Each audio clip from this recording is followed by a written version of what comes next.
You have big goals you want to accomplish. We'll be there with you every step of the way. When the trail gets tough, we'll help you push through. When doubt creeps in, we'll keep you moving forward. Because your journey is our passion, and together, we can accomplish more than you thought possible. CTS. Inspiring, educating, and guiding runners of all abilities. Every step of the way. Get matched with your coach today.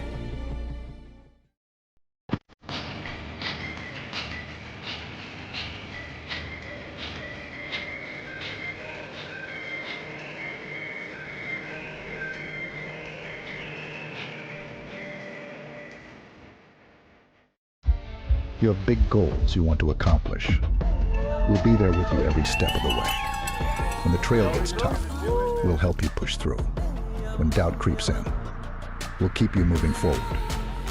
Because your journey is our passion, and together, we can accomplish more than you thought possible. CTS. Inspiring, educating, and guiding runners of all abilities.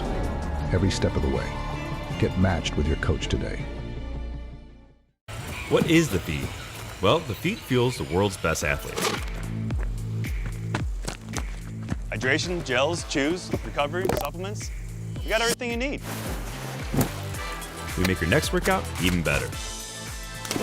Whether you're training for the World Championships or hitting your next PR, we are here to fuel your success. Fuel your workout with feed. Shop today to get your free tour bottle. Visit thefeed.com. And we are back here at the Havalina Jundred, presented by Hoka and the Feed Finish Line on the Mountain Outpost YouTube channel. Chris Warden. Troy Meadows. Thanks for joining us. We are here to actually watch these last few runners come in. That I know for a fact is Alex Flores. Alex Flores, a great-grandfather out here on this course. I do believe his son Alex is supposed to be pacing him in a little bit. Great to see Alex here on the course. I don't think that he's a stranger to this event, having run the 100K before, but this is, I believe, his first shot at a 100-miler.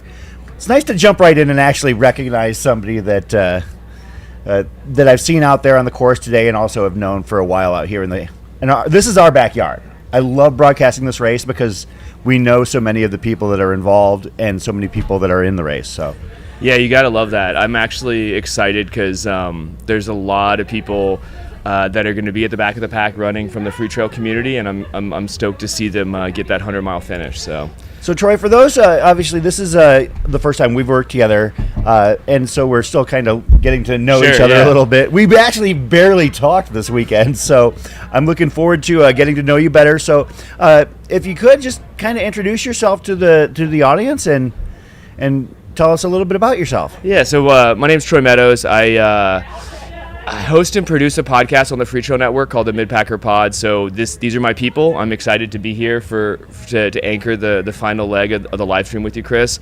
I've been running ultras for 8 or 9 years. Lived in California for a long time, cut my teeth running there, and just recently moved back to the Beast Coast. So getting acclimated to really technical, rough trails, and my wife and I have a 2-year-old son, and we've been on kind of a little bit of a 2-week work vacation because we evacuated from Asheville after Helene. Oh my goodness. Yeah, our house everything's fine. I mean, obviously the community is dealing with a lot right now, but we've been at my dad's house for 2 weeks, and then a shout out to my buddy Skip from the HRC, but I called him up and he said, if you want to bib for the California Fall Classic, come out. So we booked some flights, and then I knew I was going to be here doing this with you, and so we kind of did this little 2-week jaunt across the West Coast, and here we are. So I'm recovered really well from the Fall Classic, and now I'm just been enjoying my time here. This is my first time at Havalina, so I got to soak up a little bit of a shakeout run Friday with the Hoka shakeout run, and then a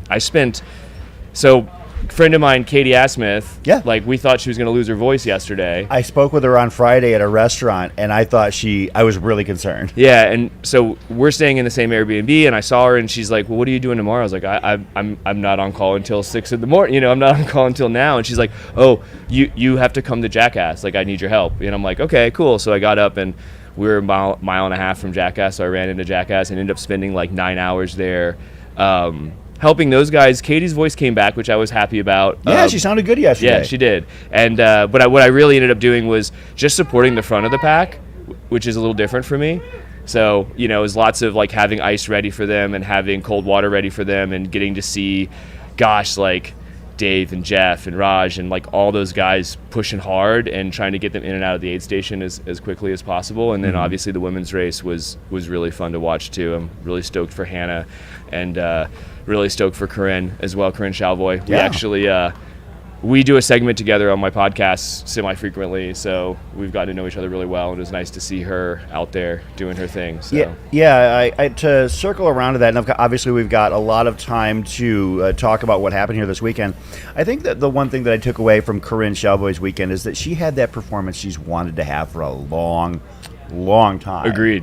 Yeah. I think that her 5th place finish here this weekend shows that she is beginning to unlock her potential at the 100-mile distance, because she had one prior finish at Leadville, but it was not to her satisfaction.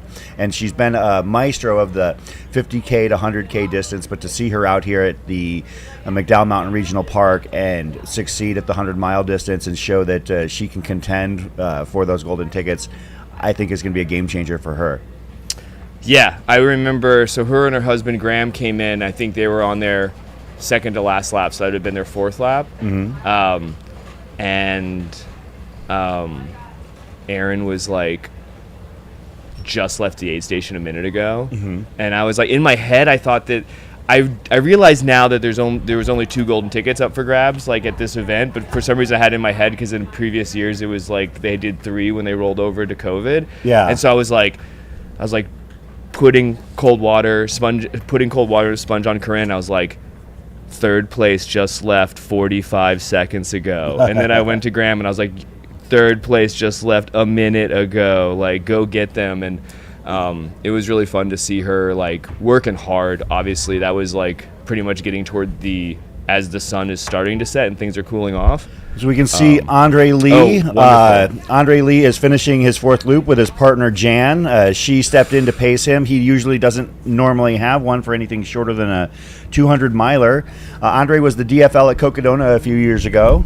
Wow. And actually instituted his own personal award that he passes to the DFLs every year. So if you're talking about people who know what it's like to grind it out, he's also one of the very few people in our community who have more Aeroviper racing finishes than me.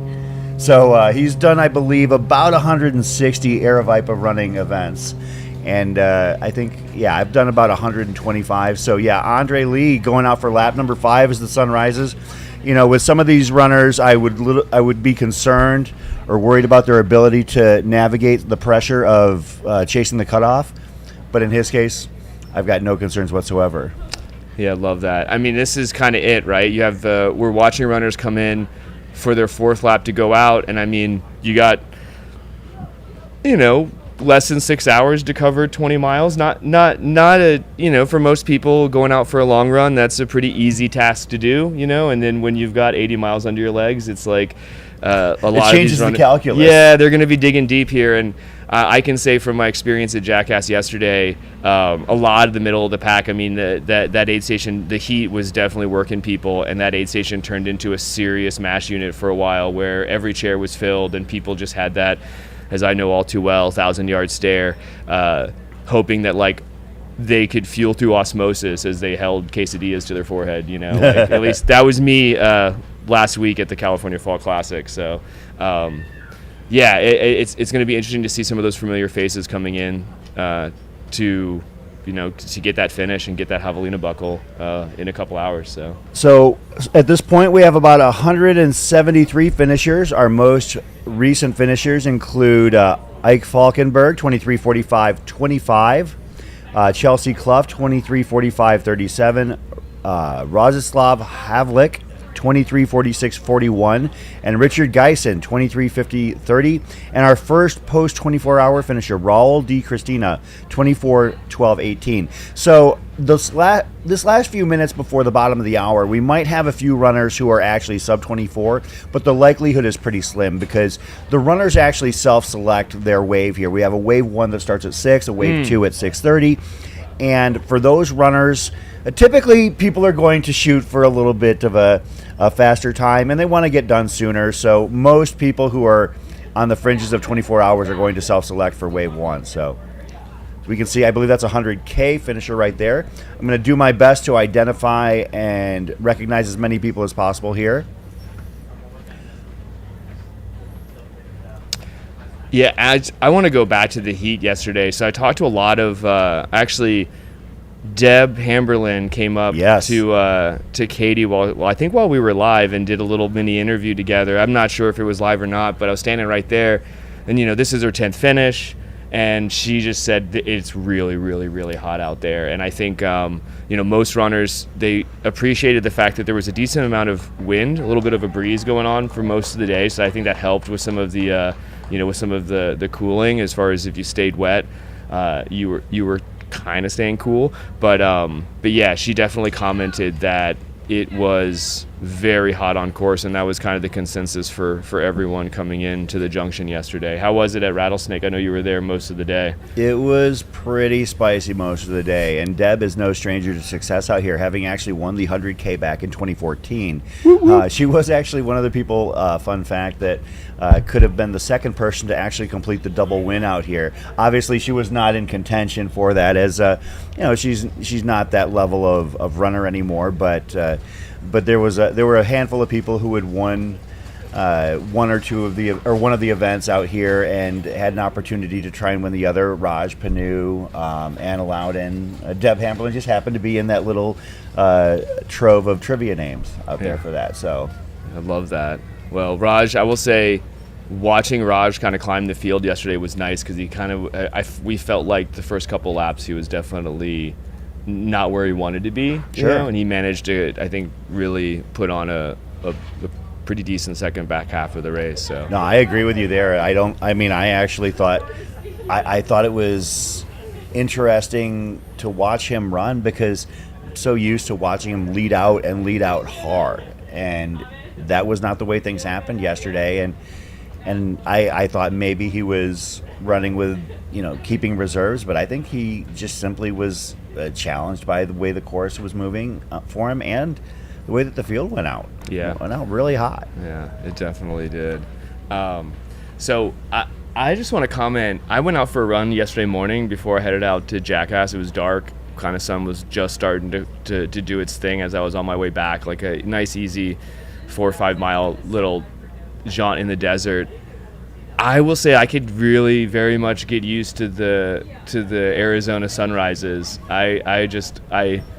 Let's just say my average pace was a lot higher than it was, because I just kept stopping every 5 minutes to try to get that perfect glow. And as I look out the studio, it's happening for the runners. So I'm excited for them to get that morning sunrise, and hopefully that can help fuel them, to make it that last lap and get in for the finish. So yeah, no, I mean the sun is actually pretty great. If you're willing to get up and be out here in the morning, hopefully maybe we can do some shots of the Four Peaks in the background.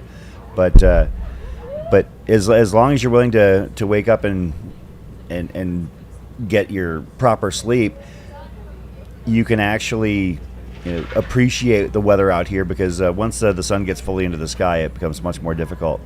We can see another finisher here, potentially crossing the finish line. We'll get that idea on them. He's holding up. He just held up 8 fingers, so I'm wondering if this is his 8th finish. I'm completely speculating here, but we had Nico Teller, 24:20:06. Willow Dolde, a non-binary runner. I believe that is their 4th finish here at Havalina 100. I'll try and confirm that. 24:21:28. And Aero Viper Racing Team member Sierra DeGraw, 24:21:39. I did speak with Sierra out on the course yesterday, and she intended to go out and contend for a golden ticket. And she was in the mix. She was in the mix fairly early, but then she actually, in a very candid moment, confessed to me that she had probably cooked herself a little bit too much out there. So, I can appreciate her going for it, because a lot of people wouldn't have the audacity to put big goals out there, and Sierra is not like that. She will actually go out and say what she thinks she can do, and in this case, she thought she could contend, and I hope that she learned a lot here over the course of this weekend, because it was a challenging weekend for her. Yeah, I want to say, I want to correct myself. I know Deb said she's going for, I think it's her 10th finish at a race here at one of the races. So I know this is her 5th finish at the 100. So, yeah, excited for that. As I mentioned, it was this was Willow Dolda's 4th Havalina 100 finish, and potentially a PR for them here. Let me see if I can pull that up. No, not a PR, but definitely still that number 4 finish. So I hope they opt to come back here next year and get that 5-timer jacket.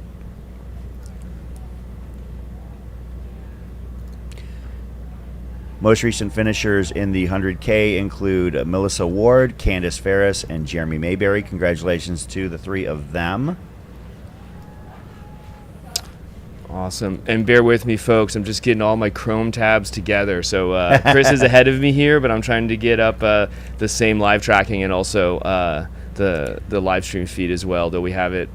It's right in front of us on a huge TV. So if you're looking for a specific runner, actually, thank you, Jorben, for pinning it to the top of the chat, live.airviperrunning.com. You can use that to cross-search both the 100K, 100-mile, as well as verify that everybody made it in from the Jackass Night Runs last night, because I'm not going to call out any names. Oh, great. There's a name I'm so excited to see finish. Callie Vinson. Nice. Callie Vinson getting it done out there. Yeah, so I had Callie was an early guest on the podcast, and I loved hearing her story, and I was talking to her yesterday, and it's really funny because I was like, well, hopefully Chris and I aren't talking about you, and because she was going for a sub 24-hour finish, and she got really, really close, and just like really big kudos to her, and her story is amazing, and honestly, if you're not following Callie on the gram, you're missing out. So. Yeah, and well, there's a lot of people following Callie on the gram, so, but hopefully we'll have Callie in a little bit later. I know that we've actually got a modest slate of guests here this morning. I know for a fact that David Roche is going to be joining us a little bit later this morning. Love that. I think that's an honor for us to be able to 100%. First of all, talk with one of the guys who can talk in this sport for sure. And also Andy Jones-Wilkins, who had his comeback race here this year with a 22-hour plus finish in his first 100-miler in over 3 years, and his return to Havalina 100. He and Blake Slatengren were the highest returning finishers on the men's side, both having finished second at this race previously. Now, granted, AJW's was 16 years prior to Blake's. That was a decade plus ago, right? Yeah, 2007. Wow. So, but AJW is going to be joining us whenever he's darn well good and ready, because Lord knows you can't make that man do something he doesn't want to do. I can tell you from personal experience. Well, I'm excited. I've been in. Oh, there we go. Callie Vinson getting it done. Oh, so great. So stoked for Callie. Yeah, an emotional moment there for her. Yeah, AJ is one of my favorite old school people in the scene, and when I started running ultras, it was like right as his like that was like right when him and his journey with Western States was kind of coming to a conclusion, and he kind of moved on and started creating this legacy of like giving back to the rest of the field, the people the up and coming runners, and then just and really just diving into continuing to volunteer, add value. I know he made the move out here to Arizona, where he's just embedded himself in the community here and become like an amazing part of the Arizona running scene. And I'm excited for him to actually make his comeback, because I know I definitely want to talk to him about it, but I know he's had 2 hip replacement surgeries recently, I think in the last 3 years, and so to see him come here and slap another 100-mile finish under those legs is pretty epic. So for those who aren't quite sure whether or not they can do it, well, a man with 2 ceramic hips finished earlier this morning, so if he can do it, so can you. So we have our most recent finishers in the 100K. Karen Aranda Sandra McCulick, I hope that I pronounced that correctly. Sandra had some love in the chat, so congratulations to the two of them. I believe they said that she is in the pink in the lower left, and if she is, I actually met her at our Havalina happy hour on Thursday night at Bachelor Pad Barbecue in Fountain Hills. Shout out to Bachelor Pad because just out of the blue, Sam Bachelor, yeah, that's their name. That's not some sort of like play on being on singlehood.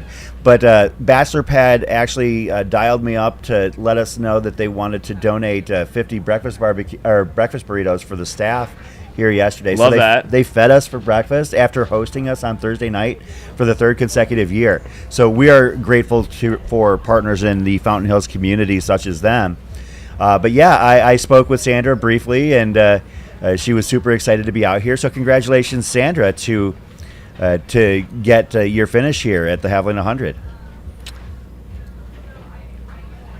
Man, Holly Scala, Francis Picard, Frank Shingleton, Robin McDearman also recently finishing in the 24:22 to 24:25 range.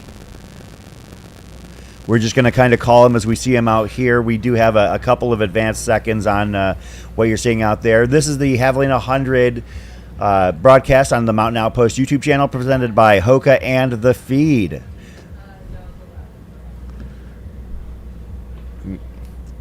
man.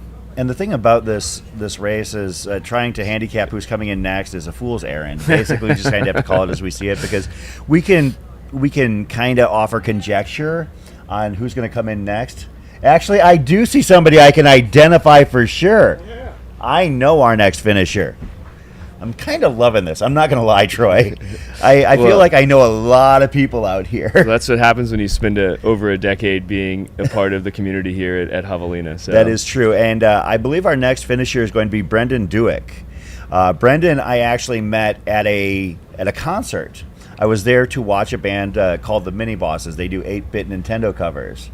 Cool. And so this is about 10 years ago. Not mad at them for that. No, it's pretty great stuff. If you search it out, I found them on Pandora like 10 years prior, and so I went up to say hi to them, and I had found it interesting. Now, this is 10 years ago that they were wearing Ultras on stage. And I was wow. 10 years ago, that's a little bit unusual. And so I went up to say hi to the drummer, and he looks at me, he's like, "You're Chris Warden." I'm like, "Wait, what?" And he goes, "Oh, yeah, we go to Era Viper races all the time." At the time, we weren't live streaming, but I was the beer garden guy.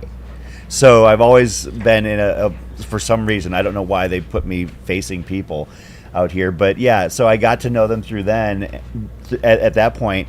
And yeah, and so Brendan and Steve, Steven's sons as well, run out here, but Brendan taking a solo journey to the 100-mile finish, looking like it's going to be about 24:30, 24:31. I know Brendan was shooting for sub 24. I did run into him during his training a lot at South Mountain here in town. He lives fairly close to me, but shout out to Brendan. Yeah. I believe that this is his third or fourth finish here as well.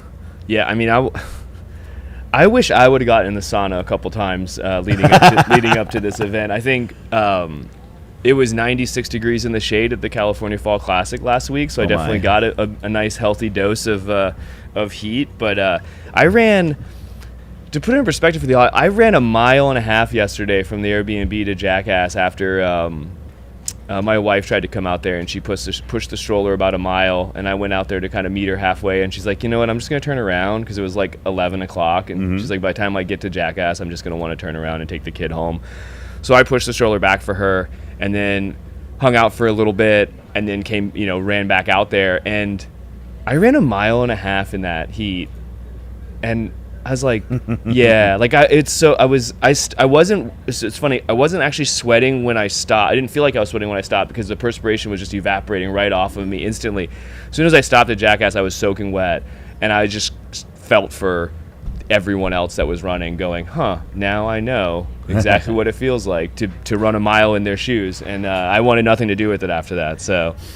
So Brendan, our most recent finisher here, he ran the Havalina 100 in 2021 with a time of 27:16:27. Came back in 2022 and ran 24:22:51. I know he was pushing for sub 24, and it looks like he came in about 24:30. But there's no shame in that game. So congratulations to Brendan for his Havalina 100 finish. I do also like the fact that we are on the actual course right here. So if somebody is coming in that I do recognize, I Totally. can point them out. Yeah. So Well, it's nice. This was an upgrade too, because when Aravaipa first started doing the Havalina live stream, I remember watching it. You guys were baked in a studio like And- 30 miles away or whatever it was, and it obviously it was an epic experience, but it was great, but it also was very detached. it's a disconnect. Yeah, exactly. Whereas out here, you can feel the energy, and I think that we might, whether we want it or not, have a guest coming on here very shortly. But we will let them settle in and grab a spot on the couch, and you'll know who it is by the time they get settled in. Well, but going back to that, like the move here, and I think it was 2 years ago, and I was like, oh, this is amazing. Like I remember watching it going, oh man, this like Last year was the first year. Last yeah. year, okay, thank Yeah. you. Yeah, and I just remember watching last year and thinking to myself, this was the move. And it all comes down to like having the technology catch up with the need, right? And so you're like, I imagine this was exactly what they wanted to, what Mount Outpost and Aravaipa wanted to do. But at the end of the day, it's like you have to let the technology catch up, and here we are. And I think every year it just gets better and better. So Troy, we had goosebumps last year, myself and our next guest, as we were sitting here in this very spot last year, watching the runners go by for the first time and feeling the energy and feeling the vibe. And I know for a fact that played no small part into getting this man out on this course for his second finish at this race. And if we can just cut to the studio real quick and maybe picture us. But our first guest here this morning is a guy who ran this race for the second time today, or finished for this race for the second time today, and was 6 hours slower than last time. So Andy Jones-Wilkins, what happened out there? Well, I've gotten a little slower in 17 years, but Chris, thanks for having me. Good, Troy. Good to see you. good to see you. Congratulations on this finish. I have to say, I was actually emotional when I found out what your time was, because I actually was sleeping like some other people out there when you came across the line. 22:42, I believe. Yeah, Pretty amazing. 22:42. For a guy with, as you know, you've openly shared 2 ceramic hips. How did it go? And to even further go on that, you and I had discussions, and you weren't blowing smoke when you just said you didn't think 24 was in the cards anymore. You had a pretty rough day out at Jackrabbit Jubilee a couple weeks ago in the heat, and you were like, well, I just want to finish. And I was going to be stoked for your finish no matter what, but you had a hell of a day out there. Thanks, Chris. And this race means a lot to me from the time I ran it 17 years ago, and it was part of.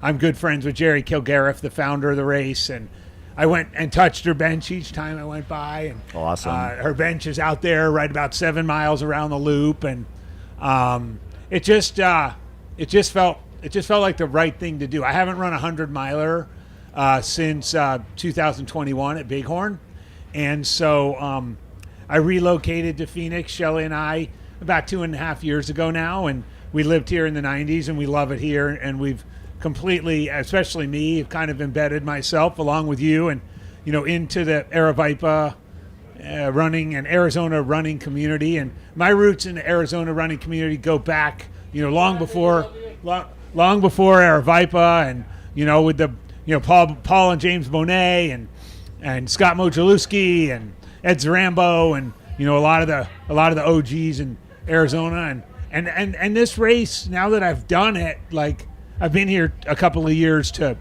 cover it, but now that I've done it, that what they've done that's just so remarkable is maintained that in this massive now party, they've maintained the essence of Havalina from all those years ago, and now I've lived it on my own for 22 hours and 42 minutes, and I couldn't be happier right now. Yeah, AJ, I'd love to ask you juxtapose that, because like Chris was saying before you came on a couple minutes, 15, 20 minutes ago, that 15 years ago or 16 years ago was your first finish. So like, talk about the differences between the vibe that's happened over the last 16 years. I mean, obviously this is the big party in the desert, but I imagine things were quite a bit different back then. Yeah, that's really true. I mean, one thing that it was still was a big party in the desert. Love that. When Jerry started the race, she was out she was out doing a Pemberton loop with a friend, and in 2002. At the time, there were no 100-milers in Arizona. You either had to go to California or Colorado or further afield than that. So to run a 100-miler was a big commitment for Arizonans. And Jerry thought, she was the race director at Zane Grey at the time. She called it Highline. It's now called Zane Grey, the 50-miler. And she asked her friend, do you think anybody would be crazy enough to come out here and just run loops around the desert, around Halloween? Maybe we have a costume theme and we have a party. And her friend said, sure. I mean, what's the worst thing that can happen? And she got 140 people to sign up in 2003. It was up at the Pemberton lot, which is a couple miles from where we're sitting right now, a little bit smaller parking lot. And the loop, it was just a 15.3 mile loop that you did 6 times, and then a shorter, you cut across Tonto for the 7th time. We did washing machine loops in reverse direction, and she did it for 3 years, and then the Rubliks, Jimmy and Roger, mainly Jimmy, who was 17 years old at the time, took over the race director for a couple of years, and then Jamil took it over and has made it into what we see today. So, I felt the vibe still from that time 17 years ago out here today. And I hope, I think we see the vibe alive and well in the live stream. This picture we're looking at right now, the vibe of Havalina is truly unique. And I for one, do think it has a place on the Mount Rushmore of North American 100-milers. It's really different than Western States, Hard Rock, and Leadville. And I think because it's really different and because it's so unique, that's what makes it special. Yeah, I've always, sorry, I know you have something to say, Chris, but I was going to say, I feel like it anchors in, like, those races you mentioned, like, really hone into that, like, old school community vibe. But I think what Javelina does at scale is really amplify the community, like, how the community that we are as ultra runners. We're just kind of that, like, that vagabond band of freaks, and we all get to get together here at Havalina at the end of the year. And as someone who's experiencing it for the first time, I feel the magic that you're talking about. And I also just want to say 120 runners 20 years ago to sign up for 100 that's never been run before. Your first time race, that shows that there was definitely a need, right? They were filling a need, and obviously, here we are. So from 100 to 1,000. So looking at our screen right there, we have Brianna Santos in the orange off to the right, finishing the Havalina 100 in 24:39:21. Just before her, Alvaro Puertas, 24:37:47. Congratulations to our most recent Havalina 100 finishers. Yeah, I just want to give a shout out to Claire. I'm going to butcher her name. Feuchner. She's a member of the Cowgill Collective out of the PNW, and she's finishing here at Havalina. So let's find out a little bit more about Claire here, really quick. And as we get into that, we have a question from the chat, AJ, for you. Natasha Sankovic. What was the most challenging aspect of the race? The heat, the older bones, the nutrition, for you? Excellent question. I, to be honest, I had kind of my friend and colleague Jason Coop often talks about, the most well executed races are actually pretty boring. And yes, and I had a pretty boring race. My nutrition was on point. I kicked it old school, kind of in honor of the. We're going to jump right in with the finisher. So it looks like this is going to be Clara coming in right here. Yep. Having run the Big Alta earlier this year, Tilla McBurn run the Rock a couple years ago, but this is look at the collective showing up for her. Oh, look at that! That's a fantastic finish. Cowgill Collective has made themselves very well known here in the last couple of years. Of course, Blake Slatengren, I guess the most prominent representative that we've seen out here succeed. Another finisher. Oh. Awesome. Yeah, congratulations to Clara. Looks like about a 24:41, 24:42 finish. We'll get that official finalized number here shortly, but congratulations to Clara. Sorry, AJW. While I chose not to run the race in costume, I did kind of pay homage to that 2003 ethos with a runner's den crop top and handheld bottles for the whole race. Sean McManus let me down because I actually tried to get one. I was going to try and get one and be wearing what you were wearing out there at Rattlesnake Ranch. So it was, I wouldn't normally necessarily kind of sport that in a 100-mile race, but to directly answer Natasha's question, I had one major misjudgment with respect to the heat, and that was I expected things to start to cool down in Loop 3. I was running pretty well. I was kind of fully mentally prepared for Loop 2 to be the nightmare loop. I finished that at about 240 and got out on my Loop 3 at 250. And it was my Loop 3 that was the worst. It was at least until the sun went behind the mountain. So that was the most difficult part, getting up to that point. Right around mile 50, I was hurt. Yeah. But from there, man, it was a great race. Clara Froschner's final finish time was 24:42:33. Shout out to our most recent finisher of the 100K. Andrea Helms, 23:28:19. Well, AJ, I saw you briefly at Jackass Junction around that mile 50 mark during that third loop, and I will attest it was hot. And I wanted to say what's up to you, but I'll be honest, man, you were doing like a grizzled veteran should. You were in and out of the aid stations. I think you hit your drop bag for just a second. You were laughing and joking with the people running the ice station, but you were moving well and you were in and out. And I just thought to myself, like, whatever, fanboy moment here. I want to be like AJ when I grow up. You know what I mean? Like I saw a couple people out there rocking it old school with double handhelds, like being super efficient. Did you see his handhelds though? Those things were like relics. Were you rocking the original Ultimate UDs? Direction? Yeah, those are great bottles. With the nipple tabs. With the weird red, like those are great. So the straps on those things look like they had seen better days for sure. They're very good, Chris. They work the whole time. Yeah. And I'll bring them back again next year. Good. Oh, is that an early call of the shot to come back out here and come for the triple? Well, I will say too that it was. I had a couple of soft goals going in. One of which was to not sit at all, which was kind of always my goal in my years of running Western States. So I never sat down. And the other soft goal was to run on all 5 laps.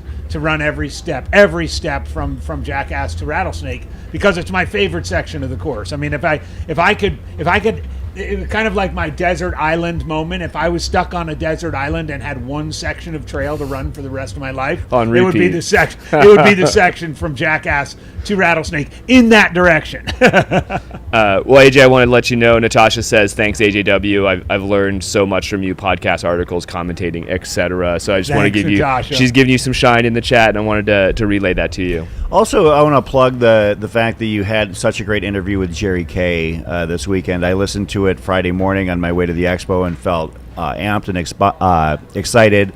Jerry Kilgariff, for those just tuning in or perhaps unfamiliar with Havalina lore, as you mentioned, the creator of the Havalina 100, and she had kind of become a low-profile individual in the running scene. She hiked. She said that she doesn't race anymore.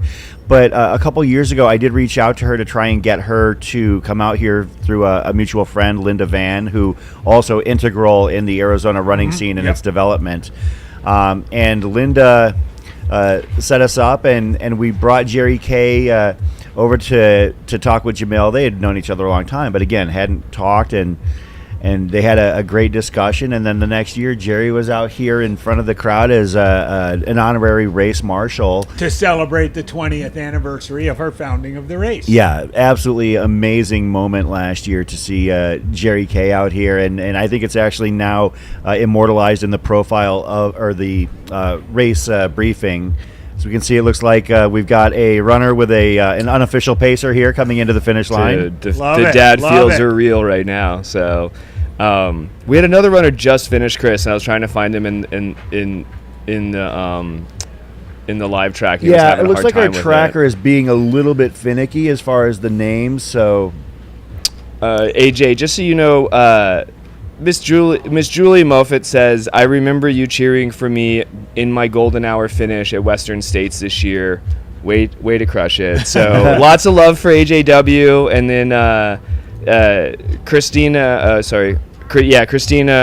Reswig says, tell him Bay Runners say hi. He's a badass, and we all want to be like AJW when we grow up. So Robert Ramey was our most recent finisher. We saw there 24:43:19. awesome. That name sounds familiar. I think we've called that name in some other We might races, have. Chris. I'll have to I don't mean to dig a little change bit. roles here. I know that name just does. I don't know if it's a Cocodona or a Black Canyon. Robert Ramey is a local here out of Chandler, Arizona. Okay. Actually, dusted us both at Hangover 50K. Apparently, ran a 5:42 out there. But you know what? You got him back this weekend. I want to say as well too. I appreciate these kind words about Crack a Brew with AJW. I am honored and humbled how many people out there literally today told me how much they love the podcast. Like, I never knew when I launched this podcast after many years of being cajoled by Scott and Don at Trail Runner Nation to start my own podcast. I never knew that it would be so popular, and I appreciate it. It's a labor of love for me. It's very talk showy, and it was so great to hear from so many people, and this community event, and this is my community now.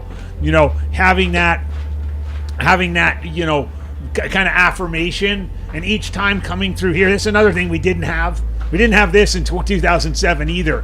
Going 3/4 of a mile or half a mile through this tunnel of tents. There's literally people, like, oh, AJW, da, da, da, and they're doing it for a lot of people. I mean, it gives you something to look forward to, by basically from Rattlesnake Ranch here, you're like, man, I'm going to get there soon, and I'm going to get that kind of vibe and that love when I get running around there again. And it's just what an amazing thing. Well, I'm glad that we finally got you into the podcast world, dragged kicking and screaming into the modern times, because I know that one of the things that AJW likes to joke about off the air is that, 10 years ago, I love your articles, love your column, and now he's like, so many people love your podcast. He goes, I don't know if people read it.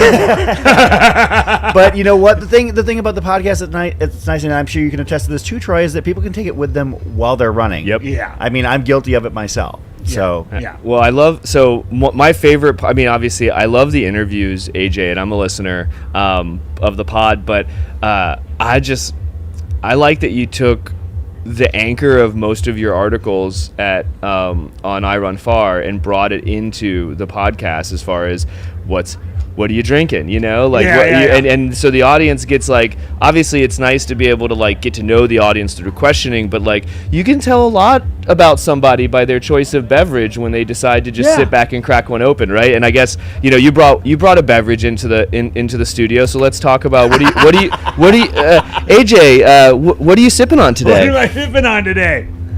Well, hello everybody. Welcome. This is a funny story, and it is, maybe this person will see this interview. I've been posted up. My crew, Shelly, my wife, and son Logan have been posted up at the CTS tent here. CTS is one of the sponsors of Havalina this year, and so I was crewed out of there, and a person we do not yet know the identity of came over and said, "Hey, I wasn't there. Hey, I love AJW's podcast. Here's a 4-pack for him. Can you just, tell him I love his podcast?" And so it is East Runaway IPA, unfiltered West Coast from Old Schoolhouse Brewing. Old Schoolhouse Brewing. If the identity of that person would like to make themselves known, or if anybody knows in the chat where Old Schoolhouse Brewery is, I'd love to know. And by the way, this is very tasty as my first post-race beverage.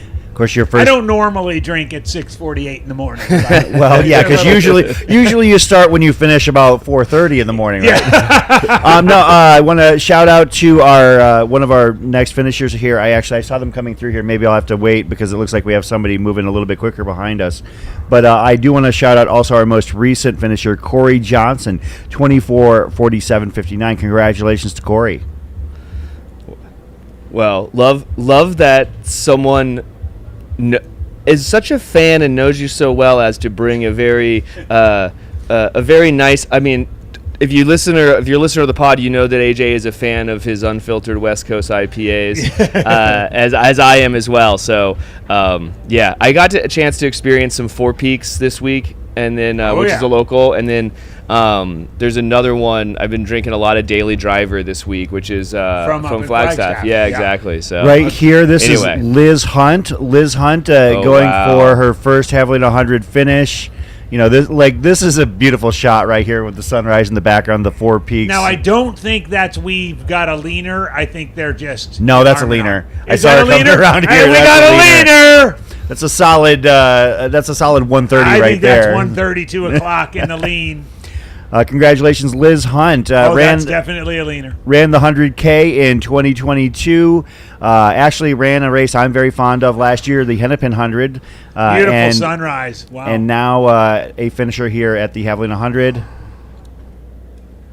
Looks like that I think that was 199, being flanked on the left and the right by a couple of unofficial pacers. And I think that, I mean, I can't, say for sure with any certainty, but you know how some of these big 100-milers have, like, that unofficial, like, pacer, like, shoot where you can run with everybody, whether it be from Roby Point or basically, coming around the corner in Silverton. But I feel like this is kind of one of those opportunities where if you're with your, like, if you're coming in from a finish at the Havalina 100 and you catch your crew at your pop-up. I think I don't know if there's anything in the rules, but you should be allowed to run with your runner throughout the whole loop.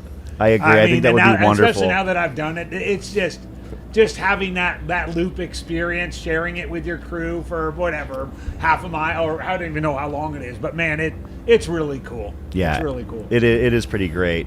For those that are curious at how big Havalina is, if we get a few hundred more finishers, if we're gonna actually end up at the 5,000 finisher mark all time. Is that right? Yeah, we came into today with 4,518 all-time finishers. Our where's the tally? The tally so far is, I believe, 280. So we're about 200 short, give or take. Oh, we'll get that. I think it's going to be very close. Or I'm sorry, no, we're at 188. I was looking at the 100K. Okay. But still, I mean, it's still doable. Yeah. A lot of people on course. The vast majority of the finishers here are going to be between 28 and 30. Absolutely. Yeah. Absolutely. Yeah, I want to go back and talk about just the setup, this whatever it is, half mile, 3/4 mile, like section that the runners get to come in when they come into to Javelina headquarters, the JQ. It's something to be seen. As someone who has never, it reminds me of my festival days. It reminds me of going out to concerts, and you would just see row after row after row of people with their easy ups set up, like either selling their wares or vending. But here it's not that. It's literally the crew, and these tents go 3 deep, and it's 3/4 mile long. And when you come in, it is definitely a vibe, AJ. Like I just can't describe what that feeling has to be like for the runners. And I know that it's great because people share tents, and you get to come in and you have this like very dialed in and extravagant kind of crew spot that you would just never have at any other race either. So I think that's something that we should unpack a little bit. What is that like for you as someone who's ran so many ultras from the old school side? Having run so many ultras, right? There are various places in races that are like that, running through Forest Hill, for example, at Western States. That happens once, and maybe you're going to see your crew, maybe you're not. You're running through some of the, like going into Ouray at Hard Rock or someplace like that. But here, it's this absolute base camp where many people have gone, and whether it's the front runners, with cameras chasing after them, and everything from that to people like me just kind of coming and going, it just gives this, it just feeds into like Jerry's original ethos, and we know Jamil and Jubilee's goal for this race, which is just continuing to celebrate community. We use community that word in this sport all the time, and I think sometimes we use it as as kind of a throwaway line. Here at Havalina, and especially here at Havalina headquarters, it's alive and well. I mean, right now, as the headquarters is waking up again. I mean, when I finished, by the way, the place was dead. I mean, it was 4 a.m. Yeah. Now, my tent was empty. My family wasn't even here yet. Because you ran too fast. Because I guess I went too fast for them. But I mean, as camp wakes up again for day 2, it's phenomenal. Shout out to More our finishers? Joshua Walters out of Vancouver, British Columbia, finishing in 24:54:21. Congratulations to Joshua. Or actually, Victoria, British Columbia. I don't want to disrespect his home community in that fashion, but congratulations to Joshua, our 189th finisher of the 100-miler. As we mentioned, we would probably need about 290 more in order to get to the 5,000th finish this year. I don't think it's going to be tight. It's going to be quite tight. So that would be 300 more finishers In 5 hours. in 5 hours. Yeah. It might have to wait till 2025. Let's see. We've got about 310 people on course right now. So if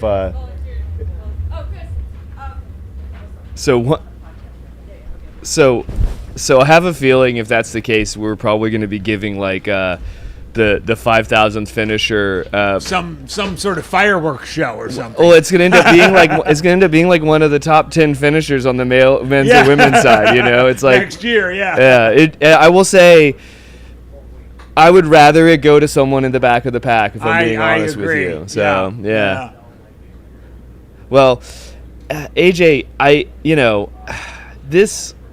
To see you out there on the course, to get to meet you here for the first time, obviously it's in studio here at the live stream, which is amazing. But I have, as someone who's spectated at Western States multiple times, like obviously listen to your podcast, like I've just seen you as this person in the community that has like a legacy, has a running legacy for sure. Like if you look at AJ's ultra sign up, it's next level. And then, you're a 10-time finisher at Western States. And that's something I wanted to ask you about as that race has just exploded in demand. And obviously the sport matures. Like this year we had, 4 finishers that were top 10, that were set, not top 10, 10 Western States finishers. Yes. 10-time finishers, excuse me. But the first time since 2019 that anybody finished their 10th.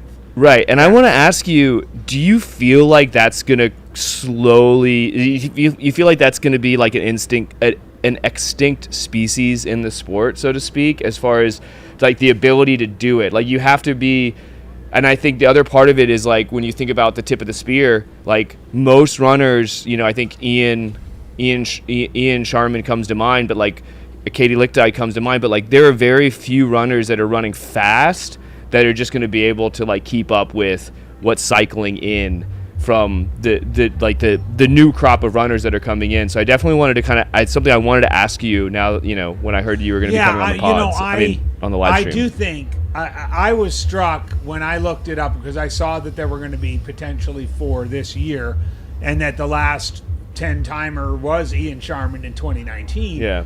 And I was in 2014, and there were only 6 between 2014 and 2019 who finished it. I do think it will be a dying breed. I do think that I love the fact that Western States honors that fortitude, But if you're and I was blessed and I think lucky enough to be in the sport at a time where it wasn't, in the competitive level it is now, where I was able to, get in the top 10 as a relatively kind of regular runner, and that's gone. So yes, Chris. Oh, I was just gonna say, you can continue your thought. I'm gonna call in our next jump finisher. in for a finisher. Yeah. So however, I do think as well, there's a chance for Western States to think about their race and that whole concept of legacy. I mean, for the last 5 years at least, over 80% of the starters at Western States have been first-timers. They want people to have access to the race. People wait years and years to get in, so let's get the first-timers in. You don't have to go back very far, maybe 12 years, that the race only had 60 first-timers, and it was a lot of repeaters and people like me and stuff like that. So I think it's good ultimately for the sport to give everybody a chance to feel that Western States thing. As we see our next finisher, this is Lindsay Dipole, the local here from Phoenix, Arizona. Lindsay, an educator like you, AJW. Finishing her first Havalina Jundred, was paced in by Joanna Carr. Lindsay has had a pretty robust race season leading up to this. Finished the Crown King Scramble, a personal favorite of both of ours. Ran the Ram Party 60K earlier this year, as well as a nice total of 58.4 miles at Jackrabbit Jubilee. Good enough for second place on the women's side.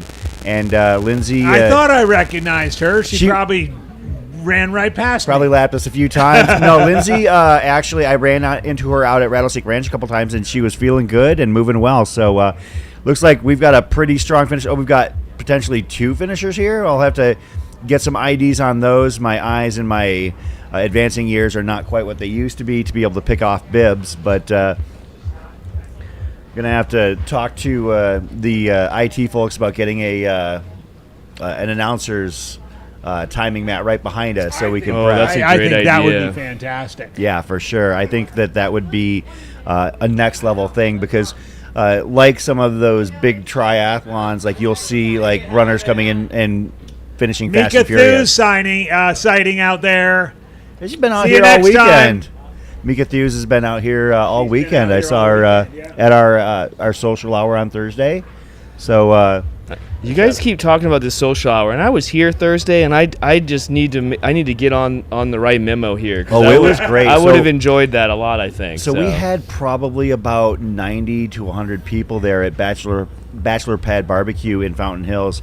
And as I mentioned, they were so gracious. As we see yet another finisher here coming into the chute.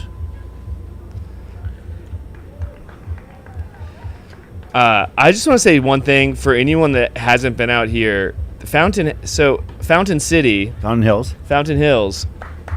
You can see the fountain from the parking lot. Yeah. Like I was walking out there the other day with my wife, and she's like, "There's the fountain." I'm like, "What do you mean?" I look. I'm like, "There is literally a column of water shooting 100 feet into the air, and in the middle of the city, it's like downtown in this lake. Every 15 minutes. Every 15 minutes, this thing just blasts off, and we're talking it's probably 10 feet, 10, 20 feet in diameter, and it just shoots up 100 feet into the air, and you can literally see it in the background of the parking lot here. There, you can actually see it from certain On peaks, course. like around. Well, on course, I don't know because it's like we're kind of in a Right, you're lower kind of area. in a basin. But there's Yeah. a place called Sunrise Peak over here in the western end of the McDowell Mountains, and one of the things I love about it is that when you get to the top, you can actually see like the entire breadth of the Phoenix Valley, and then you turn around and you can see the hill or the fountain in Fountain Hills just shooting up. Yeah, I looked. I was like, "What is that?" I was like, "Did a main water line go off?" You know? And my wife's like, "No, it's like the thing for the town." I'm like, "That's really cool." So, anyway, Our most recent finishers, Nathan Blosser and Peter Knox, finishing in tandem. Those were the two guys that came in together, 25:04:09. If the two of them are keeping track, Nathan finished ahead by 12 100ths of a second. So Bragging rights. Well, I want. We were laughing. Katie and I were laughing at the junction yesterday, where it goes down to the 1,000th of a second in the live stream, in the live track, and I'm like, yeah, you got to make sure you down to the 1,000th of a second who's winning. if there's family bragging rights on the line, for instance, we interviewed Dave and Juliet York leading up to the race, husband and wife tandem that are running this race. We got to know who owns the bragging rights for the next year here. Oh, look at this. By the way, I want to jump in real quickly on David and Juliet, because I learned after our interview, Chris, that our mutual friend from Hard Rock, Chris Twiggs, is their coach. Really? I didn't Is their realize that. coach. And Chris, I'm outing you right now. He's like, I know as a coach, I'm not supposed to have favorites, but my favorites are David and Juliet York. They're And wonderful I can people. understand why. Talking about the community. Watch their interview, by the way, if you haven't. Yeah, we had a great conversation with them. They were late to the game in terms of like starting this sport a little bit later, but they have embraced it fully. They volunteer out at Cuyamaca and at San Diego 100. They're the aid station captains for the Tiki Party. Actually, that was kind of how I got introduced to them, they gifted me a pair of Tiki socks at one of our socials, and it was pretty gracious, and it's one of my favorite pairs of socks. I wear them on special occasions. Guys, I'm going to have to sign off. Being summoned. Not being summoned, just we got things to do.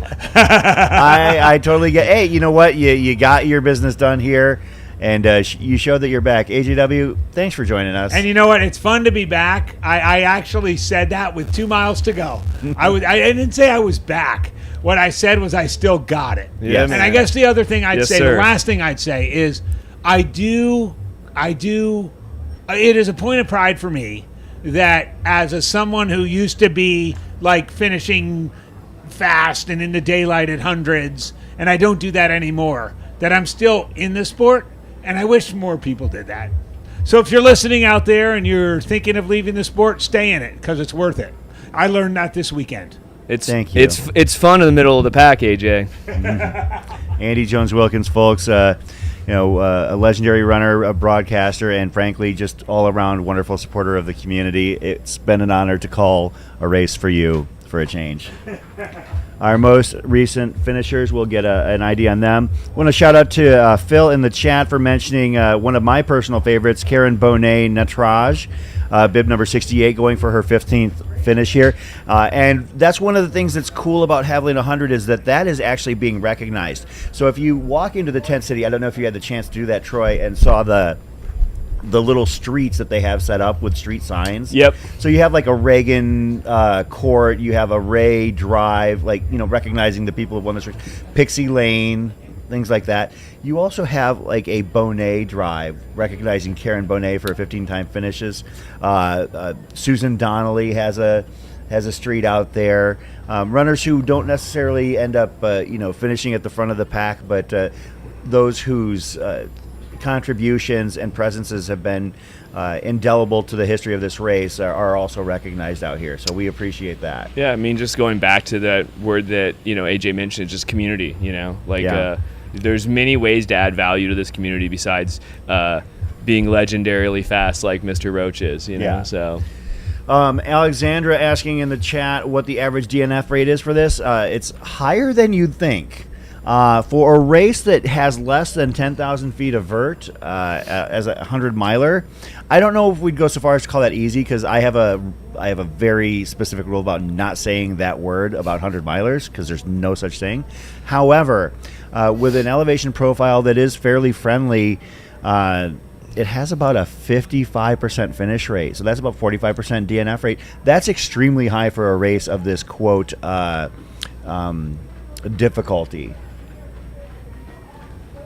You got another runner coming around. And that one's looks like about an 11:30, a little bit of a lean there. Yeah, he's got a little tiny bit, almost imperceptible to the untrained eye.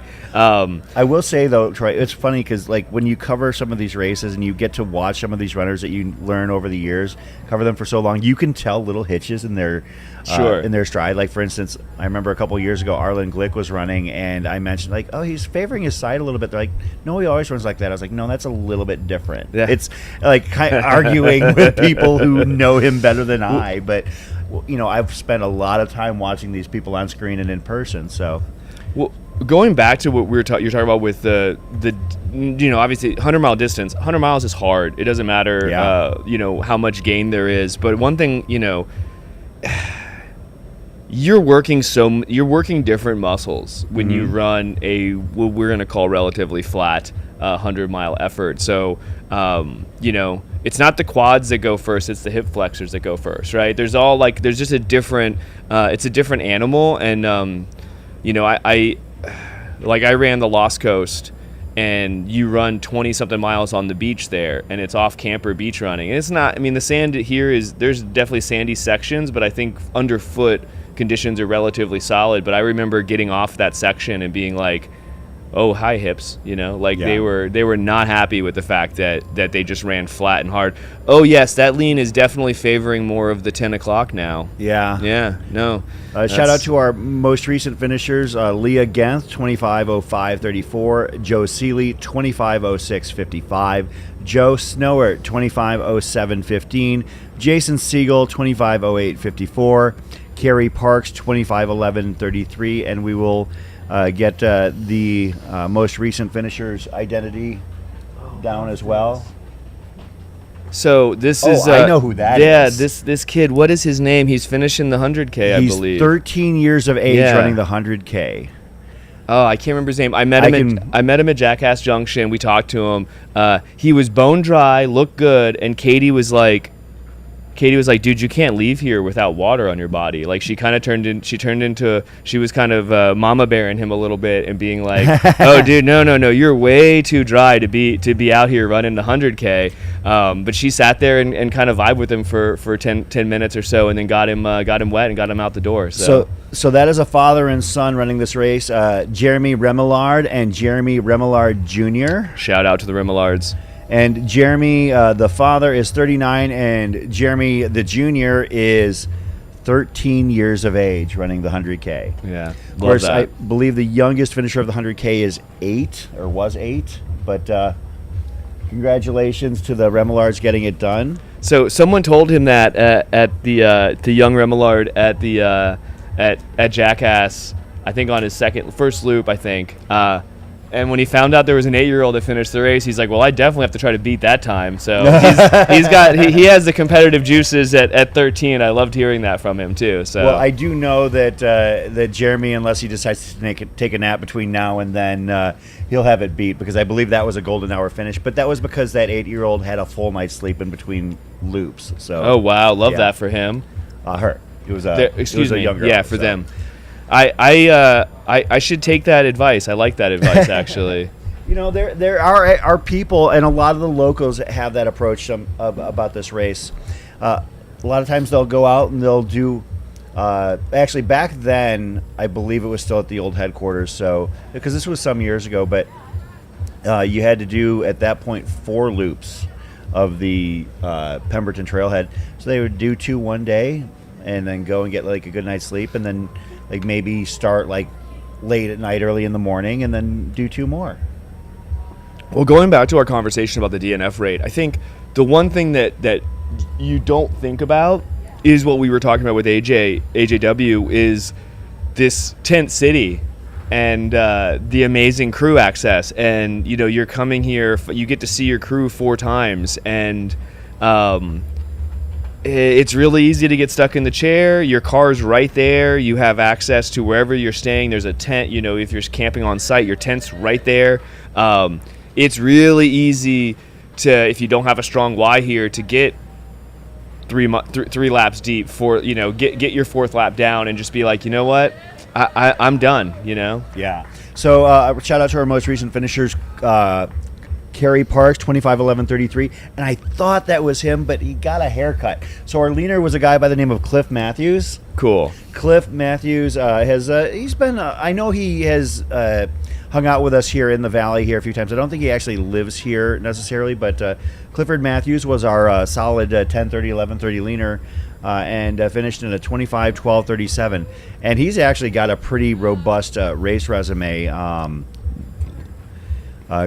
Clifford is a 12-time Havalina 100 finisher, and also, I believe, ran Bigfoot this year, ran Western States last year, has been around the scene a long time, finished Cocodona a couple years ago. I think he actually has run Hard Rock as well, possibly, but yeah, no, shout out to Cliff for getting it done. You know, he looked like he was a little bit worked when he came in, but I always tell people that. I was trying my best to encourage people who were walking into Rattlesnake Ranch yesterday and asking, hey, where do I tell people I'm ready to drop? And I would tell them, after lap 5, you talk to Jubilee. And people were I don't want to say giving up on themselves, but they were not allowing themselves to recover. Running 100 miles is hard. Yeah. And I think that some people who are maybe doing it for the first time don't understand you cycle through the ups and downs, the peaks and valleys in this sport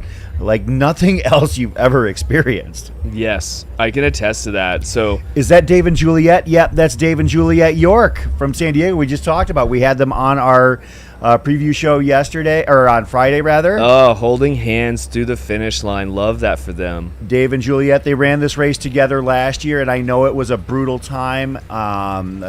Juliet told us that she found things out about herself that she did not like.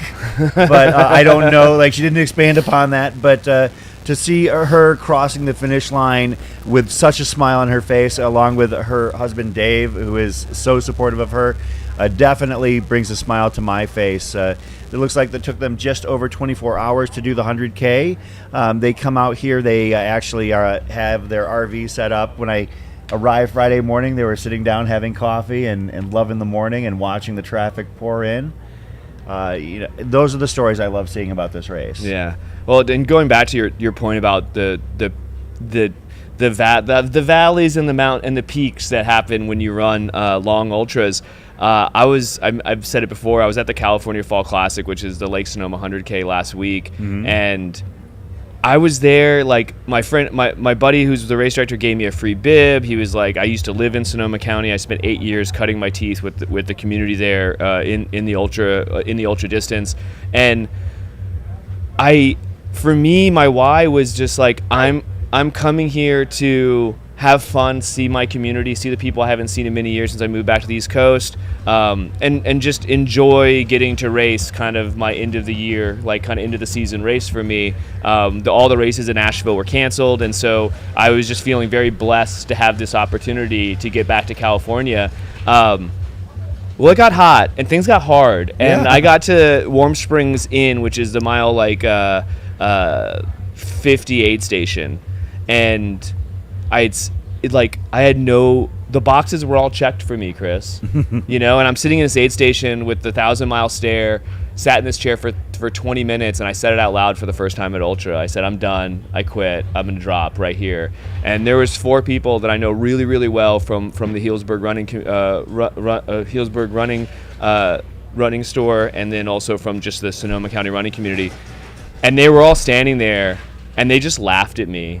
And they said, you picked the wrong damn aid station to drop at, Troy.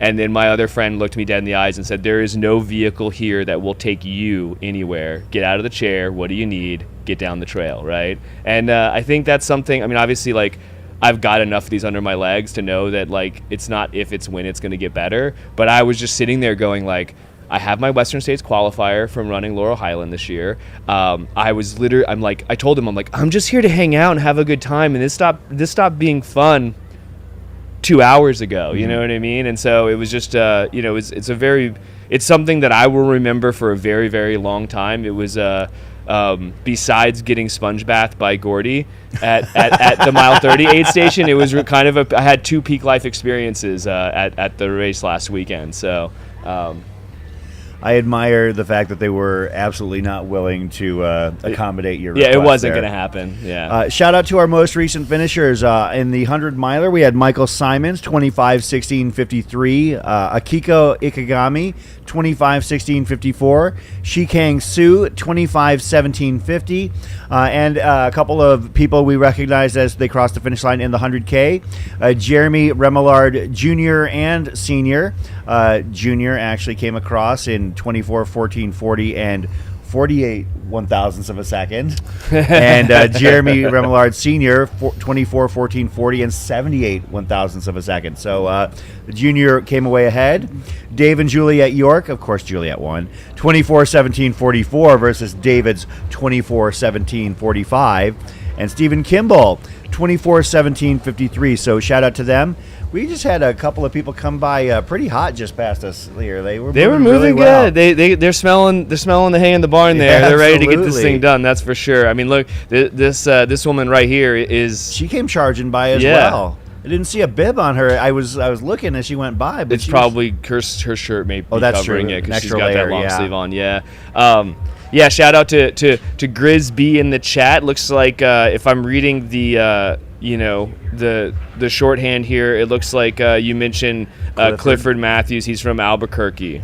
Yeah, the ABQ. Yeah, Cliff does race quite a bit out here. If you look at his ultra sign up, he's all over the Southwest, though, as we mentioned, everywhere between Jemez and Auburn. So. Yeah, cool. I'm a fan of the Land of Enchantment is probably my favorite state. New Mexico is an amazing place. That excited finisher there. Yeah, and bear with us, folks, as we're trying to read we're trying to read bibs as they go by. but it's very difficult to do. Especially if they're feeling inspired and having that last minute push. Exactly. And so as we refresh the live results here, there's a bit of a delay, probably I'd say 90-second delay. And so that's where Chris has been really good about following up and making sure that we're shouting out people as they're getting across the finish line. So well, I figure they're giving us 24 of their hours. We can give them 24 of our seconds. 100%. I think that's 100%. That's a fair exchange rate. I think we're getting the better of that exchange rate, if I'm being honest. So. Absolutely. And also, it's like, because I get the opportunity to talk to so many people as I coordinate the Wednesday night group run here that Hoka does a demo for. Hey, buddy. Scott Trayer in the Scott house. Trayer sighting. Best voice in ultra running. If you don't know, go find Scott. I could listen to that man talk with his Boston accent forever. We are blessed with some great accents in ultra running. We've got Scott Trayer, Mile Backhausen has got a great one. The Aussie sensation. Yes.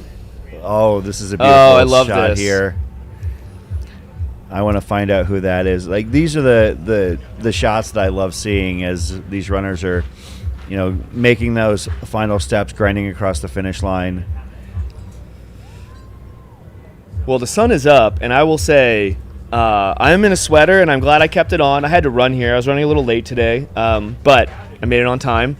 But I was warm when I got here, and I was like, oh, I'll take the sweater off. And I was like, oh, no, put it back on. But I have a feeling, as someone who ran out here the last 2 days, in about an hour, it's going to be warm enough for at least for me to take the sweater off. But the runners are definitely going to start feeling those temps again as they've been out all day, all night. And the swings here in the desert are real. I mean, it goes, we get down in the 60s at night, but it doesn't take long before you're back in the 80s and then, creeping into the 90s very quickly into the afternoon. So between 5:10 and 5:15 last night, I was telling runners. I was telling them leading up to that time that when we get to that point, you are going to be able to open up and get happy about your run. That and that's why I was so crushed to see several people decide to pull the plug between like 5 and 7 p.m. last night. They didn't even let the chance for the cooler temperatures to wash over them and reset their bodies. I did hear quite a few reasons, and some, maybe to them were valid, and some, maybe to me were not.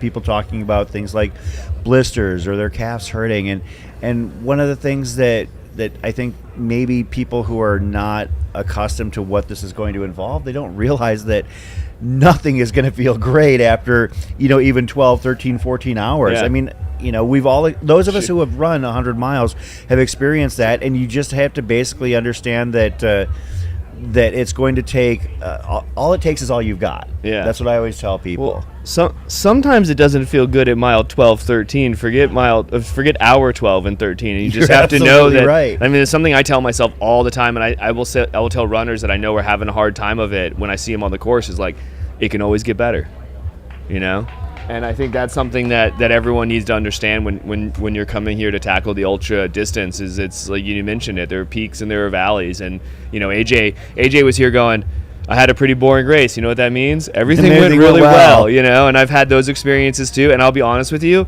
there, as someone who has a solid 63% on ultra sign up, those peaks and the boring races are few and far between. So Well, you have my 59% dominated. Woo! So. All right, so we got a good friend of mine, Jenny Mayer, coming around the track for I think her 5th finish, and she's got her husband Chris Danucci. Met both those guys back in SFRC days when Jen was used to work part-time there when they lived in the Bay Area, and now I believe they're up in the PNW, and been really awesome to watch her just kind of consistently show up here and gut out finishes. She's a solid mid-pack runner, and shows up here and gets the job done year in and year out. She really loves to come here and run in the desert. Shout out to our most recent finishers: Melody Cox, 25:22:01; Nick Adams, 25:22:46; and Amanda Richmond, 25:23:58.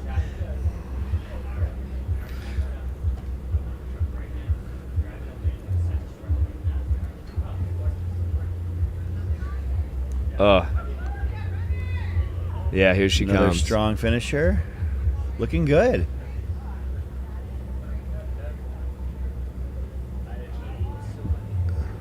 Yep, there's Jen. Bringing it in. Great job. Yeah, I ran with her out of for like half a mile talking about the race ahead. She wanted to talk about the race up front, leaving I think her second lap at Jackass, and she was in really good spirits. She's like, we're gonna get it done. Probably gonna finish in 25, 26 hours, and here she is coming in. Called it. 25 and a half hours. So Shout out to our other recent finisher, Zach Fisher, 25, 26, 45. yeah, and Arcane Spells in the chat. Yeah, Simon, that guy is a beast. It looks like he's going to be finishing within an hour. I always butcher his last name, but Simon I say Guillard. Yeah, Guillard. With just a little bit of Yeah. an inflection. Yeah, there. I had him on the pod most recently on the Midpacker pod, and we talked about the guy's finished. The guy did He's had a busy Cocodona this year. year and Tour, so he did basically the left to right spectrum of 200 milers, along with so many other 100-mile finishes this year. I'm very impressed with his ability to just to show up and gut these things out. I saw him at Jackass Junction, Chris, and if you're okay with it, I think he's going to try to pop in, into the studio. Shot me a message, yeah. Yeah. We can chat with him for sure. But yeah, he's got a great YouTube channel too, where he unpacks his races, talks about kind of tips and tricks for people that are trying to get the job done from a middle of the pack perspective, and just like love his ability to just show up and get these things done. I'm as I love running ultras, but I'm a like 200Ks, so 250Ks, 100K, and 100 miler kind of 4 ultras a year kind of guy. This guy averages 1,200 milers a year. So Yeah, he's been very, very busy this year. yeah, For sure. Thank you, Patrick. Gerard, just like, I see what you did there with the J. We're here at Havalina. Everything that you can replace with a J, we replace with a J, and here we are with Simon Girard. That was bib number 1950, I believe. Thanks, Patrick, in the chat. Thank you. I did see one of our most recent runners go by. I think it was, I just didn't see him cross the finish line. Oh, Sterling Arndt. Sterling Arndt at 25:30:10.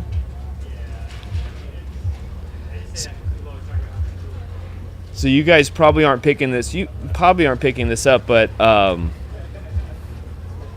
it is bumping at the finish line right now. The bass is going. They got the music. They got the music rocking. The party in the desert has started again. And as we come out of the witching hour into the dawn, things are. I imagine things are about to get loose as everyone who didn't run is still willing to party, and everyone that did run, hobbles around trying to figure out what to do with their lives after finishing this thing. And a quick note for those that might be tuning in, I have seen some of the crews start to break down, which I totally get. You don't want to be hanging out and trying to hold off. If you start trying to break down at 1 in the afternoon, you're going to have a pretty miserable experience. Yeah. But I have seen some situations where people have been like 2 and 3 wide hauling wagons down the street, and like the runners have had to make their way around the people who are breaking down. Please do your best to show a little bit of courtesy and grace. These runners are finishing up 100 miler. Single file, guys. Single file. Yeah. I mean, I get it. You're having conversations and everything like that. However, I have seen a couple times where runners have had to kind of play and jockey around some people who were trying to get their stuff broken down. I get it. You want to get out of here. You want to go home if your runner is done. I mean, personally, I think I would love to see everybody stay as long as possible, but I get it. You came out here to accomplish a task, and you did it. But is that a 2:07? Oh, my eyes are just absolutely hopeless at this point. Well, 2:07 would be Simon Girard. Oh, so maybe 2:09 perhaps? I'm looking. Lamb Yee, no, that's not Lamb. I guess we'll have to kind of lean on the tracker a little bit. Yeah. Looks like our monitor has crapped out. Oh, there we go. Okay, so I guess the camera needs to refresh. That right there is Jackass Junction. Yep. That is the basically the quote high point of the course. Runners from there will have just under 10 miles to complete to finish their 100-mile or 100K journey across the desert. Shout out to the people volunteering out there. In 2018, I was actually the aid station captain for the third shift at Jackass Junction, and I can tell you from personal experience, I will never do it again. It is very stressful. It's very inspiring, but I'm the kind of person that's very easily overwhelmed from an emotional standpoint. I am a very weepy person when I find things that amaze me, and watching some of those final runners try and grit things out and get everything they could to traverse the final 10 miles. It's a really inspirational thing. So shout out to those who have taken over Jackass Junction. Of course, the one of the more legendary aid stations in the sport. Definitely the most notable one in the state of Arizona. Are we able to bring a finish line cam back up? Okay, thank you very much. We're just resetting. We had some technical issues on our finish line cam, but we're going to bring it back as soon as humanly possible. I will say it's good to see people, not only one person sitting in chairs at Jackass, because yesterday it became standing room only there in the middle of the day. Oh, it's I would say between like maybe 3 p.m. and 1 a.m. like Jackass Junction becomes like second only to headquarters in terms of number of people like per square foot. It is. And actually, you know what? Actually, it's probably far worse because there's like not as much room out there. Right. Well, and I know like I didn't get a chance to experience this because I went, I came home and ate dinner and passed out so I could be here. But I mean, supposedly there's a full bar that they set up out there, and it goes. I mean, they go hard in the desert in the middle of the night at the junction, and so yeah. I mean, there's I ran into a buddy from the free trail community yesterday who was running, and he said thanks for being out here, and then he's like, when are you running it? And I just kind of like looked. I mean, I was already feeling the heat, and I was thinking to myself like, I don't know, man. This whole showing up and doing media sounds like a great way to experience the Havalina vibes without having to suffer in the desert. So it really is. Yeah, it is. It is a great way to experience. Our most recent finisher in the 100-miler, Ian Douglas, 25:30:59. Shout out to Ian. And yeah, thanks to those of you in the chat that are keeping us up. I don't know. I saw that countdown in the corner. I was hoping that was just an internal thing. I think that was actually the battery life for the camera. That's why at 0% it went out on us. So up into dam, I was not catching the 4%, 3%, 2%. What happens at 0% at all? I was like gonna ask him in the chat, and thanks, Chris. I think you figured it out. So that was the battery going to zero. So.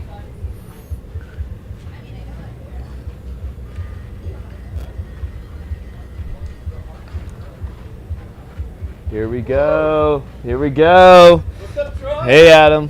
Excuse me, sorry. No, yeah, it's my buddy Adam from Tantrum. He's working diligently on trying to create the best running packs in the game, and I think he's going to be launching his product early in 2025. So I'm excited to kind of check that out, and got a chance to meet him in person. We've been friends on Instagram for a minute, and we ran the shakeout run together, and he said he was going to be pacing his buddy in. So nice to see him getting the job done for his friend out here at the Javelina Jundred. So Ryan Camp, 25:35:25. I believe Ryan was the one in the orange outfit. So shout out to Ryan. Runners have, depending on which wave start they had, if they were wave 1, they have until noon local time. If they were self-selected wave 2, they have until 12:30 in the afternoon local time. So yeah, I just think it's interesting because we had close to, was it 800 starters? Thereabouts, yeah. Yeah, so we had about 800 starters in the 100-mile distance, and right now we're looking at around 214, 215 followers. I mean, finishers, excuse me. And that just goes to show. I mean, I know the DNF rate is, you said, somewhere around 50%, but that means in the next, call it 5 hours, 5 hours, we're gonna have almost 200 people come across the line, maybe. That would be the hope. Yeah. Yeah, I think that we're going to fall short of the elusive 5,000th finisher. That might be a 2025 goals thing for us. You stepped out for just a second, but I was joking with AJW. He's like, oh, maybe they'll have fireworks or something for it. I'm like, it's kind of, it likely will fall on one of the top 10 male and female runners, you know? I would hope that it wouldn't, to be honest. Me too. That's exactly what we said. We were like, man, I would like to see that happen for the middle or the back of the pack, though I don't think that's going to be the case just based on where our numbers is. We're going to get really close, I think. Yeah, I think like you're talking somebody who's probably going to be like, maybe not quite top 10, but like in the 18, 19 hour range, which would be cool, don't get me wrong, but at the same time, I would hope that it would be, you know, to steal a phrase from a couple of people, random baller to get that recognition for being the 5,000 finisher. Because I remember the 4,000 finisher was a fairly late in the day runner. I do remember that. I can actually pull them up. This runner right here, I mean, this is the kind of thing that I love seeing, is just people. What has he got? He's got an insect net. That's Gene Dykes. Gene Dykes, age group, a legendary runner, has several national age group and possibly world records for 70 plus. Started very late in the game, but go ahead. I was gonna say, that's what I love seeing. Like, I want to be Gene when I grow up. Like, when I'm 70, I still want to be able to get it done here in the desert. So it took me a second, because Gene was actually wearing a full butterfly out, like with the white full body thing. It's actually like people liked his outfit. Very functional out in the desert to be covered in all white. Yeah, that's awesome. Well, it makes sense why he was carrying a big insect. It looks like an insect catching net. So this was Gene's fourth Havalina 100 finish, and I'm pretty sure this was a lot faster than last year's. Gene, I know, had a bit of a rougher day last year. Finished in 28:19 last year, but was well under 26 this year. So yeah, Gene has all sorts, and improve. So get this, year over year. Not quite sure. He must have run it for the first time a ways back, but in 2021, Gene Dykes, I'll pull this up, at the age of 74, ran a 29:27:30. In 20, that was 2021. 2020, or no, that's 2022 at the age of 70. Or did he run the exact same time 2 years in a row? I'm kind of lost in thought here. He's aging like a fine Pinot, man. Yes. I'm like 29:27:30 in 2022 at age 74. In 2023 at age 75, 28:19:20. And now in 2024 at the age of 76, Gene Dykes, faster as the grandest master. He is going to be the oldest finisher of this race, I do believe. So I'll have to confirm that. Faster as the grandest master. Recent finishers include Rachel Papai. Okay, Gene's coming in saying he just finished lap 4. I was going to say. Bill in the chat, thanks for keeping us honest, man. But he did not make the cutoff, and he's just finishing the 4th lap. So. Oh, that crushed me. I thought it was like, wait a minute, Gene is like crushed. He looked good though. He did look good. He looked really good out there. I did see him out on course too. Yeah, big thanks, Bill. Thanks for Bill. We're getting caught up in the moment here, but yeah, thanks. I was just actually looking too on the live stream, going on the live chat. Yeah, no, it's very sorry. No, we're crushed. Yeah, I mean, to be honest. Sorry, don't be sorry, Bill. Sorry, not sorry, but yeah. That's a us problem. That's a me problem, actually, personally, because I just saw him and I perked and I was up. just looking and I didn't see his name popping up, and I'm like, oh, he must have rallied coming out of Rattlesnake, because I don't even see. I mean, I was looking way down the list. So yeah, again, Bill, thanks for keeping us honest here. Yeah, in the we chat, appreciate it. Shout out to our most recent 100K finisher, Peter Riebling, 24:37 even. And our most recent 100-mile finishers, Rachel Papai, 25:37:25, Preston Hutchinson, 25:37:51, and Todd Ravenscroft, 25:39:36. Oh, here we go. There's a little lean. That's a little bit of a. It's about an 11:30 or maybe a. Yeah. Slight, maybe an 11. Well, I don't know exactly what it would be, but it was fairly close. Yeah. Love the leaners. We're gonna. I feel like the first lady that we saw that is getting a little bit of support from their pacer. I think she's definitely winning the leaning game. That might have been Britta Heath, 25:41:56. Looks like our tracker has gotten nice and aggressive here recently.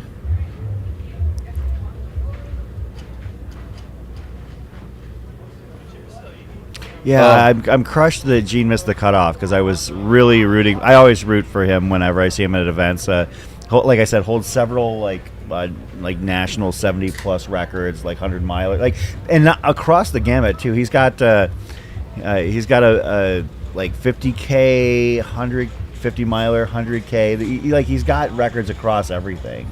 Yeah, that's awesome. Yeah, I love that though. Faster as a grandmaster. I'm going to be working on. I'm going to be channeling that mantra as I age into as my we 50s age into. Here. So well, I mean, one of the other races that we do a jackpot up in Henderson, Nevada.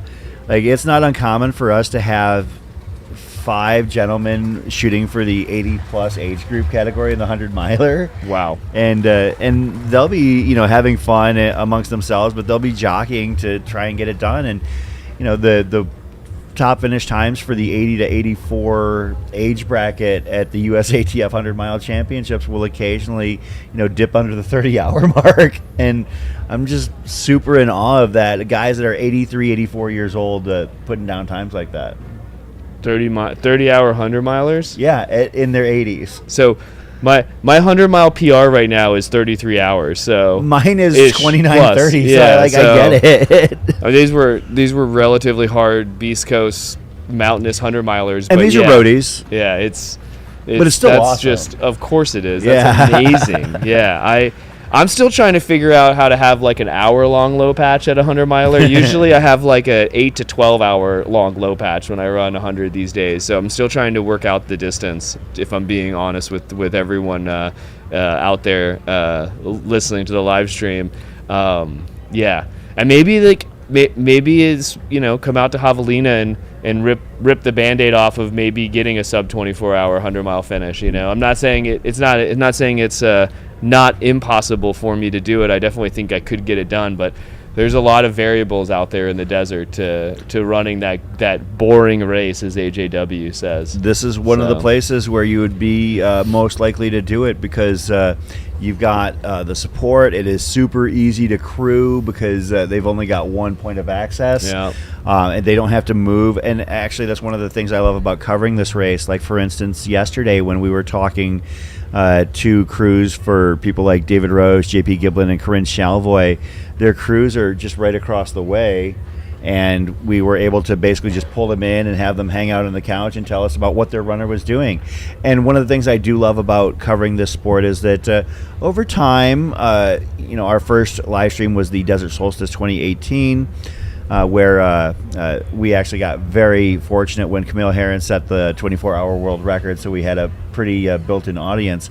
But in the early going, some people were a little bit hesitant to divulge too much and give us too much in terms of detail, and we're playing it close to the vest. And I would ask, how's the runner doing? Oh, they're fine, they're great. And, well, their leg just fell off about 20 yards back.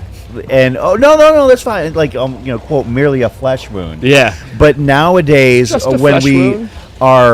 when we're talking to crews and to pacers, they understand that we're not trying to play gotcha journalism. That's not how we operate at Mountain Outpost, and I don't think anybody in this space operates that way. I think we're just trying to provide flavor and context to the audience that's been watching and tuning in for, in some cases, 15, 20-plus hours to follow these runners and to find a reason to cheer them on.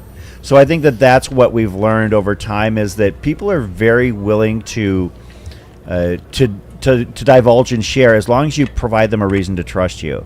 And that's one of the things that I value as somebody who covers these events, is the trust and the understanding of those. I mean, we're not going to try and flower everything up. If things aren't going very well, then we're going to be honest about it. if somebody goes out too hard or has a day that goes sideways on them, we might not use the, I hate using the D word, drop, when I'm talking to somebody directly about their race. However, I might, maybe, euphemize it a little bit by saying, you didn't have the day that you hoped for, or things went sideways. I absolutely cop to that, but it's all in the interest of trying to learn to cover the story and also to get runners and crews to understand we're here to help grow this sport. Yeah. Well, I mean, to that point too, when at Jackass Junction, I think it was on his third lap, Matt Daniels came in and had a hard he basically day. He had to lay down because of cramping, and he was like woozy. He said I feel drunk. Like he was definitely not having he needed a reset. Sat in a chair right there at the front of the aid station, and the camera operator, shout out to Dave, he kind of got into a back corner and was able to shoot it. I remember walking over to him and was like, I don't, I was like, he's like, you have a hard time wanting to capture that moment, and I told him, I was like, sorry, Dave, but that's what you're here for, man. I think that one of the things with some of our handheld camera operators and our volunteers is that as long as you respect the space, totally. I'm okay with it. Yeah. I don't want to see or hear of a look at this finish. Strong finish here. Getting it done. Love that. We'll get an idea on this this fantastically fresh runner in a little bit here, but one of the things because I know we've had situations where runners have been, felt a little bit pressured, I guess, by cameras maybe being a little bit too close to them. I always tell people, we don't have to see what's in their mouth or up their nose in order to show the story from a photo standpoint.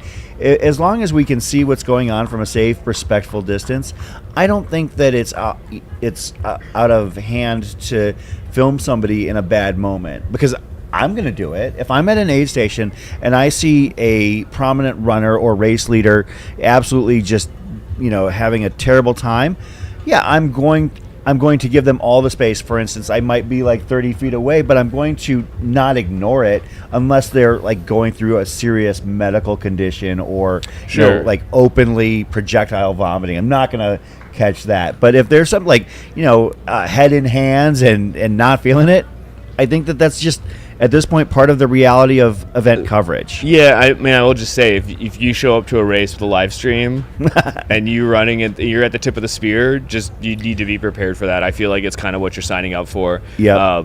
As someone who's fast in our sport, that people care. We care about everyone's finish, but as far as just having fans, people that are tuning in to see them, wanting to know how their day is going, I think that's just part and parcel. Sometimes you're having the day of your life, and sometimes you're having the day of your life, and so that just kind of goes with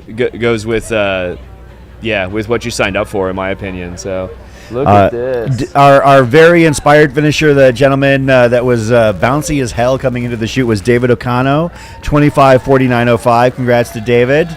We've had a couple more finishers since then, and we will recognize them. So I'm interested about the individual who's coming in now, because I think she has an entourage. She just passed us with an entourage. They had signs and everything, so you're going to see them coming around the corner on the live stream here in a minute, and they looked like they were doing pretty good, and they're definitely soaking it all in. So somebody was asking what happened to Doozer. Doozer had himself a hell of a day, is what happened. I thought I saw him out there, and I want to say he was on lap 4 at Rattlesnake Ranch, so that means about 24 miles to go. Yeah, he finished sub 20.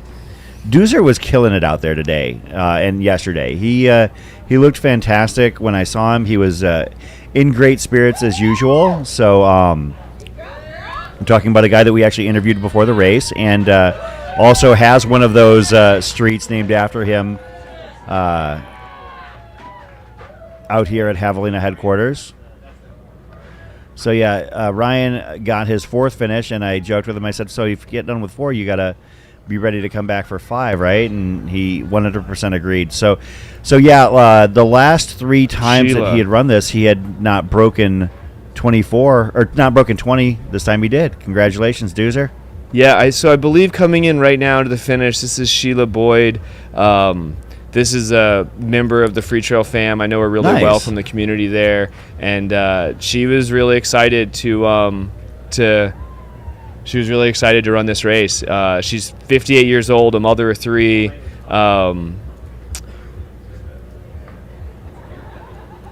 Her son's recently moved permanently to Vermont, and she's a longtime free trail member, and I think right now she's also raising money for Compassionate Care ALS.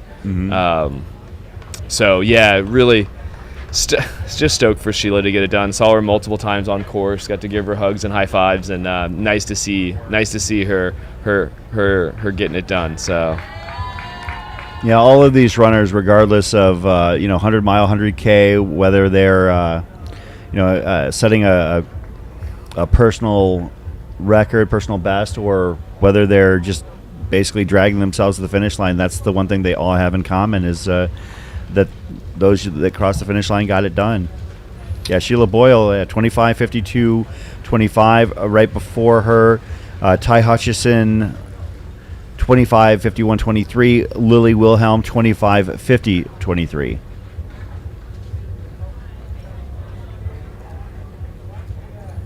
yeah, it says here, I sent out a little form to my free trail fam, and it says here that her family has raised almost $80K from kind donations of family and friends for ALS, and it looks like her nephew's mother-in-law was diagnosed with ALS this summer, and so it's been pretty devastating for her and her family, and yeah, really cool to see her out here and running for a really good cause. So yeah, shout outs to Sheila. Way to get it done out there today, Sheila. If anyone cares, I had a couple fun questions in my questionnaire, but Sheila likes her coffee with steamed oat milk in it, and I've got a really good dad joke that she shared with me. And why was the young cow so good at running? Because he used his calf muscles. Oh my goodness. Yeah, shout out to the very good yet very bad dad joke in the house. So, and to the chat, if you've got solid dad joke fun, I'm a dad. I love all the dad jokes, so feel free to drop them in the chat, and we can maybe Chris and I can pick what we think is maybe the best dad joke of the hour. So that's a very dangerous proposition. I am here for it. I want to shout out actually somebody who finished right before we were on the air, and that's a personal friend of mine, Tam Janeo. Tam did the 100K and finished in a little under 23 hours. Tam is the local director of the Cupid's Undie Run here in Phoenix that raises funds for the Children's Tumor Foundation and research and support for those who are suffering there. So Tam has now completed the Havalina 100K 2 times. I know that it was hard for her to get her training in, but she got it done. So, shouting out somebody who I was looking forward to see finish. But Tam, you ran too damn fast. So congratulations to you for getting it done out here. Proud of you. And Trails of an Older Runner. I believe the awards ceremony is at noon. Is that correct, Chris? Do you remember off the top of your head? I think it's a little bit earlier. Okay. Don't quote me on that. Hold on, I've actually got awards. It's 11 local time. Okay, yeah, so 11 local time. So coming up here in about 3 hours. And I believe if I understand correctly, it'll actually be on the stage right next to where the finish line is. So there will be a lot of hype and energy. Reminds me of one of my favorite running experiences ever. I went to Born to Run for the first time this year, and I was there for the quote Sweeney wedding with Patrick Sweeney and Samantha O'Brien, legendary characters, and I use characters as the way it is intended to be used when I talk about them. So they actually got married right at the start finish line of Born to Run, and as runners were running through, they would stop everything. Including the whole ceremony, stop, turn around, and cheer the runners on. It was one of the most beautiful things I've ever witnessed at a running event. I mean, they're sitting there in the middle of their vows, their personal written vows to share with their life partner, and all of a sudden, and to you, and it was that's what they would do. It was one of the more beautiful things I've ever seen. That's awesome. Back to that, community, man. It's when you embed yourself in it and trail running and ultra running becomes a part of your life, it's really hard not to want to honor everybody, especially when you're, I mean, I guess going back to like what you sign up for, when you're doing your vows at the finish line of of an ultra, you kind of sign up for cheering in the middle and back of the pack, right? This is true. Yeah. Hey, Troy, I want you to take a look at what you've started here. Check the chat. I'm not even gonna read this. You can do it, like, because this is all your fault, and I'm totally here for it. I want to shout out our most recent finishers: Rebecca Earnruth, 25:53:20; Sydney Johnston, 25:54:13 rather, and Julie Hillis, 25:54:32. Wow, yeah, we've got some decent ones coming in. I think. I mean, it's someone's getting hyped for the finish. Woo woo! Looking good. Yeah. So, up and Datum. Why did the runner finish at 2:00? Because they Havalina Waka Waka. I'm still trying to get that one.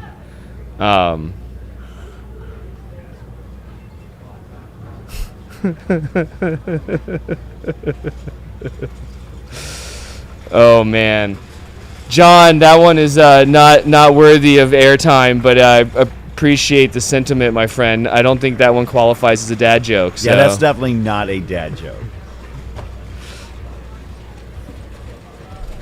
And John, you know better. Yeah, like, sorry about that. I should have never opened. Chris, you're right. This is egg on my face, right? So. Well, here's the thing. I've known John for a long time, and he's just being John. Bala Subramanian, our latest finisher in the 100K, 24:57:48. Trying to keep things above board here as we move through the morning. Let's keep it rolling, Chris. Let's keep it rolling.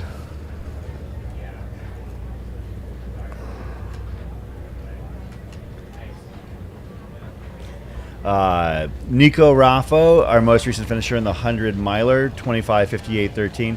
I will have to say, in John's defense, he actually crewed his better half cat to a finish at Kodiak here just a few weeks ago. So he's Awesome. got his bright spots. Yeah. Just joke telling is not one of them. No, definitely not. Kodiak, what a great race. I helped a friend of mine pace a friend of mine to his first 100-mile finish there, like maybe 7 years ago. Mm-hmm. That's a doozy right there. I love John Ives' contribution to the discussion.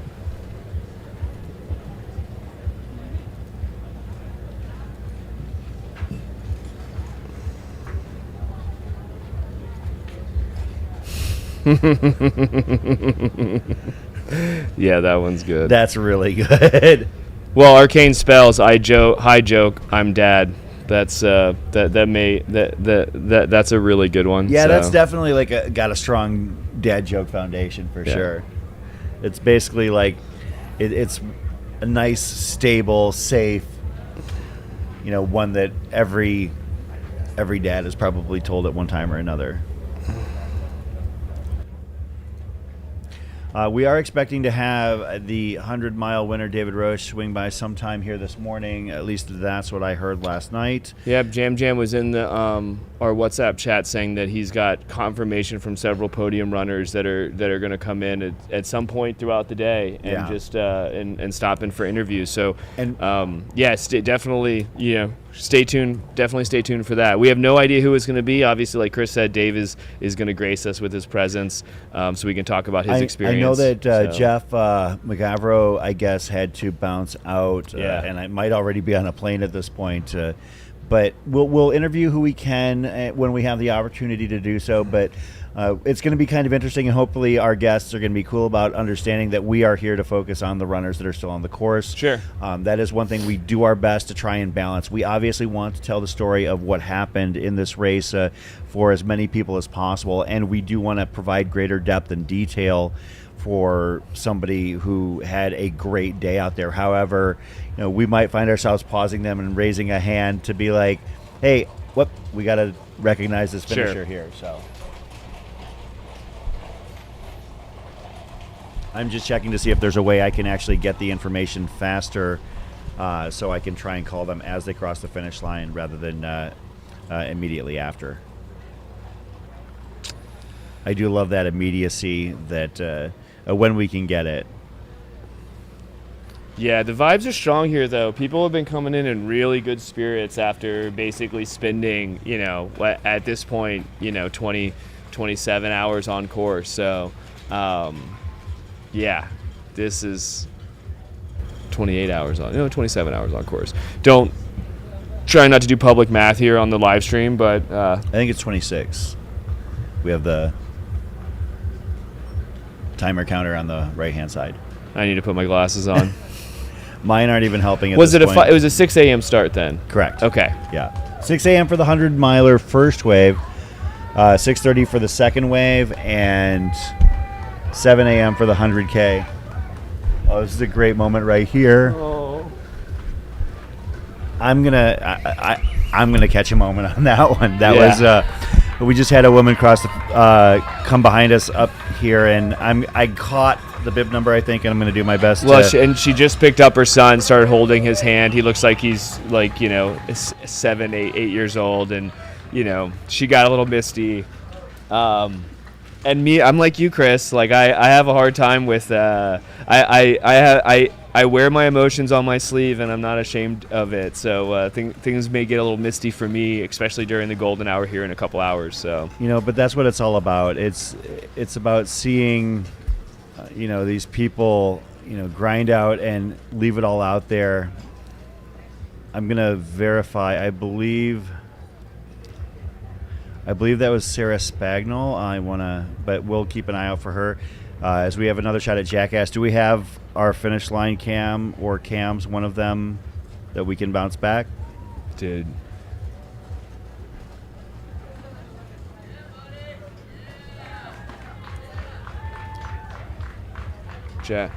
Jackass is they're still going strong over there. I feel like the vibes have diminished slightly from when I was there several hours ago, but runners are still coming in, and obviously the support there, the volunteers there are doing what they can to get runners in and out so they can get the job done here. And anyone coming in on their last lap is definitely not in crunch time yet. Still plenty of time to get it done. Here's the shot that I wanted to catch. Thank you so much, Jordan. You're clutch. There's Simon. Yeah, Simon looking good out there. Yeah, that was Sarah Spagnol just in front of Simon. And Sarah, when she came around behind us, you could see that she was getting choked up and emotional about getting it done, and she went to motion to her kid to come and spend these last few minutes on the course with her, and you could tell that it meant the world to her to run alongside her child as she came in. It was it definitely gave me goosebumps for sure. That is Angela Feldman, I believe. So, yep, that is Angela Feldman. So Angela, when she finished the McDowell Mountain Frenzy in 2022, she came in and was greeted by the race director to let her know she had been selected to Western States. She was picked in the lottery while she was out on the course. Wow. Which is one of the cool parts of that race. Angela is a local runner here, and I believe this might be her third finish here. She's done Western States twice, and the last time she did it, she found out. So we have the McDowell Mountain Frenzy here at the first Saturday of December, and everybody who is picked in one of the lotteries is greeted who runs the race is greeted at the finish line with a hat. Oh, I love that. And one says, headed to Hard Rock. The other one is see you at States, and so. Only a couple of people have those hats, but those who have been selected at the while they're on the course get one. So That's I know that really cool. Yeah, and I know that Nick Curry got one a few years ago, which is no surprise. But at the same time, we had one a few years ago. So actually, it was at Fat Ox where John Fagivarisi, who is one of the proud Barkley finishers, he's out of Flagstaff. John was out at Fat Ox, and Jamil basically grabbed a microphone and asked John to stop for a minute. It's a loop race, and John not really worried about winning it. But I guess my understanding was that Jamil said, "Hey, I wanted to say to everybody, John, congratulations for getting selected in a lottery today." And everybody started to clap, and John asked, "Oh, thank you." And Jamil was like, "Well, wait, I didn't say which one. You got into both." Nice.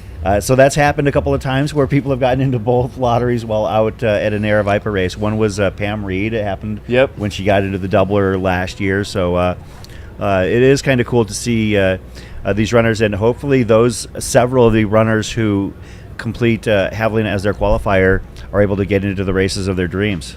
Yeah, and speaking of the Hard Rock Lottery, I think yesterday was the first day to submit your qualifier. So I need to do that. I can't forget. I have that date marked on my calendar, and I was a little too busy yesterday. But yeah, so got to get that done. Hopefully, two double fingers crossed here. But this is my second year submitting, so I know it's not a. You know the drill. Yeah, I'm willing. I know I'll be in my 50s when I run Hard Rock for sure. So, but yeah, this year is my also year to re-up on my qualifier. So I gotta pick a hard 100 and get after it this year, Chris. So. Well, we have the Moyan Monster up in the hills here, so that's just one to keep in mind. I have Simon Gerard's final finish time, 25:35:28. Also, we mentioned Angela Feldman, 26:06:07. Louis Philippe Asseline, 26:06:12. For some of these runners, the reason for the discrepancy there is that the start waves are kind of self-assigned, and if you start at 6 a.m., you've obviously been on the course 30 minutes longer than if you started at 6:30. Oh, so you bump up. Yeah. I see that. You can see, the Pope has made her appearance. Wow. So this has become a tradition here at Havalina 100. At the McDowell Mountain Frenzy, or the McDowell Mountain Church here at McDowell Mountain Regional Park. So Pope Jubilee makes an appearance every Sunday morning here at Havalina 100. It's just a question of time as to when the Pope decides to make this appearance. This is the final costume change of the day for Jubilee. Feeling it. That guy's pacer had a full-on fast packing kit. He's training for something. Actually, that's one of the things I love about Havalina is that when people need pacers, they're easy to find. A lot of locals love being involved in Havalina to the point of like running alongside or pacing people, but they don't want to do 3 or 5 loops. So we have a pretty robust a drop of a hat pacer community here locally. So, I mean, I'm not sure. I assume that was probably somebody they knew because they seem to have a good bond there, but as you can see, Jam himself has made an appearance in the morning. Hopefully got some sleep last night, but he never does. Let's hope so. Sleep is important. It was funny when I was talking to. I ran into Simon at the at Jackass yesterday, and we were joking about his costume because he did the Waldo costume, but he said that his partner is actually the real Waldo, and he's one of the fake Waldos. So Troy, Waldo was huge this year. It was, yeah. Like I would say that was probably the number one costume, if anything, which is a surprise to me. Boberta asking or mentioning the cutoff. So I want to clarify with the cutoff, Franny. So with there being 2 waves, the 100 milers either starting at 6 or 6:30 yesterday morning, they have 30 hours regardless of when they started. So if they self-selected for the first wave, they have until noon. If they self-selected for the second wave, they have until 12:30. And so Troy and I are actually going to be here till 12:30 and then some. Of course, we're going to see every finisher we can heading in. And if we do have a couple of stragglers who complete the distance but don't do so in the allotted time, we're going to do our best to actually acknowledge and appreciate them as well. That's a rough one. As somebody who has done final lap follow filming here at Western States, at Hard Rock, it is absolutely gutting to be alongside a runner when you're looking at your watch and you know that they're not quite going to make it in the time, but they still want to finish the damn thing. Yeah. It is really, really an emotional thing. Yeah, well, once a year, I make sure I watch the YouTube video of Gunhill, excuse me, thank you, making it happen, and Rob Carr, the winner that year, running her in, and just I get goosebumps, I get teared up, like I could watch that moment on repeat, and it just gets me every single time. So yeah, and it wasn't quite as close as Gunhill's, but another runner, Karen Bonet, who is out here actually on the course still in trying to get it done to get back into the Western States Lottery. Karen, with her 9 seconds to go, finished just a few years ago where her brother was pacing her. And, when I saw that, I mean, she's not local necessarily. She lives in Auburn, but everybody on her crew were people that I had been running with and known for many years. And I can still hear it in my head, Paul yelling and pointing like at his feet. He's like, stay on me, Karen. And finishing at 29, 59, 51. Those are the moments that we live for here. So yeah, no, for sure. Yeah, shout out to Travis Longcar in the chat saying the Waldo costume is a prevalence to Craig Thornley, as he is the race director not only of Western States but also of the Waldo 100K. Travis is one of those people I feel honored to have gotten the chance to get to know over the past few months. I can't remember exactly where I met him first, but I think it was at Cocodona actually. Was the first time I got to meet him. I was hanging out with he who shall not be named after a cinnamon whiskey drink up in Flagstaff, and all of a sudden he basically, I think he saw Travis on the streets of Flagstaff, and we went and talked to him, and since then I've gotten to see him a couple times. Saw him out at Run Rabbit Run. We actually were on the same flight back to Denver from Steamboat Springs. Oh, cool. And I didn't talk to him then because he was pretty gassed. Jamil and I Jamil, Travis, and I were all on the flight, and I think we all probably put our head backs and passed out. Yeah. I've had Travis on the Midpacker pod a couple times. Once to talk about Jigger Johnson, where he got the 50-mile finish this year, and then also to talk about Laurel Highlands. He's a PA boy, so when I finished that race, it was cool to have him on and talk about that. That's one of those quintessential 40-year-old old school East Coast random distances. So it's 70.5 miles, and I think what's great about that race is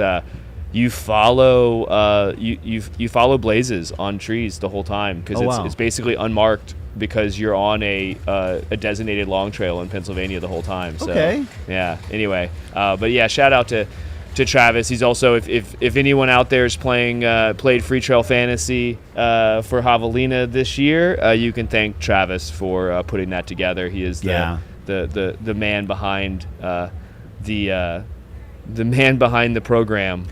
Great contributor and member of the community. Just I guess that one of the reasons I like him so much is because he's just a fanboy like us. Yeah. Just both love that. Him and it's funny you mentioned Aid Station Fireball too, because they're both basically you didn't actually, but they're both like the quintessential data junkies for ultra running. So love to see it. Looks like we got Simon is making his way around. Yeah, we'll talk to Simon here in just a moment. I want to recognize our most recent finishers: Nick Hartzell, 26:11:34; Jackson Brower, 26:13:57; Eric Bratke, 26:14:26. If you want to come on and have a seat, you're more than welcome to, buddy. Yeah, come take a load off, man. Yeah, please. Absolutely willing to sneak in and have a conversation with you, buddy. Our next guest here at the Javelina Jundred live stream presented by Hoka and the Feed. Just grab a mic and we'll have ourselves a quick little chat about how things went down this weekend. Simon Girard. Simon, welcome to the studio. Yeah, I man. came directly from the finish line, so nice to be Yeah, here. you did. You literally, basically got across the finish line, grabbed your buckle, got your high fives, your hugs, and then headed a couple hundred meters back down the course. I was trying to photobomb you behind, actually. I don't know if it worked. Where's Waldo? I didn't even think about that. Yeah, Waldo, like I was just saying a few minutes ago, Waldo was pretty high profile here this weekend. So Well, actually, the funny thing is I'm actually fake Waldo. My wife is real Waldo because she has the accessory. oh, you got But it. I then see the it walking was too stick. long to explain to people, so I was like, okay, fine. Well, I'll be it's- real Waldo. I guess what Chris is mentioning is there is a lot of fake Waldos in the run this year. If your Yeah. wife is the Well, is the Waldo, There so. was a big crew of Waldos, and then I think people thought we were together. I was like, That's I'll awesome. roll with it. That's cool. So, Simon, how you feeling, man? It's been a long year for you. Yeah, I mean, it was a long year. That's the final race. That's the 1,600 miler of the year. We always come back for this one. It was my first trail run back in 2020, so that was a nice way to celebrate the end of the year. We had some friends over, but yeah, the race did not go so well. That's my slowest Havalina by far. Well, maybe, but not by far, but by a little bit. And usually that comes with a lot of pain. I see that you guys have some squirrel nut butter on the table. Yeah. It's good to apply. Do you Not need in some, my butter. friend? It's too late for me, my friend. It's too late. Yeah, there's definitely two stages of the squirrel's nut butter application. There's the prevention and the treatment, and the prevention is so much more comfortable than the treatment because sure. I'll use it on both ends of it, but the treatment comes with a whole lot of pain and a little bit of screaming. Yeah, and the reality is that I was racing last weekend. I did the Diagonale des Fous, Grand Raid, so 100-mile Reunion Island. Pretty hardcore, 53 hours, and I was chafing real bad. It was wet all the time, so it just never really healed. So I think that's what happened, because I did, of course, use a lot today, but that just didn't work out so well. Well, yeah. So I wanted to. I totally forgot that you did Grand Raid, and then before that it was Saddles, and then before that it was Tour. So like you've kind of had a very let's say a dynamic 2 months, my friend. Yeah, October was 3 races, and Saddles was a little bit unexpected. But for sure, the big one was Grand Raid Diagonale des Fous. Just the travel for there. It's good to remember, I was racing last weekend. It takes about 36 hours to get back home from that, so it's not exactly the best recovery. Yeah, and eight time zones or something like that too. 9 time 13. zones. Yeah. Yeah, Oh my goodness. Well, Yeah. from California, yeah. Okay, yeah, from California. It's literally, you know how we say if you would dig in the earth, you would go to China? That's actually not true. You would actually go there from You- California, yeah. Because for those that aren't familiar, Reunion Island is literally in the middle of the Indian Ocean, correct? Yeah, it's like east from Madagascar. That's wild. It's absolutely wild. Yeah, but it was funny. It was all French, so actually I could brush up my French, and everyone was super polite about saying, are you like Canadian or something? It's I was been a like, long "Yes." time. No, my French is perfect, but it's Québécois. It's just Oh, sure. Yeah, yeah. like British American English, I Yeah. would say. So it's pretty obvious, and they were not shy to tell me that my accent sucked. Well, So, so you They were very French about it. as good French people should. I was gonna say, Yeah, yeah. I You was said like, it, not I'm us. having the cultural experience. That's actually perfect. Like that, I wouldn't want it any other way. So you were talking about that. That was not your fastest Havalina 100 out here. Are you satisfied with how things went? How was it on the course? Were you shocked at how hot it was, or were you pretty well prepared? You heat mitigation? I mean, the race is well organized, and that makes a huge difference. Saddle was really hot, but the aid station are pretty far apart. So if you compare, actually, today I was not as hot as Saddle. Maybe the temperature was higher. I actually don't know, but you have ice every 5 miles. So many volunteers to help you out. So I was well prepared for that. What was really difficult is just I was not recovered from from Grand Raid. And actually, I was still jet lagged. So around 6 p.m., I was falling asleep. I was like, oh, that's going to be a long night. But then around 3 a.m., I was like, all right, like it's broad daylight for me. I'm good to go. Yeah, But, I was actually gonna ask, like, with a 13-hour time zone and a 36-hour flight, like, you just cratered your legs for one, because you're just sitting down for so long, right? And like the blood's pooling, and then your internal clock is just on haywire. So yeah, It was all messed up because I was actually, so when I flew to Grand Raid over there, I was working California time. So I had to kind of push myself to work from 7 p.m. to like the middle of the night. So that was not great. But then the race is regular calendar. And then I hopped on the flight. And Nora, when we were home, when I arrived, she was like, where are you in your jet lag kind of schedule right now? I was like, I have no clue. If I feel like it's morning or evening, I just want to sleep. It actually took some time for my jet lag to kind of settle and understand that, right now it's the middle of the day for me. So Arcane Spells in the chat has a question for you. High point and low point for you on the race and for Havalina this year. Low point. There's a few, but I've been chafing down there so bad. Like, it's hard to describe how bad it is right now. Please don't. Yeah, I mean, we have camera. Yeah, I can show it. Yeah, no point describing. We'd like to keep it PG, please. Yeah, we don't want to get kicked off YouTube. It's been pretty bad. A high point, I love the atmosphere here. That's why we're always back. Just tent city. There's so many people cheering. So many people thought they were annoying me by saying, "Oh, I found him for Where's Waldo." I was like, no. If I didn't want the attention, I would not dress up. That's okay. Like, you play along. That's totally fine. And I love that people are actually into that. It's runner are a little bit less because we do have to run 100 mile and it is difficult. But the crews are really cheerful, and that's definitely the highlight for Havalina all the time. Also, we had some friends over, racing their own race or supporting people, so that's also great. Nice. I want to shout out our most recent finishers of the 100-miler, Tim Whitrock, 26:20:10, and Dakota Wagner, 26:21:45. Also, Simon, I see that the Real Waldo has a piece of hardware that I want to see if we can recognize here in the studio. This is something that has become a chase item for certain people, and we'll see if we can share this on the live stream. Oh, that's snazzy. Can we do a quick shot of the studio here as Simon's latest piece of racing hardware? Yeah, so it's a 5-time finisher jacket, which looks really warm actually. So Jordan, can we get a studio shot of Simon and his new hardware?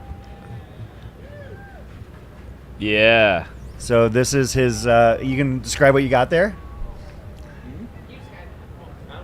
I described it's the 5-time finisher for Havalina. Of course, Havalina, as we know, is a really cold race, so you have a really cool jacket, which will keep me warm at night. But no, it's really cool. Really excited about that. I have enough buckles, so a jacket is a good idea actually. Yeah. And we'll pivot back to we want to do just picture-in-picture and then have the finish line set up as our main shot. So we just wanted to show off Simon's brand new gear. So congratulations on that. Yeah, the plan is to have David Roche in studio whenever he's darn well good and ready to join us here. But I'm just curious, how fast did he do it? Like 12 hours? 12:45, give or take. Yeah, 2 minutes off the course record. He passed me on the first lap. I was like, I don't think I'm winning this one today. Simon's like, not my day. So yeah, not my day. Yeah, I mean, you wait until I have a good day. Yeah, that's the only issue.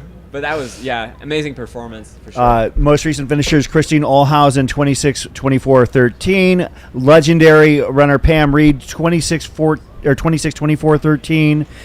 Tom Vinyard, 26:24:41.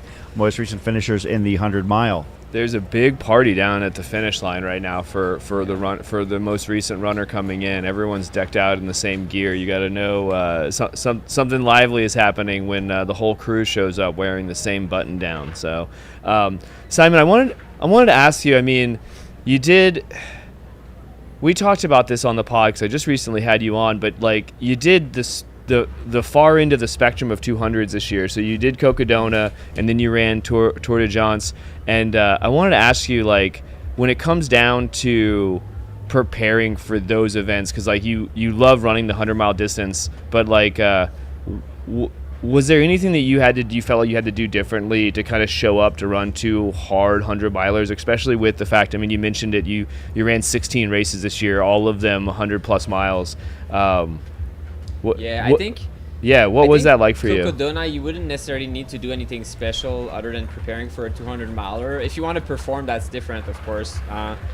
But Tour des Gens, definitely you need to have some mountaineering experience. And that's something that my background has always been more hiking, so I think I was well suited by default for it. Fitness-wise, I should have definitely strengthened my leg because they were definitely banged up after Tour des Gens, but also after Diagonale des Fous, 35,000 feet.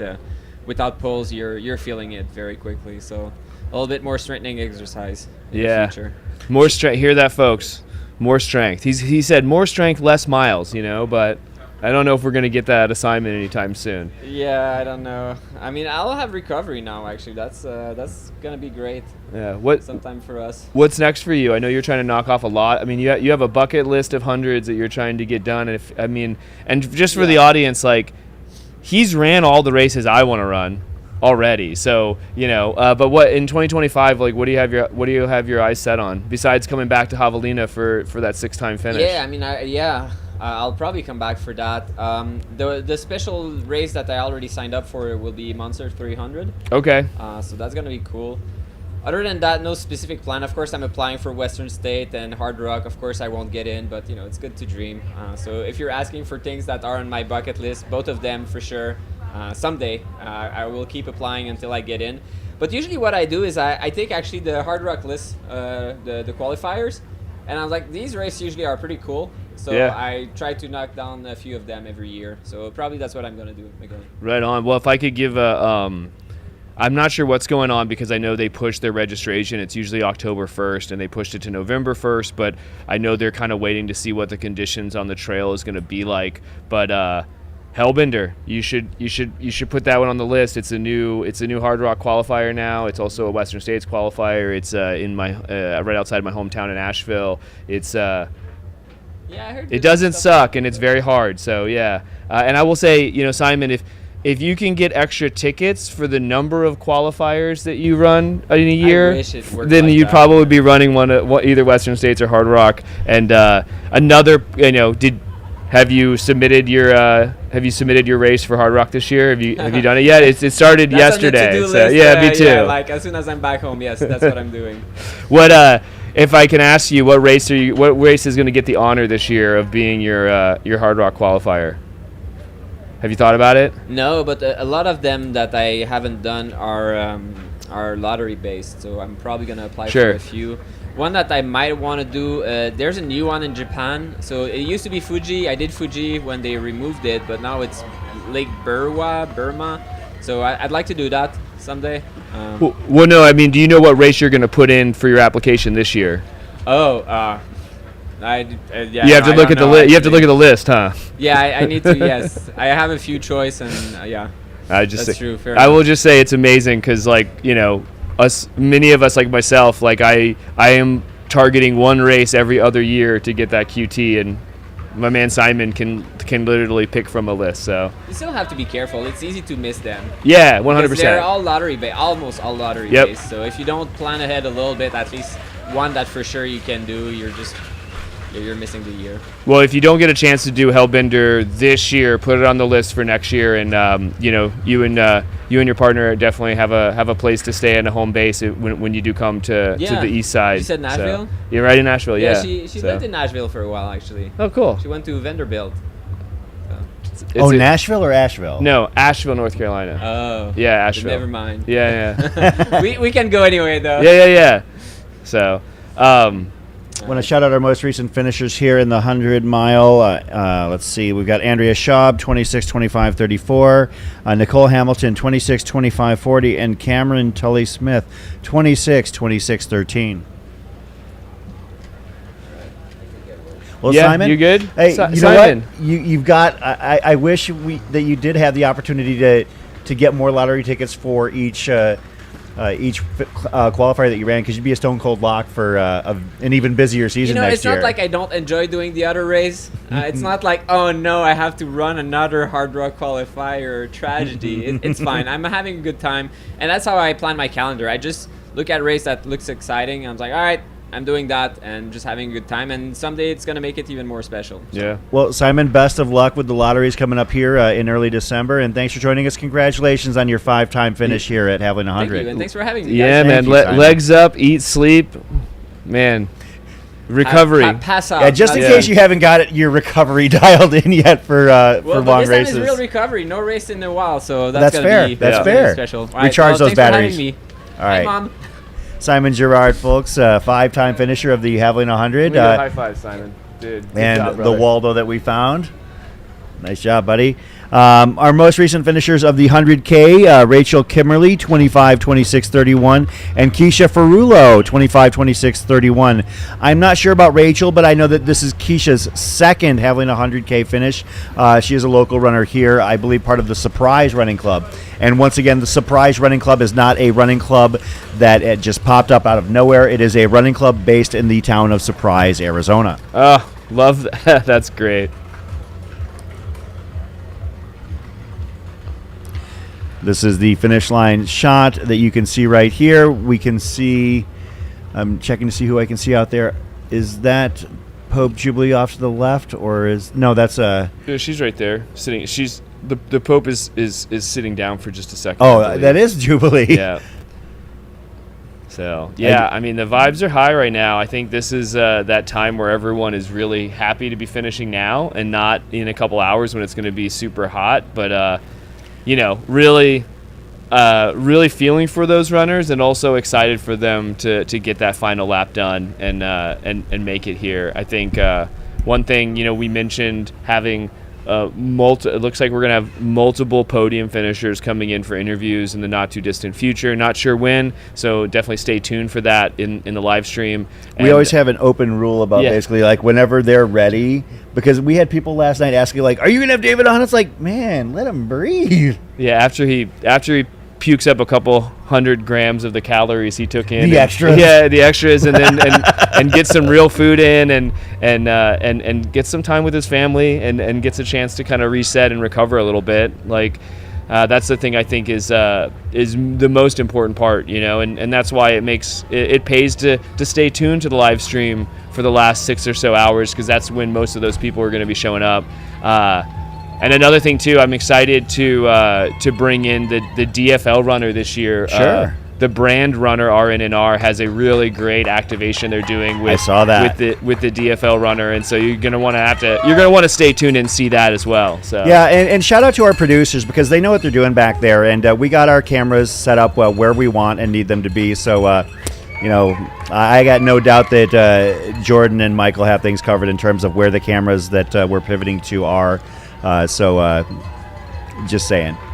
Let's see if I can give some details on our most recent finishers here once our filings come in via the internet. We're using the same trackers right now that everybody else has access to. You can check those out. The tracker is pinned to the top of the page. It takes you to live.aeroviperrunning.com.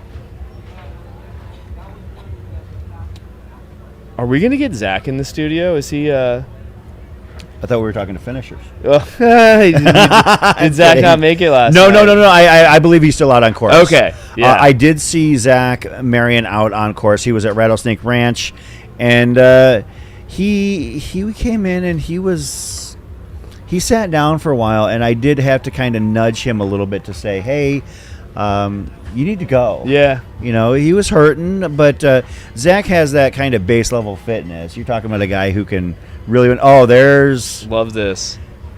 With the crew. That is Zoila Bella Kahlo, leader of the local chapter of Latinas Run. Zoila Bella is a friend of mine. A great job for her to rock it in and get it done. I know that she's worked extremely hard to prepare herself for this 100-mile finish. I will get her a final time here as soon as I can. And the runners are just steadily streaming in at this point. So, yeah. So we've got. I'm just going to take a quick little eyeball here.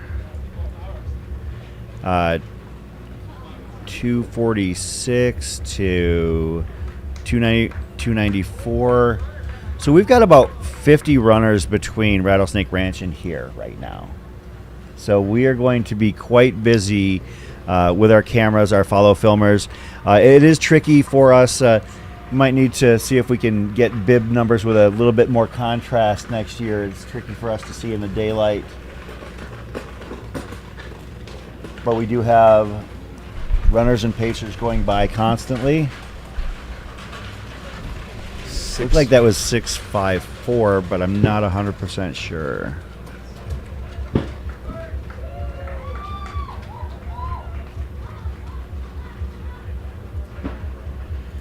If that was Bib 654 that was coming in, that would be Starshine Blackford out of Ohio. Shout out to the Beast Coast. Yeah, no stranger to running tough stuff. Ran Badwater last year. Man, that's 38, 36, 35, so the heat mitigation was probably on point. she has to have a system because as someone who runs on the East Coast, it's not really that hot. I mean, I guess if you No. run in the middle of the day, but for me as someone who has to run in the morning, I got cooked last week at the Yeah. Fall Classic. It was almost 100 I degrees bet. out there, and I will say, like, I had no heat adaptation whatsoever. So We'll get an official finish time for Starshine in just a few moments here. yeah, I mean, Shout out to our most recent finishers, Micah Bevins, 26-33-27, Davis McAllister, 26-33-28, Evan Birdie, 26-36-37, and Whitney Dutton, 26-36-37. Yeah, and big ups to the volunteers running the gimbals out there, trying to run the runners in. They're definitely, I would say, doing a pretty stellar job and trying to get the job done. So, And you can see some of the tent pop-up setups have started to come down here along Havalina headquarters. Tina Fernando finishing the 100K. Great job, Tina, in 25:31:11. We do have a handful of 100K runners out there. I do believe at this point, based on if they're moving the way they are to this point, they probably need to be through Jackass Junction at this point. I know we have 5 runners from the 100K that are actually between Rattlesnake Ranch and the finish line, so they're within 4 miles. And Zachary Rosen has passed through Jackass Junction. He might be potentially our DFL in the 100K. The 100 mile, it is way too early to call for the DFL, but as I mentioned, we have about 50 runners that have passed through Rattlesnake Ranch on their way to the finish. And if I had to eyeball it, I would say about 100 runners between Jackass Junction and Rattlesnake Ranch. Those are runners that I would consider to be in the safe zone. They've got about 3 hours, 20 minutes to go 10 miles. So even if they're moving pretty slowly, as long as you made Jackass Junction by this point, I think you're okay. I think that the danger zone happens when you're at about 2.5 hour mark. Like if you're at the 2.5 hour mark and you haven't left Jackass Junction left yet, at that point, you're going to have to go a sub 15-minute mile pace to get into the finish. As we mentioned, though, that actually won't happen until about the 28-hour mark of the race, because with the second wave, as long as you're out of Jackass by 10 a.m., but I can pull up the official cutoff times because I want to make sure that I don't. yeah, We've got quite a few runners through. Through Rattlesnake. Yeah, like 40 or over Rattlesnake, 50. Quite a few runners through Jackass Junction 2, or not? Yeah, on their last lap. Mm-hmm. So it's gonna be wild. It's gonna be wild and crazy times here, Chris, as the runners are just gonna continue to flow into the finish area.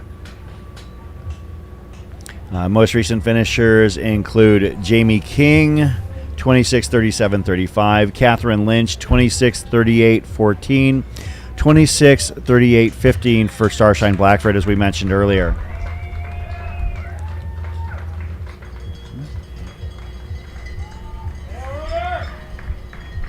Yeah, the pop-up setups have gotten a little bit more sparse here in Havalina headquarters. Looks like we've got our bike cam out on the case to try and pull runners in. I apologize for my fading eyesight and my advanced age as I'm trying to do my best to ID runners. I will make a gentle suggestion to Race Command to potentially have bibs with a little bit more contrast, or maybe a timing mat right behind us as well. So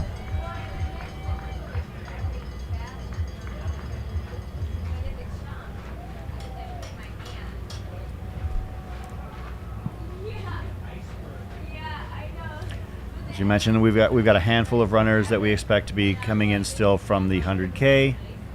Keeping an eye on that race. Let me give you a quick little temperature reading locally, at least what to my phone says.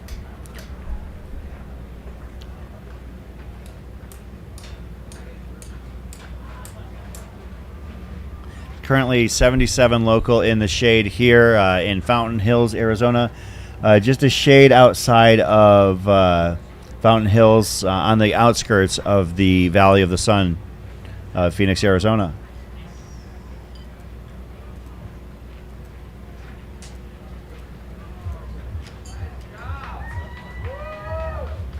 The people that are still here, though, are still cheering on runners pretty strongly, so it's great to see all these people still out here at this point, because it is long in the day for people, even if they haven't been running. The race started over or nearly 27 hours ago, and really the festivities out here for Javelina 100 actually started back on Wednesday. The setup for the event started on Monday, and the first couple days were set up on Wednesday evening. We had our group run that we have annually, the Aravaipa Group Trail Run.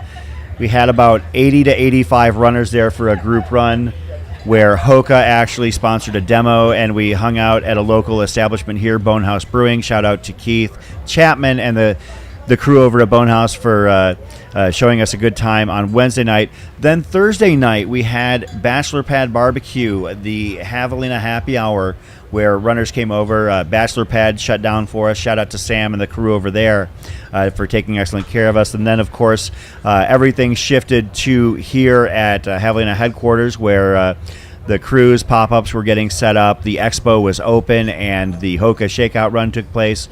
I love the fact that our Shakeout Run here for this race had over 500 people, and included a field that rivals a lot of golden ticket races. So thanks to everybody who came out for that. And that's one of the things I want to stress is, if you're ever interested in running Javelina 100, it's not just the 100-miler. We've got so much going on over the course of the week, so many activations, so many promotional opportunities, chances to meet people who are involved in the race and involved in the setup, as well as other people traveling from all over the country and around the world. So we hope that you are interested enough to give it a shot next year. Registration for the 2025 version of the Javelina 100 traditionally opens on January 1st. It does not sell out within minutes, but it does sell out within days. And it goes to a wait list. This year, I actually followed the wait list fairly closely, and I believe that it got down about 350 or so names before I stopped following very closely. So I have to say, like once upon a time, it used to be that the wait list always cleared, regardless whether there were 300, 400, or 500 names on there. But there's no guarantees. So the closer to January 1st you start to plot out your year in running, the better. I do see we have another guest that is set to join us here shortly. Frankly, as far as I'm concerned, whenever she's ready, she can come in here. Yep, I let her know. I saw her outside on my. Whenever she's ready to chat, I'm happy to have her in here. I actually have a funny story about our next guest, and my first time witnessing her get a golden ticket, and a little bit of a video snafu that we caught of her verbalizing a word that you could see that she was obviously embarrassed by. Yeah. Well, I'm excited to talk about her race. I saw her a number of times at Jackass Junction, and she was just dialed and in control, I think, all day, of at least of executing the race that she wanted to have. So yeah, looks like Eric is excited for Jackass 2025. I will say Jackass Night Runs is the one race of the three that the wait list typically does not move very much at all. The Javelina 100, of course, if you register for a 100-miler 10 months in advance, a lot of things can happen. You might have to drop down to the 100K. You might have to table your plans maybe for a future year. The 100K, the same way.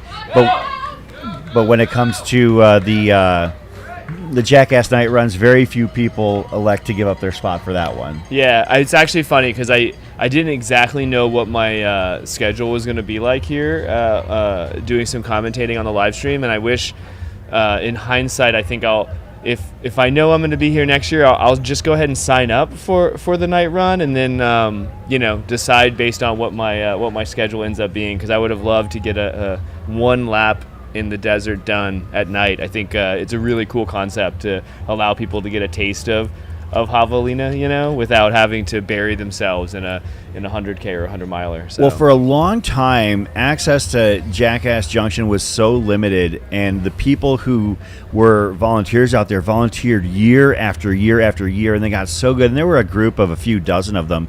And what happened is that there was a bit of a changing of the guard in the people that were out there, and it is a little bit less impossible to get to be a volunteer at Jackass Junction. It's still pretty tight, but they do actually offer public sign-ups now. Now there are people who have been kind of grandfathered in who still can be a part of the crew out at Jackass Junction, the notorious Shift 2 especially. But I know that AZ Trailleggers takes care of Shift 1. They set the table, taking care of the runners in the early going. Then it used to be the JLU crew who handled Shift 2, but JLU is more of a fan and coming out to hang out and enjoy time rather than put himself hard to work.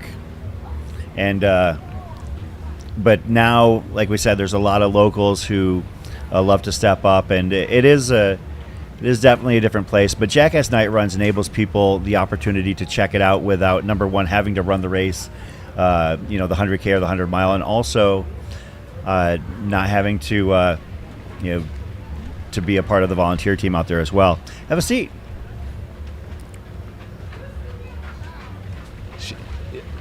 Just grab a mic and we'll enter a chat. We're very excited to have Lauren Perez here. Did I say that right? Perez, excuse me.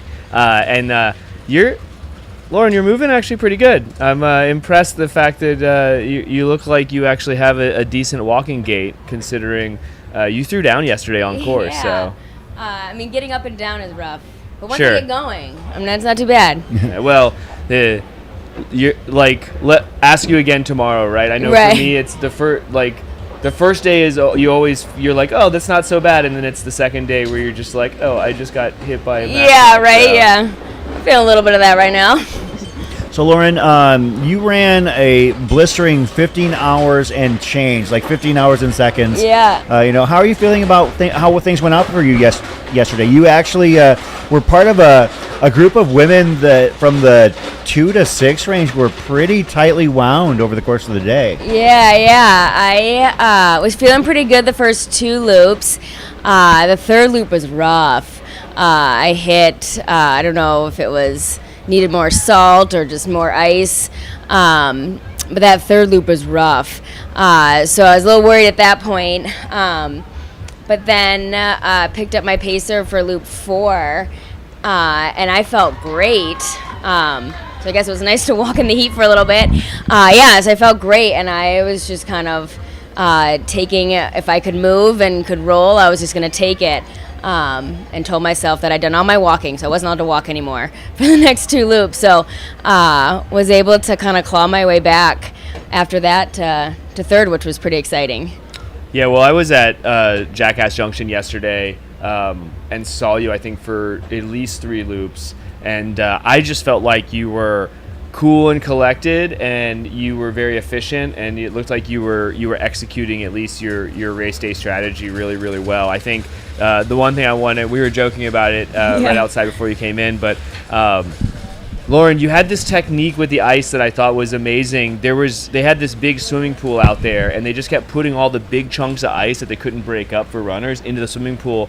And after Lauren would come in and get dialed with all the ice she needed and cooled off with water, she would grab the biggest chunk of ice she could and just shove it down her sports bra and her vest and leave with like an iceberg of ice. Yeah. And I was just like thinking to myself, like, that's a solid Javelina pro move. Yeah, it was actually glorious. I think I accidentally did it the first loop just because that's what I could get my hands on, and I was like, we'll see. And it was this big piece, but as I went along, it kind of broke up to smaller pieces, and I could put it in my hands, and then we could kind of like, as I started to evaporate and like get less, I could like wipe it all on my butt or my stomach, or like, just bite off a piece of ice and kind of chew on it for a minute, and I was like, this is a great idea. So I tried to do it every other lap that I needed it. So it wasn't a pre-planned thing, but it turned out to be like a happy accident that I will repeat from here on out. Yeah, I will.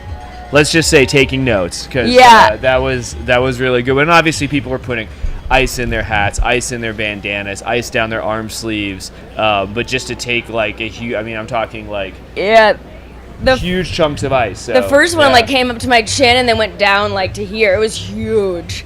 Love that. That's awesome.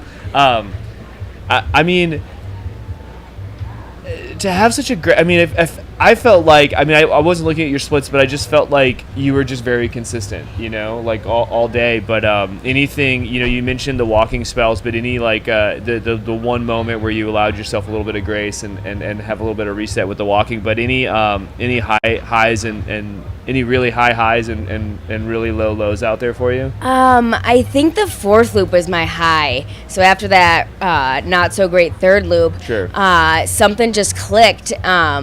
I don't think my pace was actually, but I felt like I was flying, especially after Jackass back down, and just felt really good. So that was like my high point. The last loop, it was kind of like, all right, can we keep going? Like, how is this going to go? Which the climb up to Jackass was a little bit slower, but still pretty consistent. And then was able to, I think, finish out the last loop just under 3 hours. So kind of was able to make up the time I lost on the third loop from walking so much. Because my goal was kind of 15 hours on the dot. Which meant each lap had to be around 3 hours. So, so that, I think, whatever clicked at the fourth loop kind of took me to the end, I think. Lauren, we're going to circle back around to this in just a moment. I want to give a quick shout out to our most recent finishers of the 100K. Nancy Rivera, 25:44:45. Melissa Pineo, 25:47:16. And on the 100-miler side, our most recent finishers, Scott Dudley, 26:47:29. Luke McCrae, 26:49:49. And Ted Thies, 26:51:29. So, Lauren, I've been watching you race now for a few years, and frankly, what you've been doing to level up is absolutely fantastic. So, last couple of years, you've run a pretty solid 16 and change out here, and warm but not hot years. This year was absolutely blazing, and so were you. You dropped over an hour off your time. Yeah. And not only that, but you had one of my favorite moments of the year was the surprise golden ticket face. Yeah. I actually happened to catch a video of it where you can see you mouthing a word that I did. It was hilarious. It was actually one of my favorite moments of the year. But what have you changed this year that's enabled you to level up so much? Because you went from having some pretty respectable 16-hour and change results here to golden ticket at Black Canyon, a fine showing at Western States, and now a top 3 finish here, dropping an hour at Havalina 100. What's changed for you? Probably trying to balance work and running better. So being more balanced in that. I was doing gynecology and obstetrics, and I dropped obstetrics last year. Just that call schedule just is really hard when you're working 72 hours in a row and trying to recover and trying to train in there. So made the decision to kind of prioritize running more and less work, which was one of the best decisions I made. In general, just even for life, like I have more time and more joy in everything, my kids, my husband, and running. So I think that was a big thing. And then just focusing on kind of all the other things besides running, all the body work, whether it's PT or lifting and stretching and sauna and all that kind of stuff that's kind of, about running but not the actual running part. And so prioritizing that as opposed to being like, yeah, I'll do it later, and then you never do it later. And so really focusing on that part too. I think have been the two biggest changes, I would say, in the last year and a half that I've done.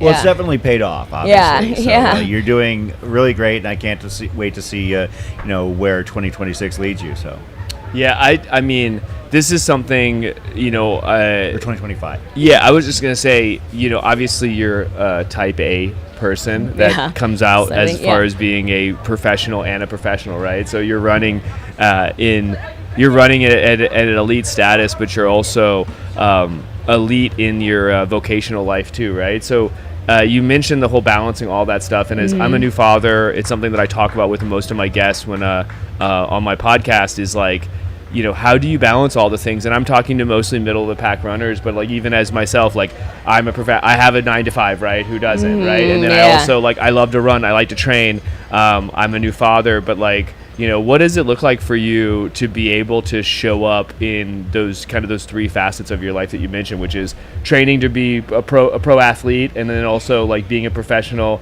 gynecologist, OBGYN, and then also, obviously you mentioned you have a family, and it's nice to be able to spend time with them too. So Right. I mean, and I think that's the thing is it's not a balance. It's a teeter-totter where like sometimes something is you got to give up one thing and you prioritize the other thing, and then you just kind of hot mess it with this teeter-totter of what's going to get more at the time. I think working with your spouse or the coworkers or whatever it may be to be like, this is a goal here is short term, like I'm not going to have as much.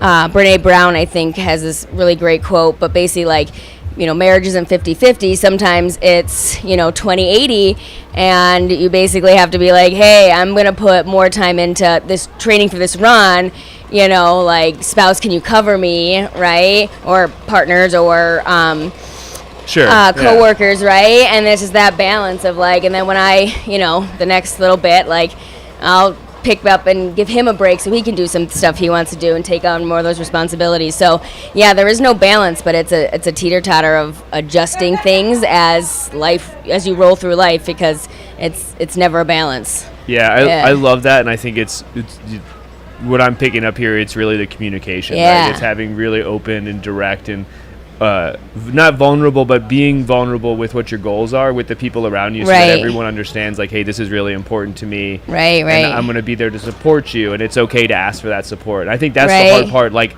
as type A people, where it's like, oh, I can do it all by myself, right? You can do it all. You'll drop all the balls on the ground, right? Well, and I love, so you mentioned a teeter-totter. I always like to think of it as like a tripod or a stool with 3 legs, right? And like, you can only let one of the legs get so short before everything tips off the tip of the stool, right? I just love that you're willing to talk a little bit about that, because I think it's really important, especially for a lot of the audience and a lot of the middle and the back of the Packers, to be able to see someone like yourself who can compete at a high level, but also find a way to get it done on the other fronts of life. You know? That, and just being very dedicated and very specific with your time. Sure. I feel like sometimes when I have more time, I like dilly-dally around, but it's like I gotta get up at this time to do this, and if I don't, there goes that time. So you have to be very dedicated. Like that's the other thing is like there's not a lot of relaxing going on, right? It's like, well, this is what you have to do it, so you better focus and get it done, which kind of makes me get it done as opposed to putzing about. But yeah, well, you gotta be focused, you gotta have the goals. The goal setting is important too. So it's like, and I like that you obviously mentioning that you're like, I was doing a lot professionally, and now I'm like, I cut some of that back, and I found that I've got more time for my family, and I have more time for my training, and ultimately that leads to probably a happier Lauren at the end of the day. Yes, very much so. I jokingly but not jokingly say, now my kids don't hate me, my husband doesn't hate me, and my work doesn't hate me, so it's all better. Talk about finding balance, right? Yeah, right, Shout out to our most recent finishers of the 100K, Zoe Silver, 25:53:22. Melinda Yelverton, local runner, 25:55:01. And Aaron Jaskowitz in the 100 miler, 26:55:41. People are incredible to keep going. Wow. Still going. They're so great. So amazing. So, Lauren, with 2024 drawing to a close, what's on your race slate for 2025? Any big plans? The only one I've thought about was Big Alta. Looked beautiful, but that's all I've really thought about. I haven't even gone there yet.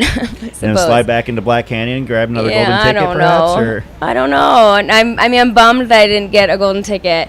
But But I don't know. I had such a great experience of like, hey, did you go back? And what if it's bad? And then you're tarnished your good memory of it. I don't know what I'm going to do. Then again, you had 2 pretty good experiences here before this year. That's true. And then Valid point. You leveled up that. Valid point. Actually, you know what? I want to say thank you. You know, shameless plug for the Air Viper Racing team. You all showed out here this year. Yeah. I mean, you and Corinne did Corinne. amazing. Yeah. You know, Sierra had a killed it rough too. day, but she still pushed through it. Did she finish? I didn't check She did it. finish. Oh, She finished about good. the 24-hour mark. But, Nice. you know, she had big goals coming in, Yeah. and she went for it. And She absolutely- there's something to be admired about that. Yeah, right? So, yeah, the women of the Air Viper Racing team I know. showed out here today. So Right. Great job. It was nice sharing a tent. Because sometimes you lose people when you come in and everybody goes to their different tents. It was kind of nice to have everybody, like, have them in that tent to kind of, you know. Actually, it's funny you mention that because, of course, having come out here for many years, when they organized the whole tent city thing, one of the things that was always a big deal was to try and have that front space like close to the start finish line, because that was where the energy and that where the buzz was. And one thing that I've noticed is that in some cases the pros have actually kind of done the opposite and kind of moved away. Yeah. Because you can use the front entryway or like a tent like further away from the start finish line as a drop point. You drop everything down. And you come in, you come back, and by the time you get back, your crew's already ready for you. Right. You actually encounter a little bit more of a tighter window to do that kind of thing. I mean, obviously, like, your teammates for Air Viper are pretty dialed in and take care of you. But basically, it's like you have a little bit more stoppage time. So maybe we might have to talk about moving the Air Viper Racing team tent a little bit further down for future reference. I'll say for the first year I did this, I don't think I was on the team yet. Or if I did, I didn't use the tent. And we were a little bit further down, and it was kind of almost nice. Less crowded, too, less people, kind of congestion. But it is nice to not have to worry about getting a tent. Yeah, I think it's cool that runners can basically, like, this whole crew zone area, they can you can drop everything off and basically run unencumbered for a very short time. But I'm sure that feels good, like nothing on your shoulders, nothing in your hands. Right. Just go and cross the finish line, come back around, and then, you know, hopefully if everything goes to plan by your crew, that by the time you're, come back around, they're basically able to slap the vest on you, throw some ice, and you're able to rock. So, Lauren, I wanted to ask you, Aaron Clark was about a minute and 55 seconds behind you with her finish. Did you ever, did you guys have any interactions on course? Was there moves? Did you ever feel her presence coming as she was like moving in, like kind of getting closer and closer to that I think I caught her with 5 miles to go. Oh, Aaron, I'm sorry. Yeah. No, she came into it was closer than that because she came into Rattlesnake right before you. I think you actually passed her in. Oh, did I? Was it after? Yeah. Oh, okay. It was either at the aid station or right after. Yeah. When I passed her, I assumed that she was going to be right on my back, and I don't know if it was other people, like the hallucinations, or if it was 100Kers, or I was having hallucinations that I thought she was right behind me the whole time, and I kept on asking my pacer. I was like, "Is she right on me?"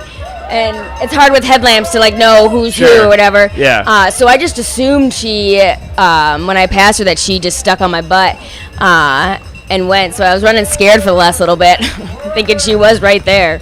Yeah, I was sleeping during all of that. I won't lie, but I just know, obviously, I think when I saw you at Jackass, I think you were running in 5th at the time, and so you made up. You obviously, you passed Corinne at some point, and you definitely made the pass on Aaron too. And so I just wanted it. I see the finishing time so close, and I'm like, was there anything, spicy and exciting that happened on course? So. No, I mean, I get pretty quiet when I run, so I just kind of silently passed. Maybe hoping she didn't recognize that I was 100K or something. I don't know.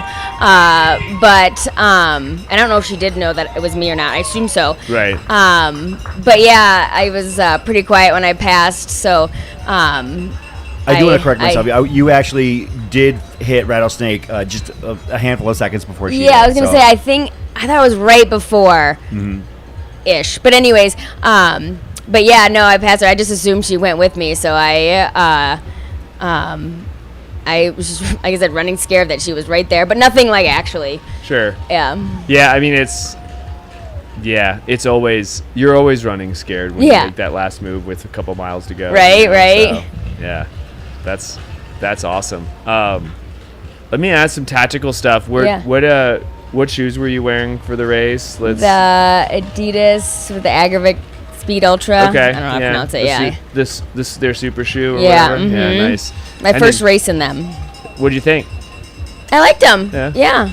I mean, I bit it on the last loop, but that was probably more of just not lifting up my legs. And when I hit the rock and stubbed it hurt. So they're not like super padded, but I think you give that up for a faster shoe. So otherwise, I was happy with them. Yeah. Nice. And then what were you mowing down on course mostly? What was your nutrition plan? Yeah, so precision is mostly what I do. A little bit of cis beta fuel to get some palate alternatives in there, and then precision. What's it called? Carb and sodium drink in the pack. Okay. Mm-hmm. Yeah, I haven't tried that. And I like their gels. Their gels are good. Yeah. They have an interesting. Say the palate it's light on the flavor, but it has a little bit of a tropical taste to it. Yeah, I like their 90 carb packs because I find them easy to open and like easy to suck on and then like put it back in so you can kind of suckle on it, if you will. And then I love their caffeine. And I don't find it has a lot of caffeine gels have weird aftertaste, and I don't, so I really like it. But yeah. Well, Lauren, I think just wanted to have you in here to talk about your experiences. Again, congratulations on a fine race. The progress that you've made over the past couple of years is amazing, and we can't wait to see what happens next with you. Now go get some rest. Yeah, good luck at Big Alta. I hear good things. So. Yeah, it looks so pretty. A girlfriend did it last year, and I was like, all right, I'll go. I haven't signed up for anything yet officially, but that's what the next one I think I want to do. Cool. Yeah, I hear the folks behind it are pretty well dialed in. Those free trail people in Daybreak, they do a decent job. They did. I had a great time at Gorge. Ish. Once I warmed up at mile 20. Lauren, thanks for joining us. Thank you for having me. Third place finisher Lauren Puretz, who finished just a hair above 15 hours here this weekend at the Javelina Jundred, presented by Hoka and the Feed. I'm going to give a quick update in regards to the most recent finishers. We had Adam Lisbon come through, 26:33:20. Adam was a Wave 2er, but looks like we had a few Wave 1ers come through as well. Jennifer Walrich, 26:58:39. Brian Weathers, 27:01:18. Catherine Seguin, 27:01:49. And Kimberly Drozda, 27:04:41. We are still expecting to hear from overall winner and just barely missed course record David Roche. David is like I said, we have a rule in terms of covering these races and interviews. Whenever somebody is darn well good and ready, they can stop by and we'll do our best to accommodate. So I love this shot Epic right drone here. shot in the house, yeah. Absolutely. Shout out to our drone pilots who make some of these views possible, some $1 million views of Havalina headquarters. We are a little bit limited in the airspace we can occupy here at McDowell Mountain Regional Park because there is some building on the fringes on the edges outside of the park, and a lot of the residential areas are not keen on having drones flying overhead. But you can see basically the runners are going to come off of that trail that was... Well, it was off to the right, but now it's off to the far left. You can see that is Havalina headquarters. Still a ton of pop-ups out there. That is the tent city in the middle. You can see the Hoka branded tent and the big top. That was where the expo and shop were. And now we're looking overhead at the bottom of the screen. That is the Coffee on the Run coffee truck. Very popular place to hang out this weekend. I believe we had a Cajun food vendor out there as well, actually, in one of the trucks right next to them. A kettle corn vendor. That is the Javelina Jundred start-finish line. There will be nobody heading in to head out for another lap. At this point, everybody who is coming in has either finished or is going to have to call it a day due to cutoffs being enforced. And let's not forget about Freak Bros. Freak Bros Pizza was out there. So yep, Freak Brothers Pizza is... an institution in the local trail and ultra running scene. Of course, the owner-operator Nathan Curry, you might recognize that last name. has been a part of this community. Actually, Nathan, part of the Curry running dynasty. And what's funny is that back in the early days of Freak Brothers, it wasn't uncommon to see Jamil out slinging pies at events. And that. even in the shop, because Yeah. they actually do have a brick and mortar. Yep. So it's in downtown Phoenix at the Churchill development. It's actually a pretty great place to grab some pizza if you don't make it your way out to Havalina Jundred. Yeah, I'm gonna have to stop. That's probably my last stop. Is after we finish here, will be around 1 o'clock, which would be perfect lunchtime to grab a slice. So Yeah, the Churchill has a couple of great pie selections. They have their typical supreme pepperoni. They have a pie. I can't remember the exact name of it, but it has a balsamic vinaigrette, a little bit of some greens and banana peppers. I wish I could remember the name of it, but it's actually really good. That's kind of one of their signature pies there. And also they like to play around in the kitchen and come up with their own rhythm and groove out there. So, gosh, look at this. You start seeing the tents. You can see some people, as they've checked out of their rental or getting taken down. But just the infrastructure here just amazes me as someone who I really enjoy going to that old school race vibe, where everyone camps at like the Boy Scout camp at the start finish. And there's maybe 100 and 150 runners. To be out here and see what it takes to put on an event with over 1,000 starters, runners, as far as all the distances, it's a sight to behold for sure. we do have a handful of 100Kers potentially still out on the course. Hopefully we're going to be seeing Jason Hampton soon, maybe Zachary Rosen after that. Beyond that, I don't think anybody who is still moving in the 100K might find themselves behind the 8 ball here. Our most recent finishers in the 100-miler, Kelly Duffy, 27:06:44, Victor Cortez 27:07:21, Russell Patek 27:09 flat, and based on my back of the napkin math, it looks like we have 62 runners between Rattlesnake Ranch and the finish. That is the final 3.7. Very runnable, very quick miles. Maybe those who have been struggling to grind to an 18 to 20 minute mile pace can find themselves in that smooth sloping downhill, able to pick it up to about a 14 or 15 minute pace and get here within an hour. Then those are the runners that have left Rattlesnake Ranch.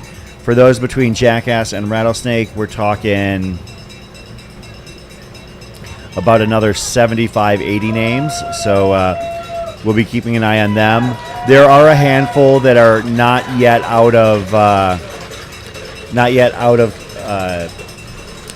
to Jackass, rather. A handful from Coyote Camp to Jackass Junction. Those runners probably have between 10 and 16 miles to go. Not an impossible feat at this point, but at this juncture, you're hoping that they are closer to Jackass than to Coyote, because with the clock moving, the Wave 2 runners have about 3 hours and 15 minutes to get it done.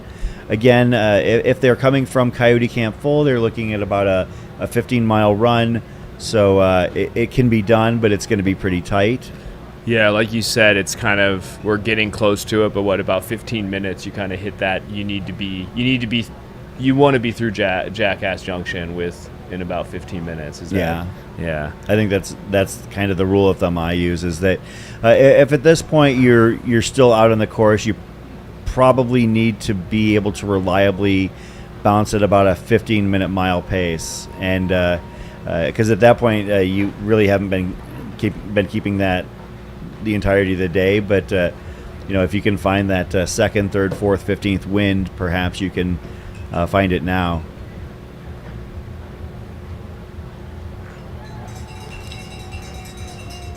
I want to shout out to a friend of mine who did not have the day he was hoping for, but I want to honor him in the most, polite way possible. Congrats for towing the line to David Bliss. David was the only runner this year who was also a starter at the inaugural Havalina 100 back in 2003.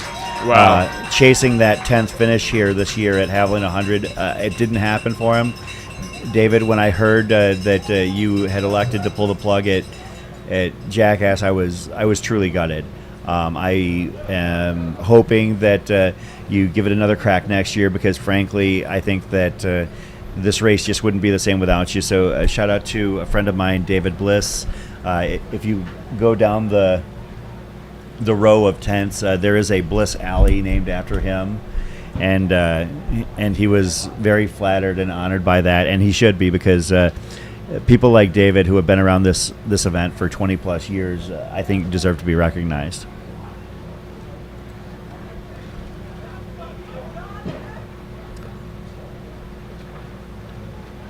Also want to shout out to a personal friend of mine, Lisa Kravitz. Lisa Kravitz should be coming in here fairly soon.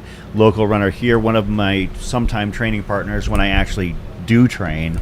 Lisa got into Western States this year after a 7-year wait, and timed out at mile 90. And basically was greeted with a hug by Scott Jurek at that point, and the first reaction that she had afterwards was, "I can't wait to get back out and try again." Wow. She went to run a qualifier at Cuyamaca, missed the cutoff there by 11 minutes for the 17-hour, finished in 17:11, but is back out there and looking strong. And Lisa, I'm definitely rooting for you. Shameless plug of a good friend of mine, but looking forward to seeing her get it done here as somebody who has been fighting through it. Last year, she was actually on the wait list for Western States and went to Auburn with the hopes of getting in day of, but she was 2 spots behind Michael McKnight on the roster, and she said that when she was walking up with her pacer, she saw Michael McKnight walking away from the runner check-in without anything in hand, and she knew that she was not going to get in. But Lisa Kravitz, rooting for you here. I believe that her son Shane, who is an Air Force pilot, is actually going to be her pacer. Yeah, her pacer. That's awesome. Here, so. Yeah, I'm over here. Sorry for the silence on my end. I'm over here just kind of peeling through the list, trying to find some of my friends, and I think many of them are going to end up on the DNF list here. So, well, Ryan Thrower in the house. Hopefully, we've got enough time for them to rally and get it together. I mean, we do have plenty of time here. That's one of the beautiful things about this race. Our most recent finishers, Laura Swenson, I believe, out of Tucson, 27:15:34. Patrick Johnson, 27:17:16. Those are our 279th and 280th finishers here at the 2024 iteration of the Havalina 100. We need 202 more to reach 5,000 all time. I don't think that's going to happen. I don't even know if we have that many people left on course anymore, because the attrition rate for this race is notoriously high. You think, 100-miler with under 10,000 feet of climb, not piece of cake, but I can do that. And then you get out here and it's 98 degrees in the shade, and there is no shade. Yeah. And you realize, this is going to be harder than I ever imagined. And yeah, a lot of people that I spoke to out on course elected to call it a day after some serious blisters, chafing, heat exhaustion. It's all part of the journey, and I hope that those whose journey drew to a close before they anticipated will give it another whirl, because we'd love to see you come back and join us again.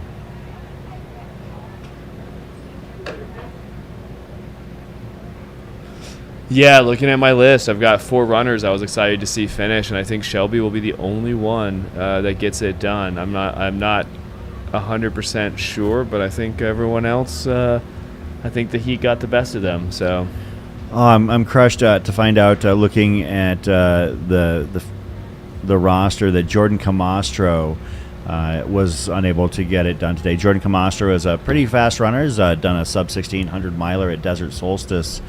And runs this in full body costume. And he was the blue chupacabra, perhaps, from head to toe, if you might have seen him out there. I saw him, yeah. Yeah, Jordan, also a very quick turnover athlete in terms of his foot speed. Like, he's not the tallest guy out there, I'll say that. And he makes up for it by having the most unbelievable leg turnover and the most insane training runs. It's not uncommon to see his Strava pop a 65, 70-mile training run at a sub 10-minute pace on a random weekend.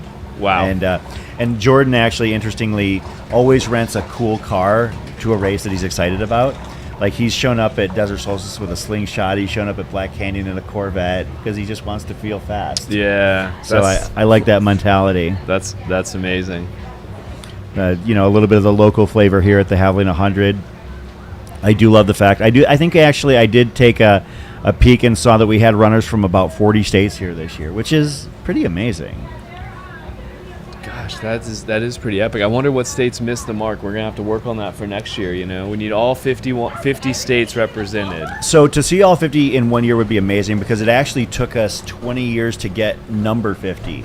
So I see. Yeah. Up until 2022, we were missing a representative from Rhode Island.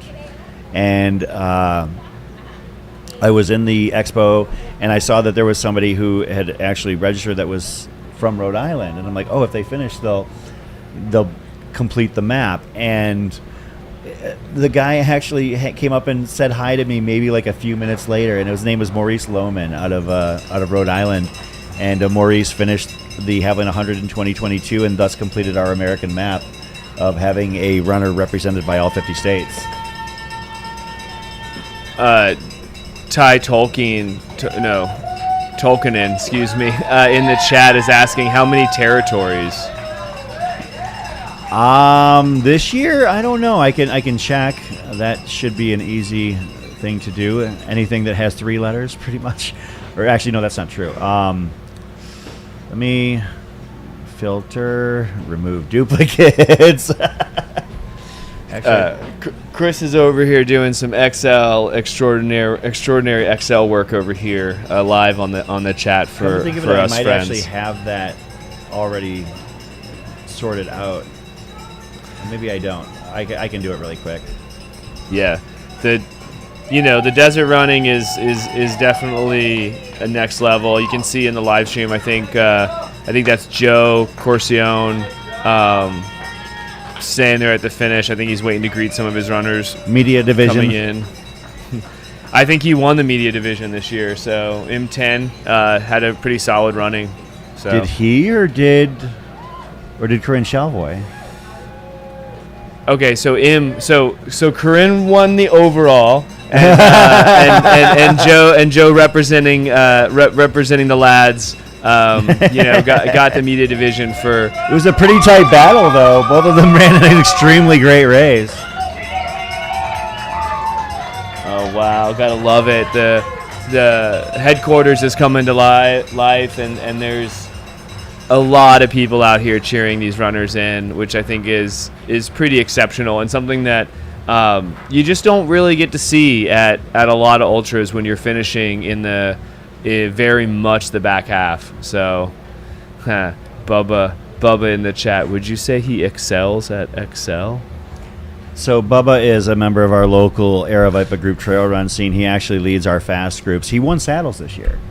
So solid. He's a shout out.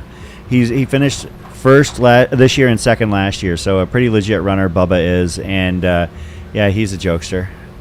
He's got it. He's got good jokes. So as opposed to some of our dad jokes that might have not passed standards and practices. Yeah. Well, I mean, I think the other part of being here and the vibe is just when you actually finish the next morning of an ultra.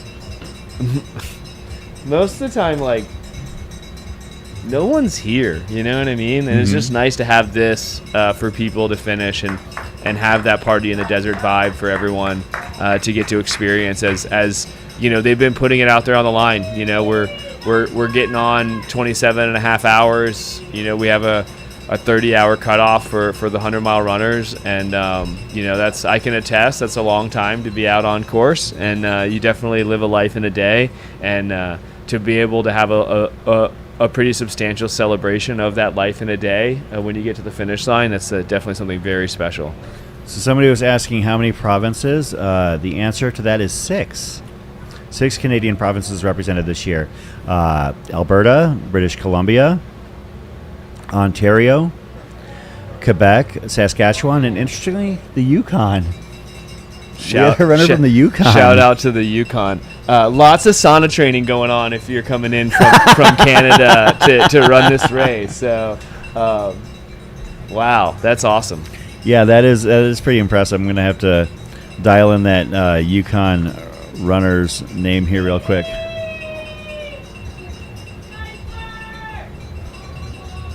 So that would be Blair Phelps from Whitehorse. Let's see if Blair is still on course. Huh. Well, that was an earlier list. Perhaps Blair had dropped down to the 100K. Oh. But I had an earlier starter list. I kept on downloading and re-downloading the starter list, but the problem is it kept shifting, and every time I would start to do my research, I would have to kind of like restart it. So I basically called my shot. That makes me sad. Hopefully, Blair, everything is okay. We would have loved to have seen you out here, but maybe you pop out here next year. Sorry, I can hear babies crying in the background, and I'm feeling for those the are kiddos. runners. So, yeah, those are runners finishing their final loop. That's hilarious. Oh, I hear a church bell back there. I hear all sorts of things out here, and sometimes I don't know if I'm losing my mind. yes and no, yes and yes. So, yes, you're hearing all kinds of things, and yes, at this point, especially Chris, with the heroic hours you put you put in for the event, I imagine sleep has been at a premium for you. So it has, but I got some good fast sleep last night. I actually snuck into the media trailer right behind us and got a fairly good night's sleep. Shout out to our most recent finishers in the 100-miler, Michelle Goldberg, 27:24, Tammy Braun, 27:25:12, and Alan Rourke, 27:27:20. Yeah, we got a slew of runners coming in behind the live stream broadcast tent. All of them, I mean, they're looking pretty good. Obviously, when you get to that home stretch, all of a sudden the legs work again. But everyone looks like they've been they're just chugging along, like the metronome. So.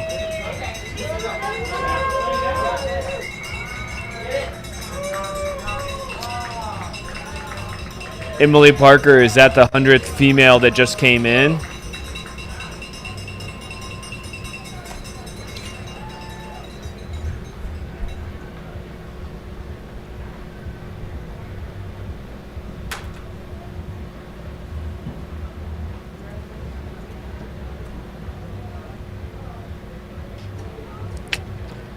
Yeah, 100%, Alexandra. It's nice. to see people pushing and getting it done. It's a sight to behold. It definitely fills your cup up, and hopefully inspires you, some of you, to take the plunge. To be honest, if you commit yourself now, if you're able-bodied, I think you don't even necessarily have to be a runner at this point to be ready for next year's race.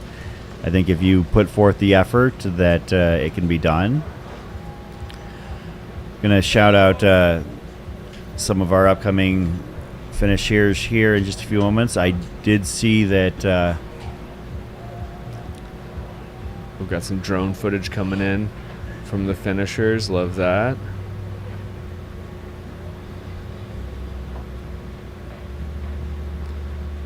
Yeah, it looks like Tammy Brandt was our 100th female finisher. nice. I like that. I mean, I'm doing some paper math here, but 35% female finisher rate so far. That's and a lot of people still on course. yeah, a lot of people still on course. So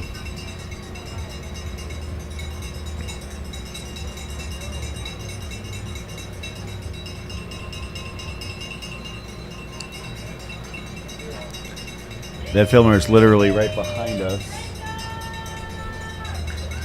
I believe actually heading over. I can see her over there, probably looking for the next runner to come in. So our most recent finisher was Dan Beaver out of Gilbert, Arizona. Dan, no stranger to running out here in Aravaipa country. Also finished the Canyons 50K earlier this year over in Auburn. So perhaps maybe loved it so much he decided to try and get back and run a different race. Yeah, well, the downhill version of that course has to be fun, you know. So I think the 50K was a little bit different because they kind of did a little bit of a. I think it was a loop this year for the 50K, but I'm not sure. I know the 100K, they basically ran it from China Wall, China Camp down to Auburn, and the 2 years that I ran it, the last year that I ran it was the uphill version. So you went from Auburn up to China Wall, which I can attest to sucks really bad. And then the year before that, originally the course was a double out and back. And so you started Forest Hill, went up, came down, and then went down and came back up. So, also another finisher that just came by, Scott Snyder. Congratulations to Scott. As you can see, this is a great shot of the entryway into headquarters. Those runners coming in from the left, coming off of the Cinch Trail here at McDowell Mountain Regional Park. And they are heading in. They basically have to do a fish hook, loop, whatever you want to call it. Basically, they head down, and this loop is in excess of a quarter mile. Yeah, this is our version of the quarter mile loop at the track in Auburn. So, yeah, that was my first time being at Western States in any capacity, and I was super inspired. And I hope that a lot of the runners who are running this race decide to continue their journey, and hopefully will work towards a goal that I've had for many years, and I'm sure a lot of them are. I do know, at least I've heard, that a high number of runners use Black Canyon and Havalina 100 as their Western States qualifiers.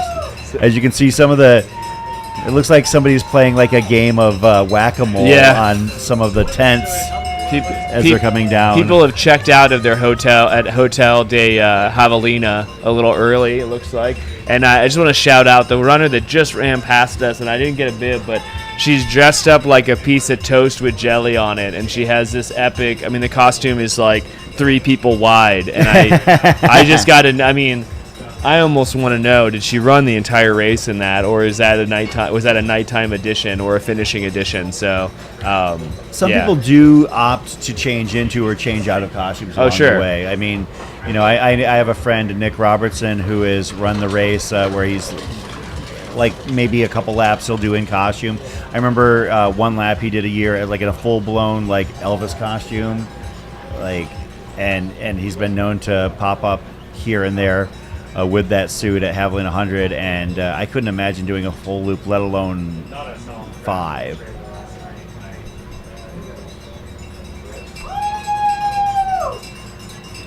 Oh, they're just coming in, so.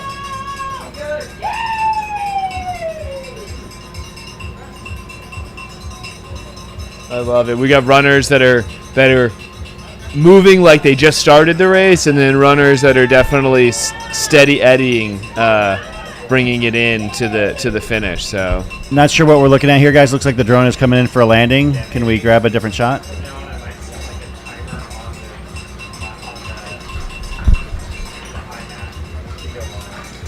The Eagle has landed. There we go. That wasn't the drone landing. That was archival footage of one of the Apollo missions. Yeah, Alexandra was asking if headquarters is the only point you have crew access. Yes, and unfortunately that came into play in my evening last night when some crew members tried to access another aid station, and I had to unfortunately be the bearer of bad news that they weren't allowed there, and I explained to them that no crews are allowed at Rattlesnake Ranch, and their response was that they weren't crewing. The only problem is that there is only a 2-lane road in and out of the park, and we have people supporting 1,500 runners here this weekend. And if you do the math there, if every crew tried to head out to Rattlesnake Ranch to support, and there's roughly 4 parking spots there, even the volunteers are shuttled in, even though the aid station is on the road. They have the option of running out there, biking out there, or taking a shuttle. They can't park out there. So unfortunately, just due to limitations of the park, Rattlesnake Ranch is not accessible, and only Havalina headquarters is. On the other hand, I think that makes life a whole lot easier for all involved. You can hang out in one place. Your crew doesn't have to be bothered with having to pack anything up or bring anything anywhere.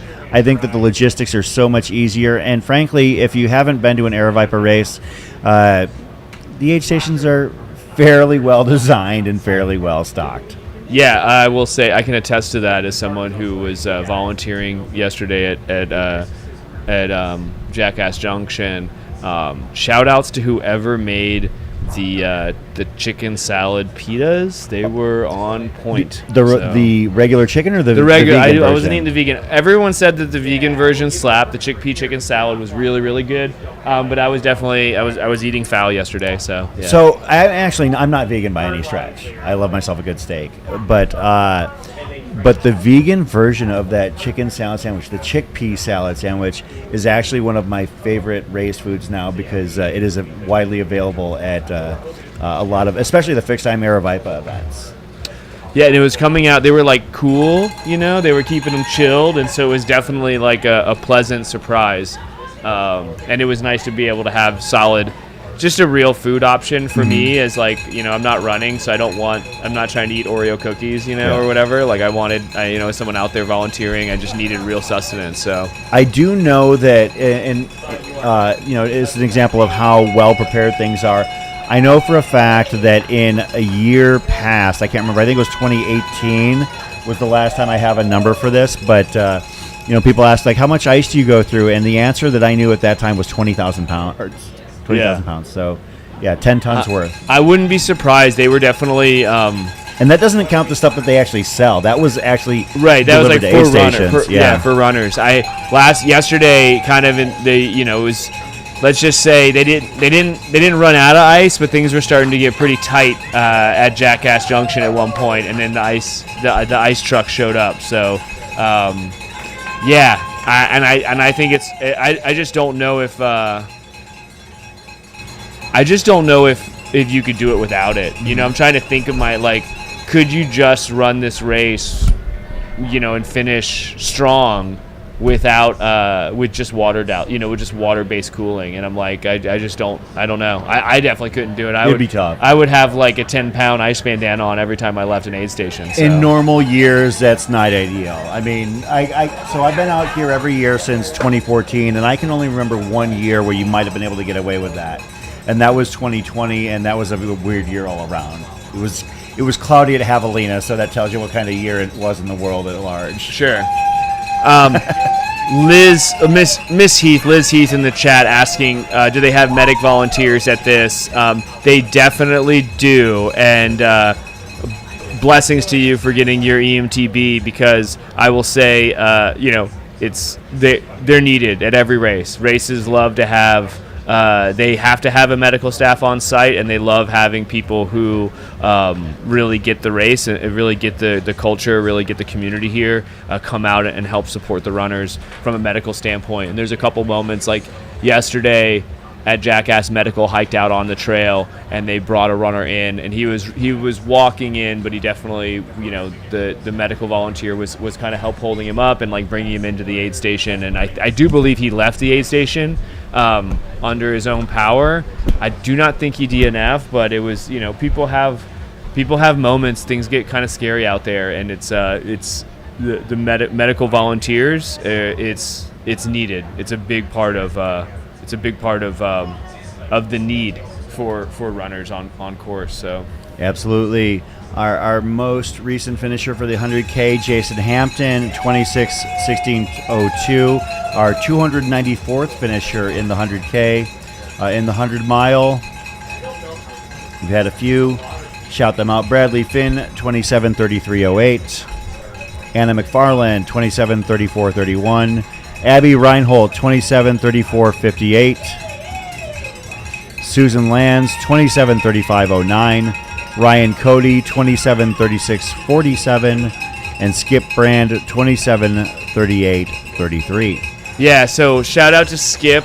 Skip isn't actually running. I believe his bib got transferred to one of his team that showed up, and I saw her coming in, and she was walking it in. She looked like she had a really rough time out there. I can't remember her name, but she was running one of the water-only aid stations at at the California Fall Classic yesterday, and I got a chance to talk with her out at Jackass Junction. So,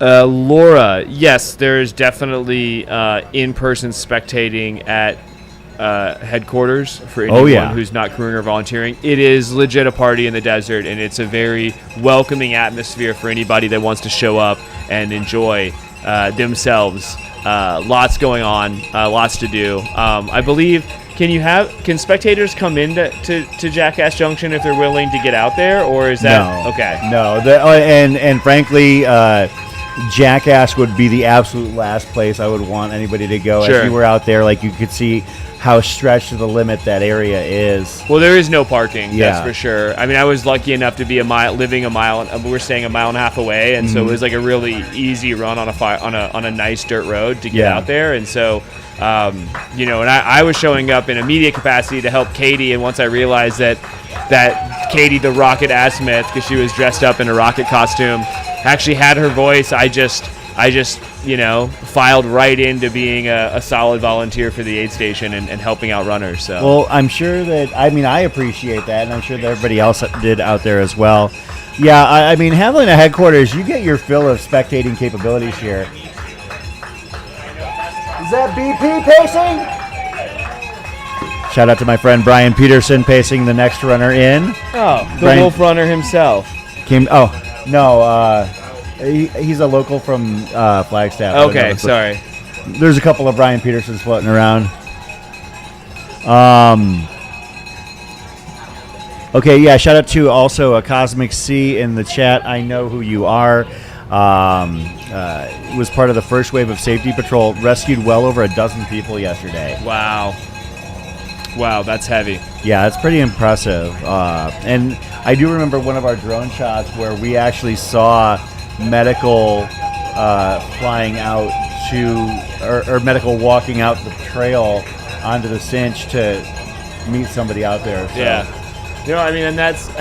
And Cosmic C makes a really good point. I mean, this is a little bit of a heat. It's a bit of a heat snap just rolling in for the weekend, right? I think prior to this, it was in the low 80s and getting in highs of the 70s the week leading up to Havalina, and then next week he said by Tuesday it's going to be in the 70s again. And so historically, I think obviously running 100 miles in the desert when it's 75, 80 degrees, it's still hot, it still gets hot, it's still very, very challenging. But to do that when it's 95 degrees, especially it's not November yet, but it might as well be, right? It's like we're in the fall and no one's running in 100-degree weather unless you're local, or you're coming in from farther south than here. So the treadmill inside the sauna gimmick would probably be the only way to get around that. But yeah, it has been a hot week, and I tried to caution people. I tried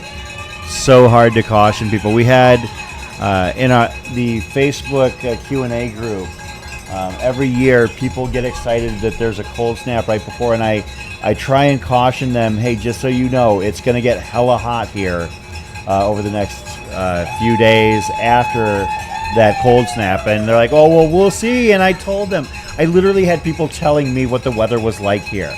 And I'm like, I live here. I experience it. I've been out here so many years. I remember my last time running it, rather.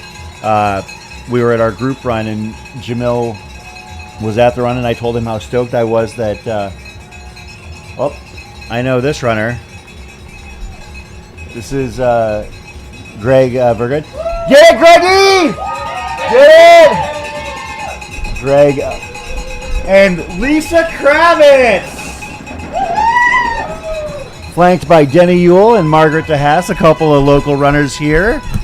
Margaret DeHaas actually works for Aravaipa and does a great job. Also in charge of the Rim Runners community up on the Mogollon Rim where the Mogollon Monster takes place. She and Honey Albrecht work hard to support runners. Can we get some finish line shot?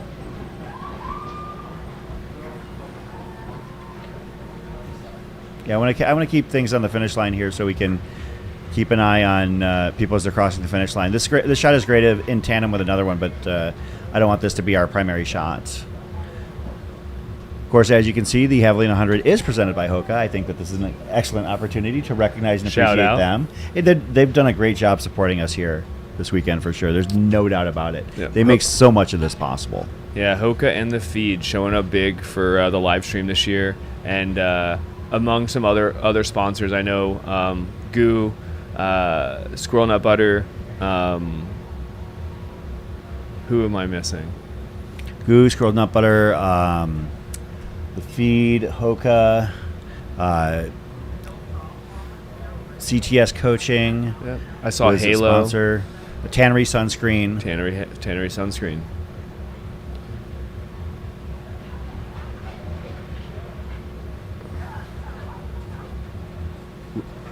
Do we have it, Jordan? Do we have a finish line shot? We don't have one at all? So we're having problems with our connections to there. Okay. We're trying Yeah. All right, looks like we're troubleshooting some Yeah, things. we're working on and it, We're working on trying to get a finish. 'Cause I really want to get as many of these finish line shots as possible. This is, if you guys don't know, this is actually the turn coming right past the live stream booth. So this is what we see when we turn around and try to catch a bib number, so we can try to identify runners and see who's coming in down the chute. It's quite the vibe. I mean, we're getting on it's 9:48 local time. We're getting on, we're close to 28 hours on course. We're hitting that 2-hour mark. Things are gonna start heating up. It's definitely starting to get warm out there, and it's only gonna get harder for the runners on course. So. Yeah, DC. Just so you know, we're working on getting We literally just a finish said cam. we just explained what was happening. Yeah, and this is like I said, this shot right here is about 200 meters or so from the finish. Yeah, thank you. 200, 300 yards from the finish. So,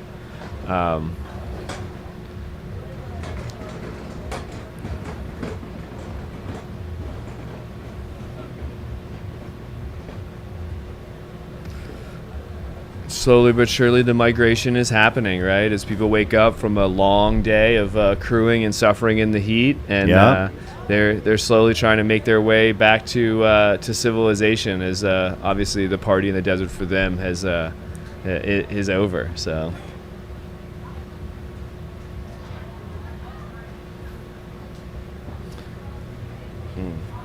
I know we have the award ceremony coming up in about an hour.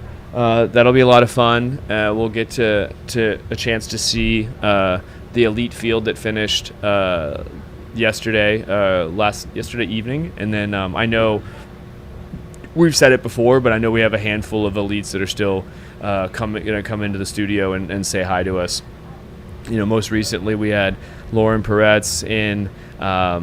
She was amazing to talk to and awesome to see out there, just kind of hunting people out there on course.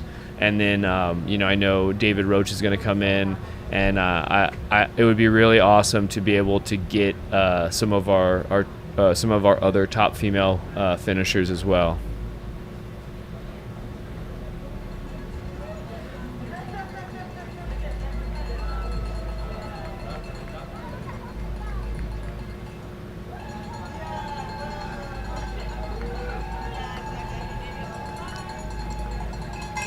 Right.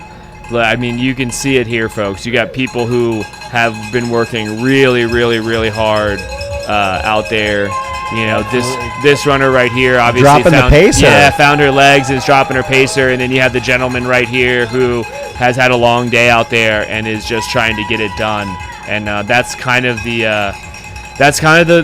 that's like the story of two races for a lot of the people coming in to finish here right now. Is it's been really hard for everybody, and then if you've ever ran one of these, you kind of get close to the finish, and all of a sudden you hear the sight, you see the sights, you hear the sounds, and your legs find life, right? And then there are some people who have definitely just been struggling to gut out the last lap and get it done.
Oh, I'm on. Okay, because I don't have any audio.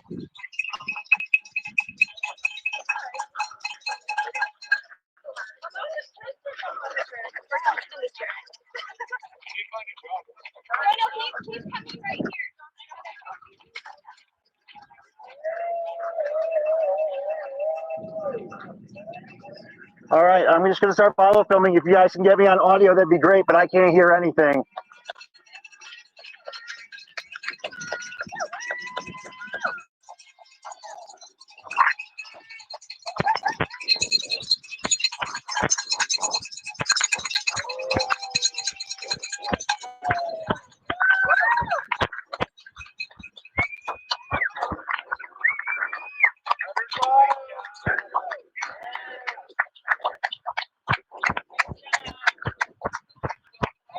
Hey, Sue.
Hey, buddy.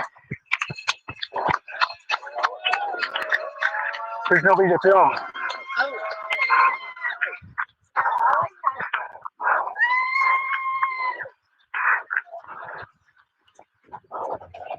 For our runners that are bringing it in from the back of the pack. And as you can see, this runner here really digging deep and finding some legs to get to the finish line.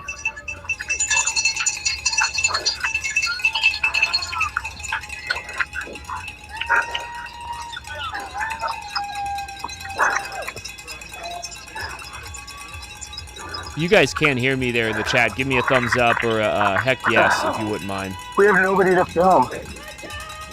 So, I actually stole one of the demos out of the studio.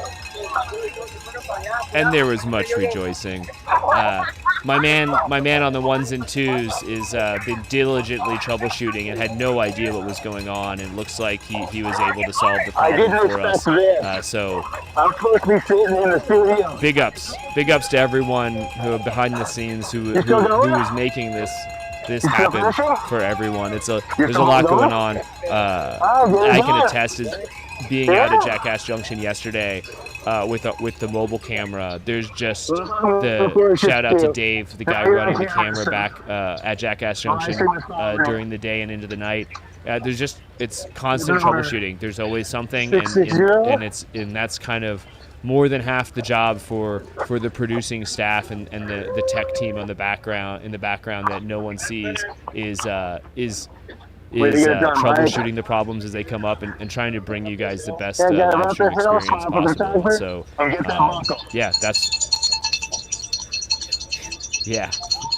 doesn't get any easier as the day goes on. I can tell you that. So.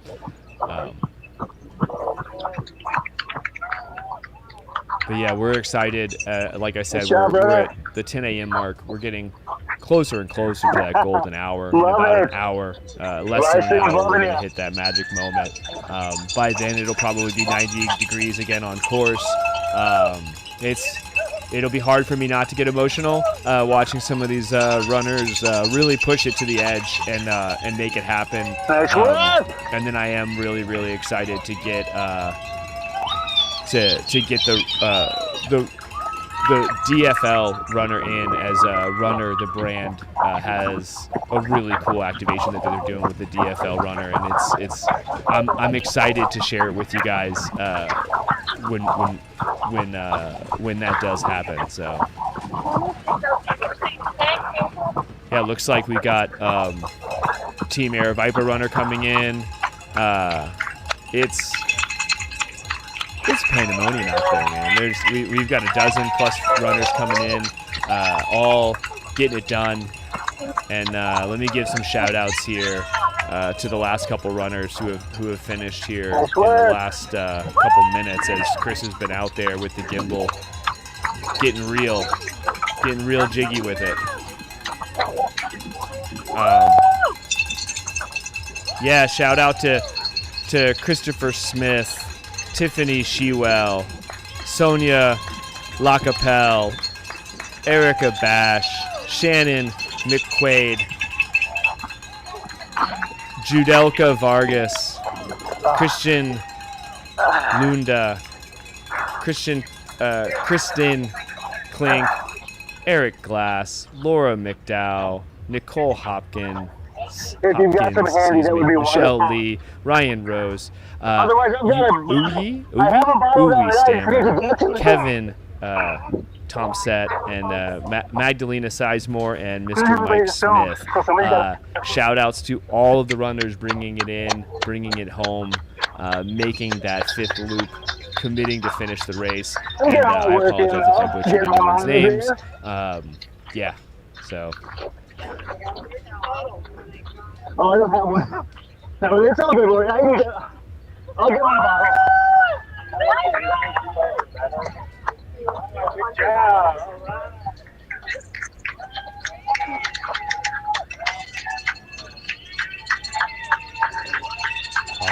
Awesome.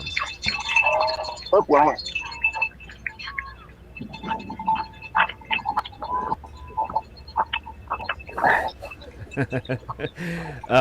I can tell you, hey, Lori, Alexandra, are they actually using my stuff? Because I can't hear anything. Where I hate running too, so that's it's not a if, it's when it's going to hurt, and then when it hurts, it's about how much. Thank you so much.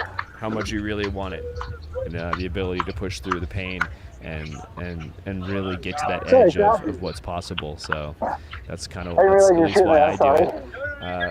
Love this moment of these runners sharing a little kiss, a little smooch, husband and wife, obviously, and this guy just pushing it on to the finish. And also love when pacers give that moment to their runner too, so that they can have the moment. I think it's something that's like super important. And for anyone that paces or is looking to pace, just remember, unless they want to run you in, it's never a bad move to just kind of peel off and let them have that finishing moment and make it about them. I just started, so. Were you like here 2 years ago when I had to do this like for the elite? Like, it was a nightmare.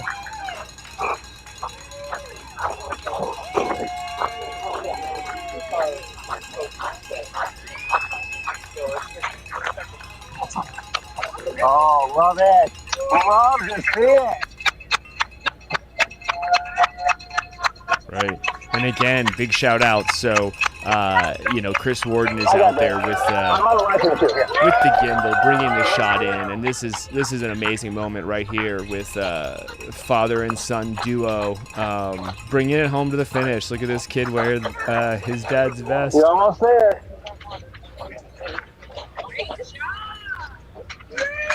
Wow.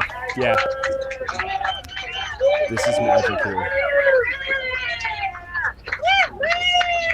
This is absolute magic.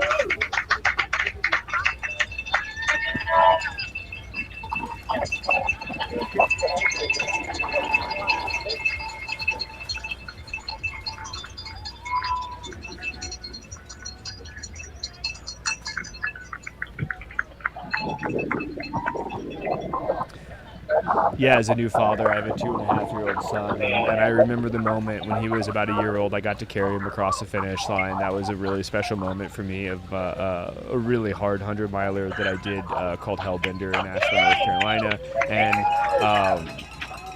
yeah, Alexandria. Yeah, I guess the kid is muted. Yeah, I don't think we're going to take away his finish for that. I think that's like next level cuteness right there.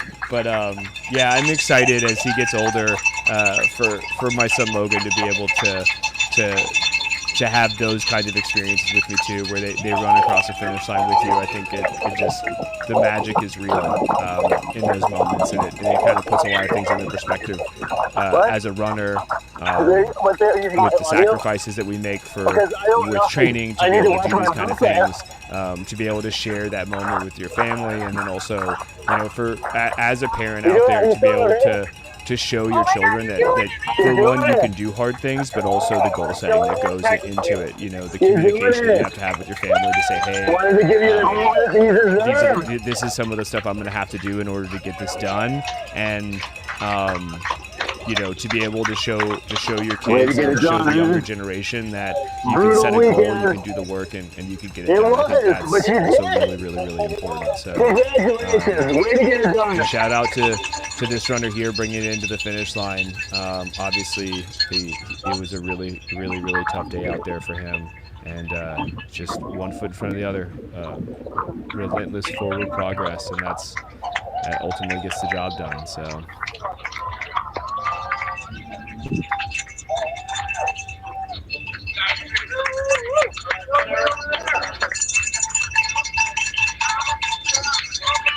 You did it!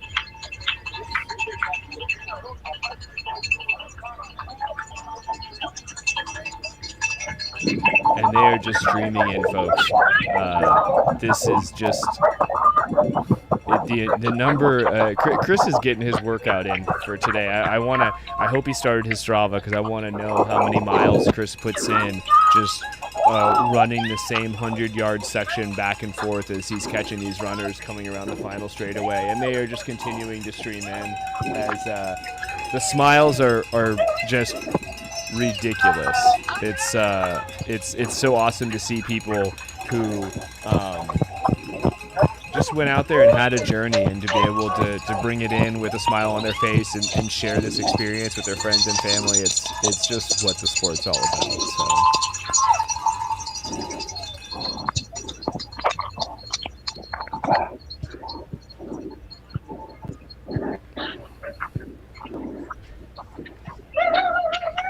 Yeah, Alexandra Hellbender is a beast. It's a toughie. I had my day out there. It chewed me up and spit me out, and I basically walked for. I spent 40 miles hiking in the woods, so it was a lot of fun.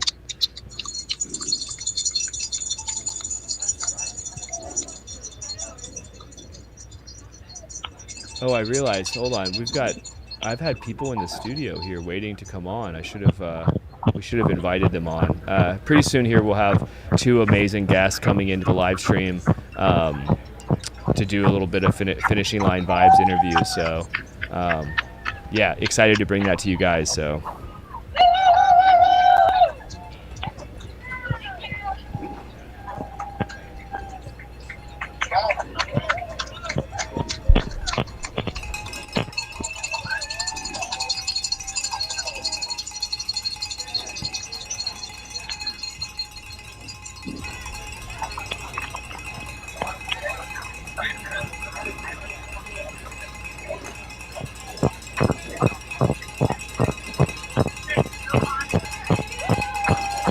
Alright, whatever we can get, I'll take.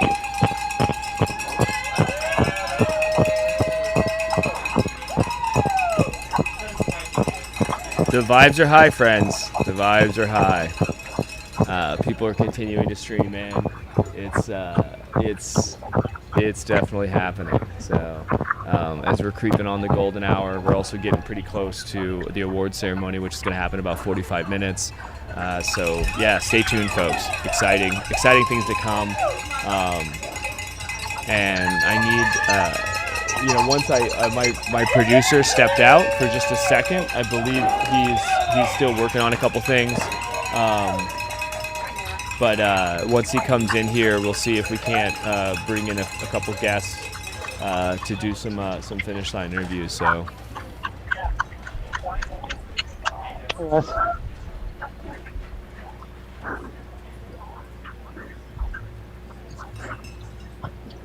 Hey, buddy. You alright? Cool. Looks like Chris Warden is going to be coming back here with the gimbal, and then we're going to bring in our guests. I'm excited. It looks like we've got F1 and M1 sitting outside the studio waiting to come in and talk with us and give us their perspective on the races that they had this year. So.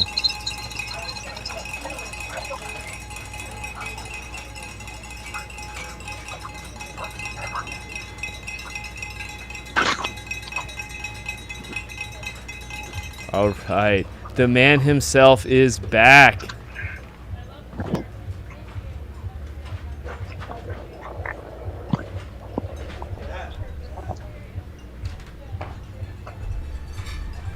We'll let him get situated here, and then.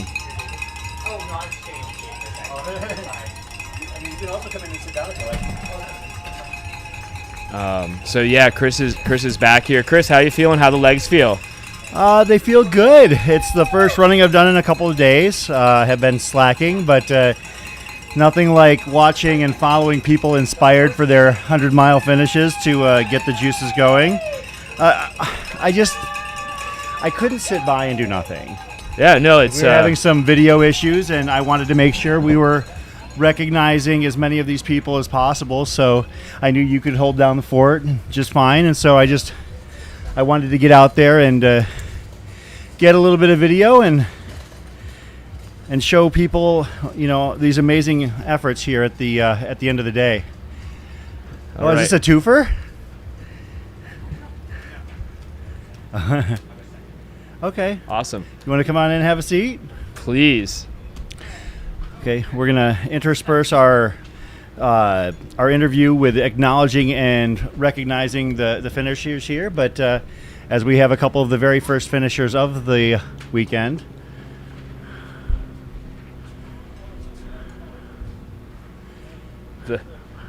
The lobster is in the house. Yes. All right. I'd like if we could just just grab a mic whenever you're ready, and we'll pivot to you.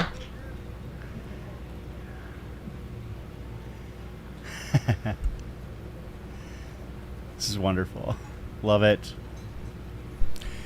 We are here, as you can see, these final finishers making their way through the desert. That is down the Cinch Trail. We'll be highlighting them as they come in, but also we wanted to recognize the winner of our women's contest this weekend, Riley Brady. Riley, congratulations. Thank you.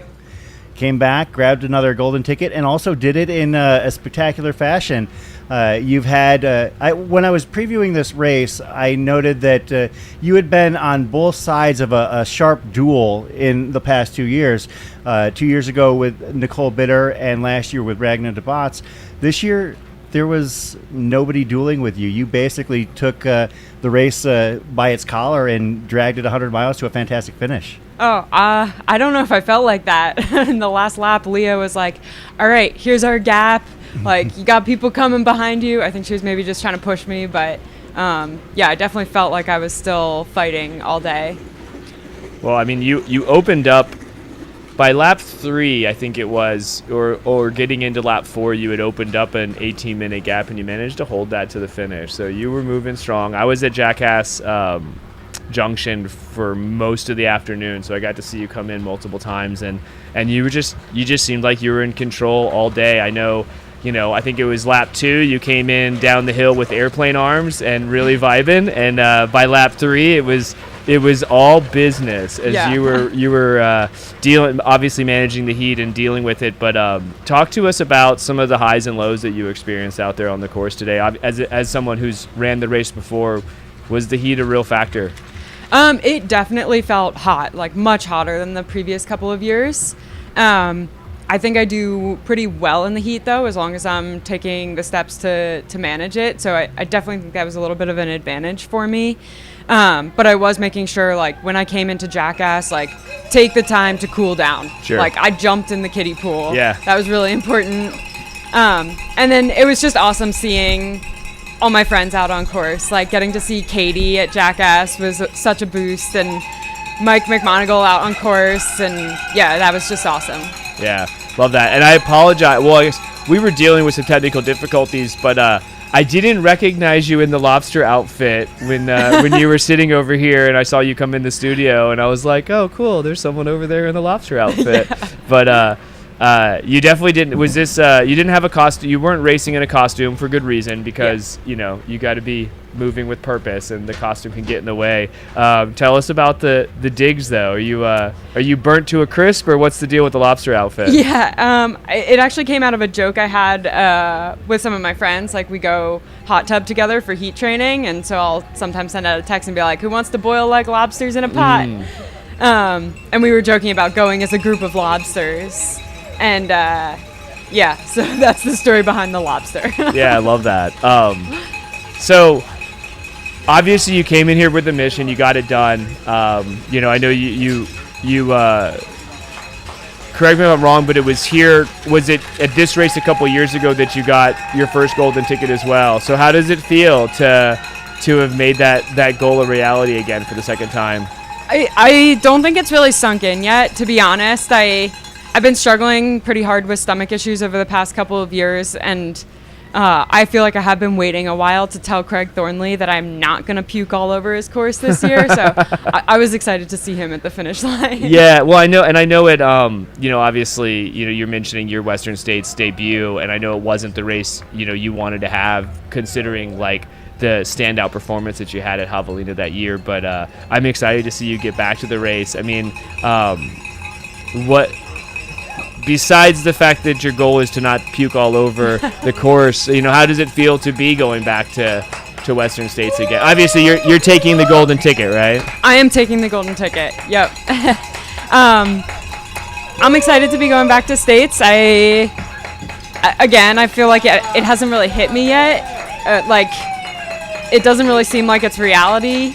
So I'm gonna give it a couple days, let it sink in, and then start thinking about goals. Yeah. Well, the good thing about having a stellar performance at Havalina is that now you can take that time to recover, get the body back to 100%, and then put in like a solid training, like a solid work that's focused entirely on that goal, as opposed to having to continue to chase golden tickets. So the stoke is high for you, Riley. I'm excited for you to get back to the line. Going back to the race here, was there a moment where, like, things got really bad for you? Was there a low point for you, or was this, as AJW would say, a relatively boring race for you as everything kind of fell into place? I wouldn't say there were any super deep lows. Like, having struggled with stomach issues over the past couple of years, like, that's the worst. Like, if you're feeling nauseated, that's just terrible. And so everything else just kind of feels not so bad in comparison. My goal was just survive from headquarters to Jackass. That section, it's like slightly uphill. It's kind of tough. So just trying to run steady, and then just really crush it on the downhill section. And I think I did that. Nice. At what point did you realize the day was yours? I mean, you were moving really well all day, and I know you said there's obviously going to be high points and low points, but at some point it just felt like you were really dialed in. I mean, I noticed that by your third time through Rattlesnake Ranch. I was like, holy cow, they've got it really good to go today. So yeah, I think it was maybe the third lap that when I was coming out of here, I didn't see any women coming in behind me. That's key. And so I was like, okay, I'm opening a gap. but I don't ever think like the day is mine. Like the race is not over till it's over. Like I want to finish hard all the way through the line. Like I want a Zach Miller finish. I do not want to walk across the finish line because you never know who's gonna just like sneak up behind you. Yeah, I love the Zach Miller reference. It's like all gas, no brakes, let's go, right? Yeah, I love his style of racing. Yeah, and to your point with like the stomach, like when it goes, like you said, you just never know. You could have 5 miles to go, and all of a sudden, like the body is not cooperating at all, and you know the 7-minute pace you've been hammering all day turns into 15-minute pace, and now all of a sudden that 18-minute gap starts to just disintegrate very, very quickly. So, yeah, love that obviously, like everything fell into place, and you know you got to relish those moments because it's not a given that you're gonna have that, right? Yeah, and I had Leah Yingling pacing me the last lap, and she's just the best. Like, really, after Jackass, she was like, all right, we're laying the hammer down. Like, you need to go full gas. You've run a hard hour before. Like, that's what I want. I don't want to be out here running more than 3 hours. Wow. So it was great to have somebody like that, like, on my team and really helping push me for that last little bit. Well, to be fair, she did have a long day. Not as long as yours. Oh my God, such a long day. The commentating, did she tell so you much about work. that? Yeah. Yeah, she was here in the studio basically literally until I got to go. I have a runner to take care of. Yeah, Leah's incredible. I don't know how she does it. But you did a great job. Do you feel like you are going to change your approach for Western States, or do you think that, or is it too early to tell how you're going to approach the day? I think I'm going to keep working on my fueling. That's definitely the biggest part of my running that needs work. So definitely going to keep trying to get that dialed in. But I haven't really thought about specific race strategies when I get to Western. That's a ways away. It I is got true. some time. You have some time to rest, relax, and reflect. Yep. Awesome. I just asked the chat if they had any questions for you, so I'll give them a minute. But you know what? Besides, one of the questions we've been asking, besides Western States, is there anything that's on the horizon for you as far as maybe training runs to get there or into the season and stuff? Are we going to see you back here again? I guess that depends on where you finish at Western, I guess. Huh? I'll be doing Black Canyon. Okay. This February. I feel like I've raced that race a lot and never had a good day there. Like, either showed up sick or injured many times, and didn't have a great stomach year this past year. So I want to have a good day at Black Canyon. I do not intend to be racing Havalina next year. I want to come back and volunteer. So cool. Well, I mean, Black Canyon is kind of perfectly placed and also a very good race as far as as far as a good stimulus for Western States training. And totally. So what you're saying is we're going to see the lobster outfit in full force out here next year. I'll have to have a new outfit next year. Okay. Last year I was Killian in his white spandex era. This year I'm a lobster. I'll have something new. Nice. Well, Riley, I'm actually super curious and excited to see what happens at Black Canyon because, as you alluded to, it hasn't been a race where you've been able to have that wow performance as you had this weekend. You've acquitted yourself very well in the 100 milers out in Arizona, but the 100Ks have seemed to elude you a little bit. Is there something about that extra 38 miles that just makes you feel special? I definitely like the 100-mile distance. Like, I feel like 100K, like, you're just kind of getting warmed up. It takes 20 miles to get in the groove, and so I like the distance of the 100-mile. So we've got one question that's coming in from the chat, Riley, and it's a great question. But are you surprised that your coach won the men's race? No, not at all. I am not either, and it's going to be exciting to talk with him here in a second as well. So. Well, Riley, I do just want to say that I did pick you to win this race. I had seen you you out here the last 2 years, as I mentioned, in 2 knockdown, drag-out, head-to-head battles for golden tickets. One time coming out on top, the other time, coming up, just behind. And I felt like that experience was going to be what you were able to play off of and keep in track in your mind as the day went on. Now, I did not honestly expect you to lead wire to wire, but that's just sometimes how it goes. I didn't expect that either. I typically prefer to chase rather than to be chased, but exactly. I was just running. Like, the first lap, I was like, it's cool out. I'm just gonna do what feels comfortable. and I was kind of surprised there weren't more people just like right there. I think the weather might have scared them a little bit. Obviously, it was warmer than it had been in years past. However, you know, if you've been out here in 89 to 92, you just kind of inch it up a little bit and adjust accordingly. And it looks like you did a fantastic job of doing that, Riley. Congratulations. Thank you.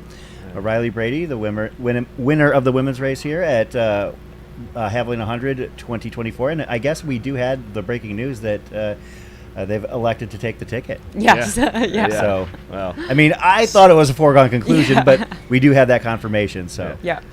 Stellar work. Like I said, seeing you come into Jackass every single time, it was like you were having fun on the first 2 laps, but obviously it was all business, and you were in the zone, and it was amazing to see. So, well, Thanks Riley, so much. Thank you so much for joining us. Yeah. Now go get some rest. Yeah, feet up, calories, all the things. So. Yeah. Riley Brady, winner of the women's race here at Havalina Jundred, presented by Hoka. We're going to pivot to the field here and kind of catch things up recently. Of course, thank you for those who were bearing with us through some issues on our end for audio and video. I literally firsthand grabbed a gimbal to try and give us a little bit more flavor text throughout the day, and I got my workout in. Yeah, I ran a mile. Riley, before we let you go, is there anything sure. you want to say to the audience before we let you kind of hobble your way to recovery? Do Aravaipa races. Oh, well, thank you. They're Love that. really great events, really well organized, good community. Big fan of Aravaipa. Thank you so much. I love that I give her the soft plug for her sponsors, and she plugs everything. I don't have sponsors. So. If you're hearing that, wait. folks, Now there's something. if you're hearing that, hint, folks, hint, you know, hint. yeah, exactly. Absolutely. So, sweet. Well, yeah, Riley, thank you so much. Yeah, exactly. Yes. Hashtag sponsor Riley. I like it. Riley, thank you so much. Yeah, Thank you. Thanks for coming on. Riley had an amazing race this weekend. As we're seeing the edges of Havalina headquarters. You got it? You need a hand? I think I'll manage. Okay. If you can put those on with those handles, then Yeah, you are you're completely probably pretty dialed good, in. So. We are going to bring in our next guest here in just a few moments. We're going to kind of circle back around, and I'll see if I can grab some recent race results, just to shout out to some recent finishers. So we see one more making their way actually right behind us. We've got a follow filmer out there. I believe we actually have 2 as well as a drone that we're kind of trying to rotate between, as well as our static shot of the finish line. I saw John Swanson getting some love in the chat. I spoke with John on Thursday. He said he was nervous, mortified, but got it done. Shout out to John Swanson, 28-25-19. Jennifer Gaynor, 28-24-59. Tara Tidwell, 28-24 flat. Wes Watkins, 28-22-34. Shane Taragawa, 28-19-26. Peter Guza, 28-17-01. Casey Klein, 28-13-17. Mark Massaro, 28-12-55. And actually just crossing the finish line a few moments ago, Matt Hill, 28-26-09. So yeah, I got a nice little mile worth of work out here. That was a mile. I was actually saying, I asked you when you got back. So, 0.93? Yeah, 0.93. Up and down. And I'll tell you what, these runners maybe have an average time out on the course of 14 and a half minutes. They're not feeling 14 and a half minutes as they're a couple hundred meters from the finish line. They're smelling the barn, like you said, smelling the hay in the barn. And there was actually one where I started to film, and the runner and pacer started to sprint finish, and I looked at them and like, yeah, you got that, yeah. Yeah, that's all you. Well, I was telling the people in the chat, I was like, I hope like any good trail runner, Chris started his watch, because I definitely want to know, what he ended up, what you end up getting out there. I thought you were going to be out there longer, but I'm glad we managed to get another camera on site, and then obviously we have these. I do love the fact that, like, that's one of the things about working for Mountain Outpost, and also in the trail and ultra running film coverage community. Sometimes you just end up wearing a lot of hats. Now, like for instance, back in the day, I used to work just kind of doing some rudimentary producing, simply because Jordan or Bryce actually needed a couple hours of sleep, and they would hand the sound deck to me, and I would just try and make sure we stayed on the road.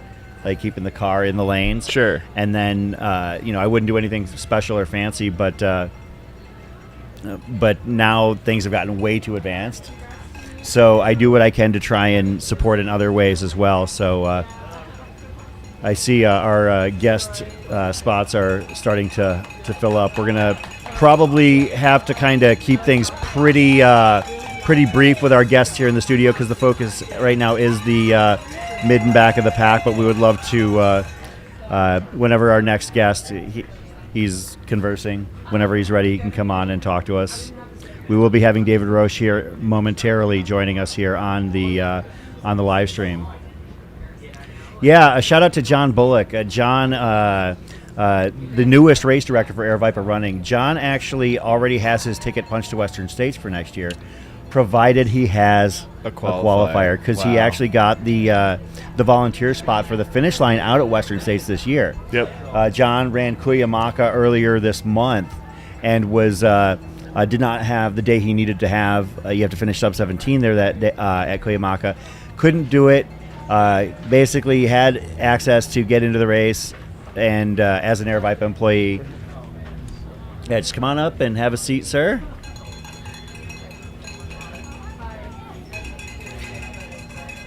I'm going to give a quick shout out to our most recent finishers before we delve into our next discussion here. Any one of those mics will work. So. Yeah. So our most recent finishers would include Cooper Wells, 28:35:52. I will highlight us with more to come, but right now I do want to pivot to the studio, and I'd like to introduce our next guest. This man has had a hell of a year.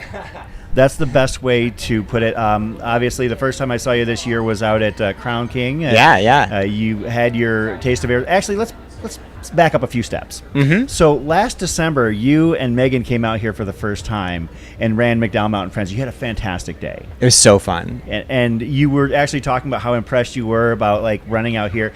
That's just right across the parking lot. Yeah. The start-finish line. You came out to Crown King, finished second to Ryan Raff, who ran that amazing run. You were very complimentary of him. I thought that was awesome. Then, of course, one of arguably the greatest runs we've seen in a generation, the Leadville win and course record that you had. And then you come out here and prove that it was, not that we thought it would be, but it was the furthest thing from a fluke. That first time, sometimes you're better off not knowing what you don't know. Yeah. Well, you knew.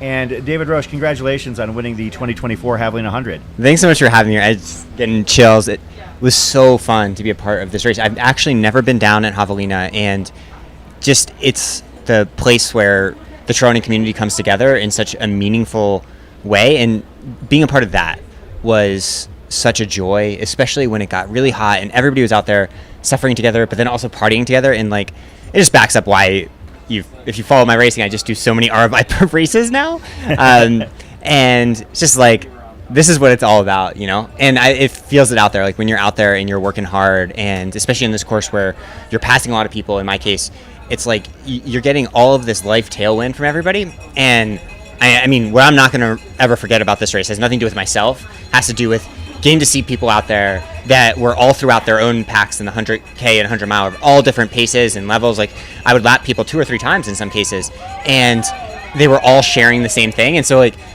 this race brought home what like I like to think running is about, because we literally are all just doing the same thing on the same course. You can't really tell who's where, and you're just experiencing it together. Yeah, the vibes are high out there. Oh, it's so good. David, I wanted to ask you, Chris mentioned it, historic course record at Leadville, and then, you're able to, it's a short turnaround. Yeah. You're able to kind of parlay some of that fitness, but do you feel like your block leading up to Leadville and being able to kind of have that day allowed you to kind of have that unlock you needed to really push on we're talking apples and oranges as far as courses go, right? Yeah, so Leadville was a long-term goal. It was like 6 months of I'm going to go all in on this record that feels kind of impossible, and dedicate everything to it, like all the science, all the training, mindset, things like that. And then after that, you have this surreal day where it kind of transcends my little world, and it's almost like, and it's very humbling, but at the same time, doesn't feel real at all. And there's a temptation to just kind of sit down in that and say, that's it. And Megan and was just like, David, now's the time to just be like, you know what? Results don't define you. You say that all the time. Go out there and give it another shot. And so, the fact that there was a golden ticket race in Western States is always my dream race. And my body came back way faster than I assumed it would.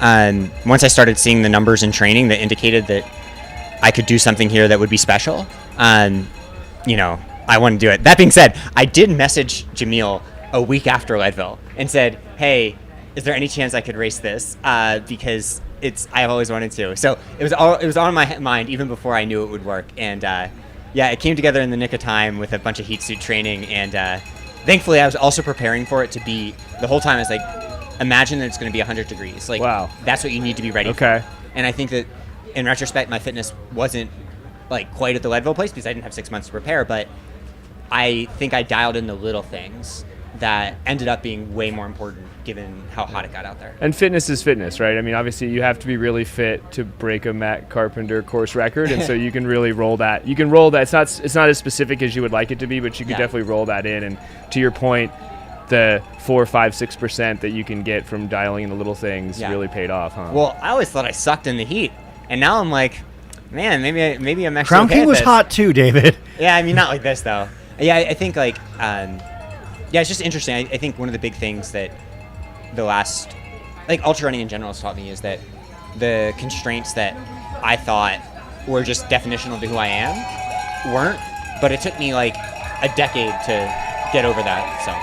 Well, and I think that's something to like mention. Like, I remember when you and Megan were like showing up to Way Too Cool and throwing down and having fun in California, and then you made the move to Colorado. But like, you guys kind of, I mean, Megan's always been an amazing racer, but I feel like you kind of went under the radar for many, many years and always have been an exceptional athlete. But like, 2024 has been exceptional for you, sir. So it's just been like, what a cool sport that, I can be 36 years old now and like learning new things about myself all the time. Yeah. And I mean, it's such an honor to do this because like, realistically, I went into yesterday and by the start line, I had convinced myself that there's a 100% chance it was going to go great. But a week before, I probably would have put it, if I betting man, 20% chance. Really? And, if like, you had to put money on it. And like, how cool is it that we get to do the types of things in life that like most people go through their life and they never get to experience something like that, where you make yourself so vulnerable in a situation that like does matter to you, and especially like, it's a smaller world, but at the same time, I know that if I go out there and eat crap, censor myself, if I eat crap out there, like, I'm also gonna have the same, voices come out of the woodworks about like Leadville. So main thing I'm proud of myself for is showing up to the start line. And then it was so fun to be out on the course. Like, I can't emphasize enough to people that have never been here, it is a party. Like, even in the back end of the park where you're 10 miles away from here, and there are just people in the coolest costumes you've ever seen screaming their heads off, and it's like that for 30 hours. It's just like no race like this.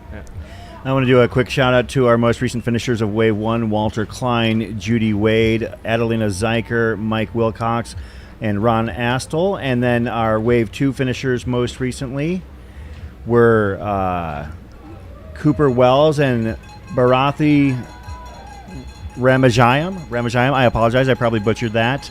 David, actually, somebody was asking in the chat a question that I was wondering about. When you got into Rattlesnake Ranch for the final stop at Loop 5, your pacer said, or you or your pacer, I think it was your pacer because you were pretty quiet out there, said, we're going for it.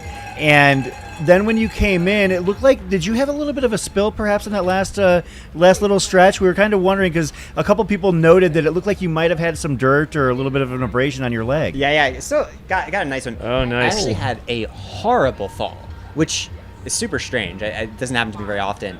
And when I did, I had the full body cramp that you get. Like I was fighting cramps most of the second half of the race. And at that point, we're like, oh, let's go have some fun, joyride this a little bit to the finish. One of the things that Megan said to me is like, David, no matter what time you run here, if that temperature is ever like more reasonable, those times are going to drop. Like, I think on a cool day, people are going to be running 12 hours at this race. I know that sounds crazy, but like, it's possible out there.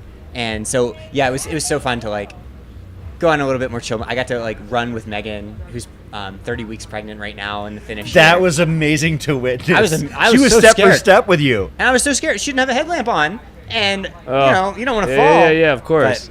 And Megan, of course, she's Superwoman, so it doesn't bother her at all. But yeah, no, it was so fun, and like, yeah, I can't wait to see. I think that this race this year, it kind of exemplifies how ultra running is changing and has changed in both fields. Like, that it can be 100 degrees and people at the top are still going that fast. And I think, like Riley, I've learned so much from them, and so I coach Riley, and we had both had the same strategy, which is you got to make hay when it's cool, because when it gets warm, you're just going to be moving. Yeah. And I think that in the future, what we're going to see with this race is that people are going to be taking you out at 6 minute pace, and you either stick with it or you're already out of the race at the end of the first loop. Wow. I could absolutely see that. Quick shout out to our most recent finishers, Lanaya South, Jonathan Bullock. We mentioned John, the newest race director for Aeroviper Racing, got the volunteer spot for Western States as a finish line volunteer, and had to punch his ticket by finishing a qualifier. Got it done today. Congrats to John. Yeah. Shout out. Casey Klein, and 5-time now finisher of the Javelina 100, Scott Mason, Dallas Dick, Rachel Bambrick, and Martina Parra. Congratulations to all of you. And Daniela Chong. Sorry, didn't mean to miss you there, Daniela. So, Dave, I just got a couple more things, and we'll be mindful of your time, man. I know recovery is important after hard efforts, but I appreciate you. We appreciate you coming on, and I know the people do too. You mentioned coaching Riley. We had a couple questions come in, and I forgot to ask them, but she mentioned her stomach issues, and I'm wondering, as her coach, can you talk to maybe, like, do you know what is the secret sauce that she's been doing in order to fix that problem, if you know that they would be okay with you talking to her? Yeah, no, I mean, they have left no stone unturned. They have tried everything. They have worked with experts. They have, gotten tested and things like that. And I think it just points out that talent and genetic context matters in so many different little ways. And maybe part of their superpowers is tied to the fact that they are not maybe the most genetically inclined fueler. And as a result, they've gotten incredibly efficient in all of these different contexts with lower levels of fuel. And then in this race, when they're able to just do liquid fuel, they're actually getting plenty, Whereas an athlete like me, who maybe what we're seeing partially is one of my like genetic gifts is being able to consume a lot. Like, the longer an event goes, Carb the crusher. better things get for me. It's like, even yesterday, I changed to more liquid, but I was doing probably 120 to 140 grams of carbs per hour throughout, depending on what the Guru Octane on course was concentrated at. And so basically, like, I think whatever we think our constraints are often tied to our gifts, and Riley exemplifies that. And like, their time and their performance yesterday, bonkers. Like, so incredible. I can't wait. They can win Western States, and I can't wait to see them there. Well, I mean, go ahead, Chris. No, I was going to say, to allude to something that you said, talking about taking in fueling, you were very transparent about your approach to races, and in some cases, those of us who observe what you share scratch our heads at what you're willing to put your body through in the preparation modes. Of course, you had some famous high, like we talk about high mileage, you had high intake intervals, I guess you could say, the best way to describe it. What did you learn from that experience? I mean, basically, I learned you have nothing to be afraid of. I think the modern gel sources, and the feed is here, and the feed, like, they came out and helped. And it's like, basically, this year I partnered with the feed, and it was game changing solely because it allowed me to just try a bunch of things and learn what works for me. And once I did, the Science and Sport Beta Fuel gels, which are 40 grams of carbs a piece, I basically learned I can pop one of those down in any circumstances. Like, no matter how my stomach feels, even if I'm burpy and have all those normal ultra running things, like, whereas in the past, like, I could never have done that with like the types of stuff I was fueling with in 2016. Like, I don't want to name companies, but like, it just doesn't work that way. And so like, I think what you're mentioning is I did one that essentially amounted to 6 by 10 minutes, but after each 10 minute, and it was like with 90 seconds recovery, I would take one of these 40 gram gels. And so that's excessive, but I wanted to push the limits and 200 grams an hour, folks. Yeah, and that's not something. It wasn't for performance. That was for the cut training aspect of it. Yep. And, I think that's the next frontier, in the place that I think we're really pushing now, is that there's, we focus so much on training our bodies, but obviously the stomach needs to be trained for that, and it's not so simple as just doing what you're going to do on race day. And that's why I look to competitive eater training, because they, that's what they make their, they pay their rent based on being able to stuff a lot of food down. Well, that's kind of the unlock there, right? And I think I want to go back to what you said about Riley, and you have so much confidence in your athletes, and I think that's amazing. And I think it's also, Chris mentioned you being able to just crush carbs as a superpower. I think like your ability to instill confidence in your athletes and like complete belief in what they're capable of, like I think that's another one of your superpowers. And I've seen it across multiple of your athletes that are running at the tip of the spear. They all just say like, not like, oh, well, my coach said I could do this. They're just like, I feel so supported in my ability to do the things, like to be told that, hey, this is possible for you. And I think I just wanted to call that out and say it's amazing to get to watch, to be able to watch you and Megan work. And obviously, like, your wife is also an amazing coach. And she actually, she coached 2, 3, 4, 5 for women. Yeah. And so, no, I mean, I think there's a couple things. Like, one is when you see an athlete to go through, even not, just anyone, it's like the day-to-day grind of this is so much. Like, I was thinking about that yesterday, that like a 7-mile run is so far, like just the normal training. And when you see someone go through that day after day, it does just lead you to, and you're really invested in it, it just leads you to see like their true strength and power. And then during the 100, and my experiences with hundreds over since Leadville is essentially just that it does become so much about the mental game at that stage. Not the mental game of like, oh, I'm tougher, but oh, it's okay to give myself the permission to believe in myself, like to keep putting one foot in front of the other, to not just give in to those intrusive thoughts that tell us we're not enough out there. And so, it's not so much, I think, me or Megan teaching them. It's more like you see someone like Riley show up and have races like they've had where it just does not go according to plan because of their stomach. And they showed up, and I talked to them on Friday, and they knew they were going to win. Like, they didn't say that explicitly, but I guarantee if we were betting, they would have bet as much as they have on winning this race. And, that's what sports are about, And I'm so proud of them, not because they won, but because they've been at start lines like that in the past and it hasn't worked out, and they keep doing it. Well, I'll take your line. You have to shoot your shot, right? Shooters shoot. This is for the shot shooters. Well, I have a confession. Yeah. I did not pick you to win this race. Oh, and it's cool. I love it, actually. One of the first things I did when I got back to my phone is I texted Brett Hornig and Finn Melanson, because I did listen to their preview, which I usually don't do, but I kind of, after Leadville, I was having trouble getting to that competitive mindset again. I really wanted to get, like, the raw, or like the caring about it. And I listened to their preview, and neither of them, Leah picked me, but they didn't. They didn't pick me in the top 5, so essentially they were picking me to DNF. Yeah, that's bonkers. Like, I'll be honest, like, I told everybody when we were doing our free trail collab preview show, I said it's a 2-horse race to me. I thought it was going to be David or Raj or David. I wasn't quite sure, and basically it was like, it was a kind of a coin flip at that point. I thought, just having seen Raj at Jackpot and what he did there, but obviously I wasn't privy in person to see what happened at Leadville, but the stories that came out of it were just absolutely stunning. A week ago, I was at 20% for myself. So, like, no, I actually love, I love when trail running and ultra running and stuff is treated like a sport. Like, I'm a huge sports fan, and I want that, right? Like, I want it to be like an ESPN show. But one of the first things I did, they're very good friends, and so is I texted them the GIF of Michael Jordan being like, and I took that personally, right when I got back to my phone. Not that I thought about it out there, but no, that needs to be posted on social media. That would absolutely be perfect. Like, just have like pictures of them making their picks, and then you.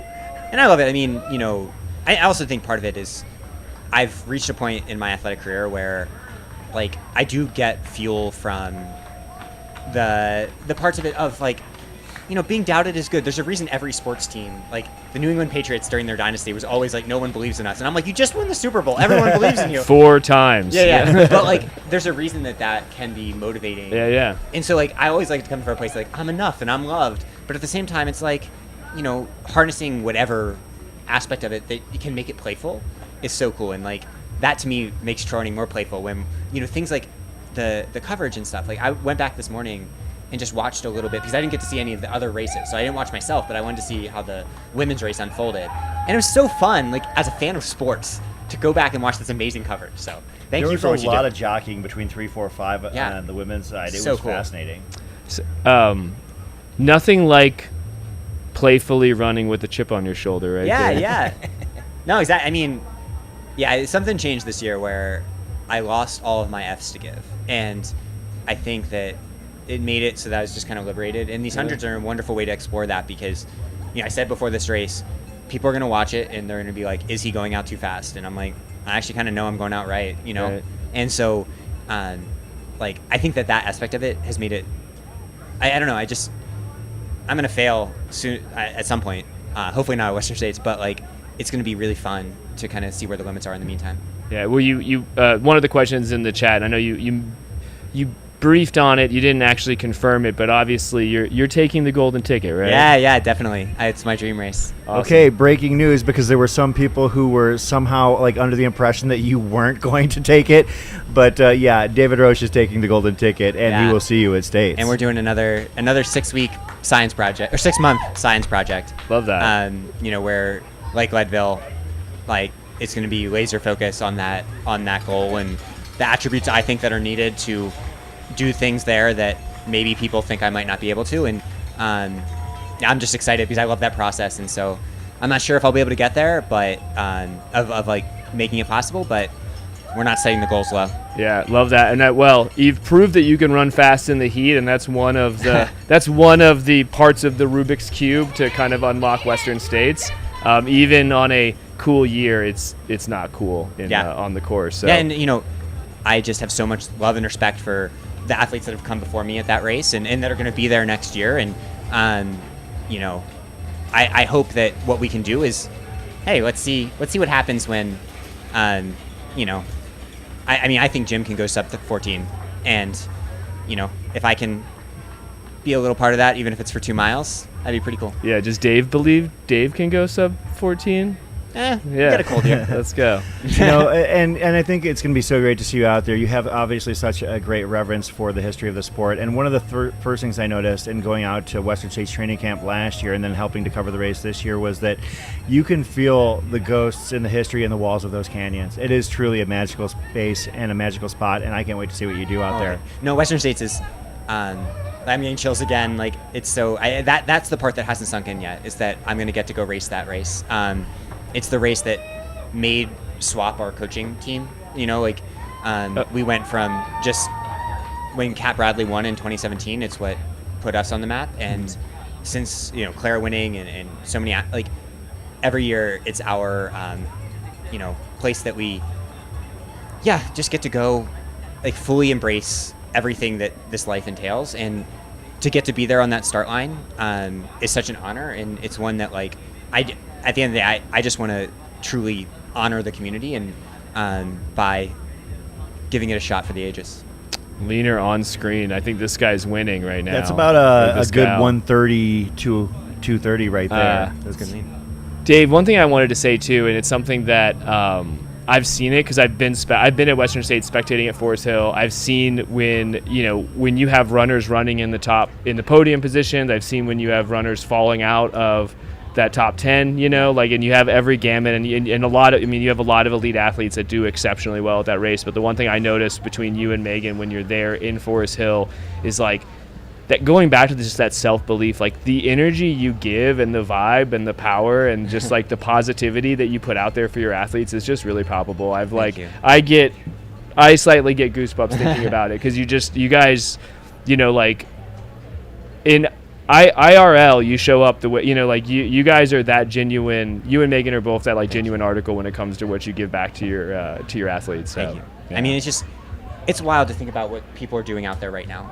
I never it's the elite part of the sport is very fun because of the sports aspect of it, but what people are doing just all the time is so damn inspiring. And what we want to do is just try to give voice to that. And so Western States being a great example. When you see someone in Forest Hill, they're doing something that boggles the mind. And I always reflect on my first run that I did after I quit football in college, where I couldn't run 200 meters without getting tired and sore. And I'm like, the things people do on a routine basis in this sport are just so cool. And yeah, I want to give voice to it. Yeah, well, the last thing I just want to say, and I know our mutual friend Dylan Bowman and myself will not agree that we do. I'm waiting for my dad's strength to show up. My son's 2.5 years old. I know his son's just over 2 now, and I know he'll concur on that. But thank you for showing us dads out there that dad strength really is real. Because as a new father and a new expecting father, you are definitely showing up as your best self in all facets, Dave. So thank you so much. It's so fun. I always make a little bit of time, hopefully, to give him a little fist bump. And that was fantastic. I noticed that on one of your loops. You stopped, turned around, fist bump. Yeah. And Megan had to kind of give the assist there. Hey, maybe the fist bump was prevented the course record. Yeah, that was wonderful. No, I think, I never wanted to have kids. Like it was never the thing I wanted with my life. And I think the amount that he's opened my heart essentially to the same things that 100 miles opens my heart to, that I never thought was for me either. I always was I'm never going to do this, I think that it's not a coincidence that it's only been possible because of, him and everything he's taught me. So we'll have another one coming soon. So hopefully I learned some new lessons that I'll need for Western States. Well, love that. And I'm going to try to channel now that I know it's possible, now I know it does exist, I'll see if I can't channel the big dad energy. Big dad energy. Let's go. All right, David Roche, Dave, thanks for joining us. Thank you so much. And hey, get some to rest. everyone out there, love you guys. Thanks for tuning in. And thanks for the support. How cool is this? You guys crush it. Thank you, David. Thanks, Dave. I can't wait to go back and watch more of it. Well, you got 30 hours worth if you have the time. So. Let's go. This is so great. You guys rock. Thank you. Thanks, Dave. David Roche, everybody, our 2024 overall winner for the Javelina 100. I want to shout out some of our more recent finishers here. Liz Trokey, Wes Watkins, Matt Hill, Becky Grabowski, Nicole Clark, Martina Parra, Ian Kubiak, John Tart, Heather Kralj, Leslie Hakari, Anthony Conti, and Harrison Collada. We've actually entered the golden hour now for Wave 1 finishers, as those runners that started at 6 a.m.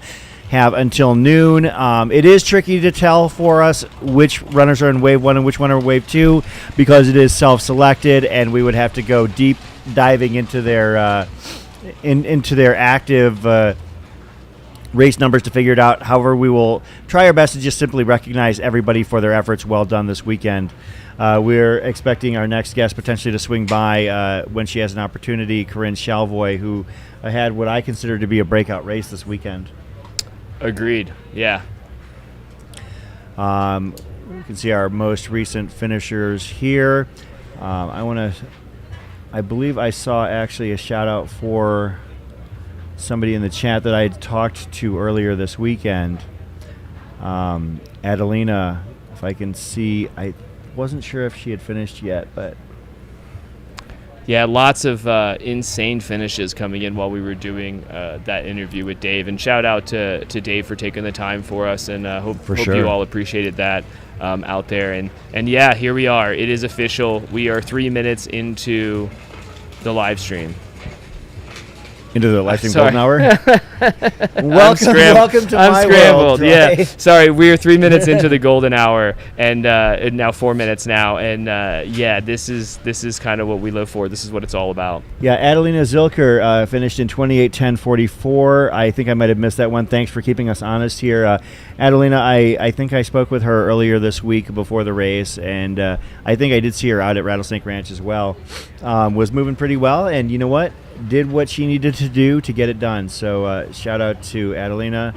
Golden Hour Greg talking about Sienna Rose next year. That might be somebody we'll have to keep an eye on. We're already making prognostications for the 2025 edition, which, of course, as we see the Pope, Jubilee Page, the 2025 iteration of the Havalina 100 will be the final weekend of October, unless there has been some drastic change. I do believe I actually saw that memo, but I do know, regardless of what day it is exactly, registration will open on 1/1/25. The race will not sell out in minutes or potentially even hours, but it will sell out within days, because it has become one of the more sought-after events. And it's not a lottery system. You basically just have to be vigilant. I do know for a fact that if you log on to Ultra Sign Up maybe at like an hour after midnight, that there are already about 300 or 400 signups. Sure. But there are ample spots for this race. As you can see, the golden tickets have been laid out. The very unique Day of the Dead awards have been placed out, as well as some art by Chris Hawthorne artwork. I don't know if you got a chance to see the hand drawn. He does sketches. he does like the artistic impressions of the course profiles, right? Yep. Awesome. He does like he'll do like art like representing some of the signature moments or like characters of the races as well as part of the like a collage. Right. Okay. But it's kind of like a pirate's treasure map almost. Yes. Yeah. I apologize. No, Yeah, I yeah. misunderstood you. Yeah. No. And I first discovered them coincidentally. Jubilee and I were hanging out, and she at the time lived downtown, and she had on her wall a painting, and I was like, wait a minute, or not painting, but a drawing, and I said, I want that. And it just had a little sign that said AZ Ultras, and it had like at the time like all of the ultra marathons in Arizona like marked out, and you could fill in your times if you wanted to. And so I actually was like, I need to get that. And Jubilee had a spare copy that she gave me, and so it's framed on my wall in my office at home. And then I met Chris Hawthorne a couple years later in person, and he actually personalized a drawing from Havalina for me. So I'm super excited to put that on my wall in a frame as well. Yeah, that's amazing. I mean, I love that, like when people, they really think about it as far as creating concepts that they're creating, and the whole like allowing the runner to have the experience with the art. And it's a great way to build, obviously your own community as an artist, but also like build in the community itself as far as for running and trail running. And the prints are actually super reasonable. They're $15-20 for this frameable print of a pencil that he does. He also does commissioned work as well, Chris Hawthorne. As we see, looks like we've got, these might be the awards for the 100K. And did they do awards across all of the age groupers as well? So we'll do age group awards as well as... no, I don't okay. believe so. They might have Masters awards. I know they have a non-binary award. I think they have a Masters, Grandmasters, oldest finisher, youngest finisher type thing, but they don't do like a whole gamut of age group awards. So I see. Jordan, are they having the audio on? I don't know like what kind of music they've got out there, if we have to be mindful of licensing issues. But yeah, it looks like the 100K men's podium. And also shout out to I believe our final finisher of the 100K, Zachary Rosen, finishing in 27:07:25. Unless I missed my guess, that would be Jordan Brett, Joseph Roldan, and Brandon Doogie, the winners and second and third place in the 100K. You guys had a fine race, but the women showed out here at the race this year, did. the 100K. It looks like Sue Dodge would have been our last pre-golden hour finisher. So excited about that. Way to slide in right under the golden hour.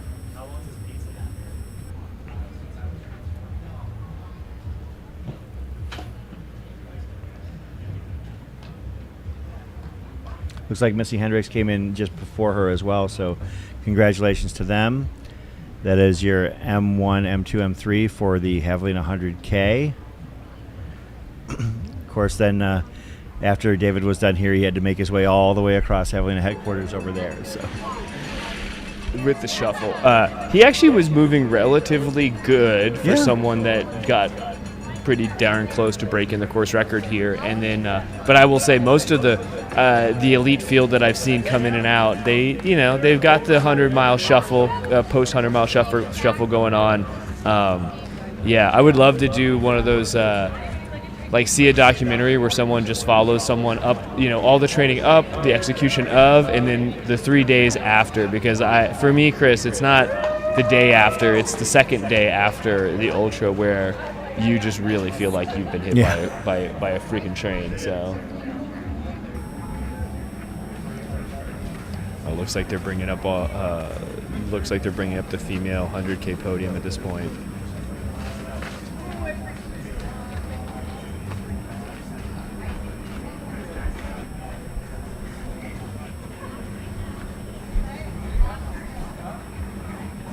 Yeah, Beast Coast Productions, absolutely. The women did crush the 100K. It was the first time since the inaugural 100K that a woman took first overall in the 100K. Of course, both the 100K and the 100-mile race here at Havalina 100, interestingly, were both won overall by women in their inaugural iterations.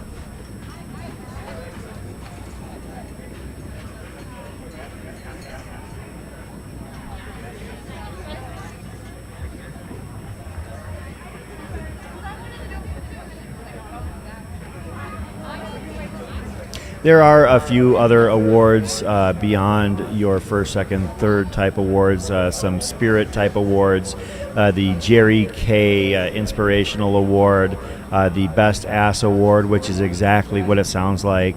They do give an opportunity for you to, show off your moves and moons at the start-finish line, and those are entirely judged by our race director, Jubilee Page, so... Of course, Pope Jubilee is on stage right now. Let's give recognition to our most recent finishers of the 100-miler. I can pull up those results right here. I want to make sure that those people who are still grinding it out there on the course get their due. That is Willow Dolda, winner of the non-binary award. Of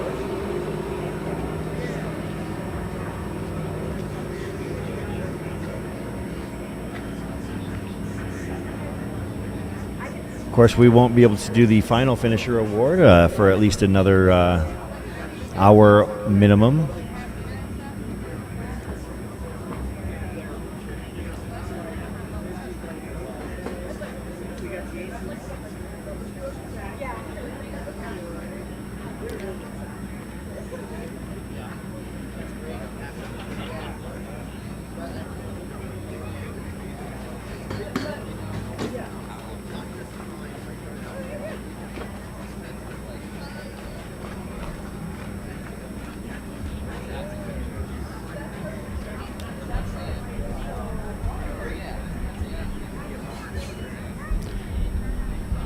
As you can see right there, somebody we just spoke to here in the studio.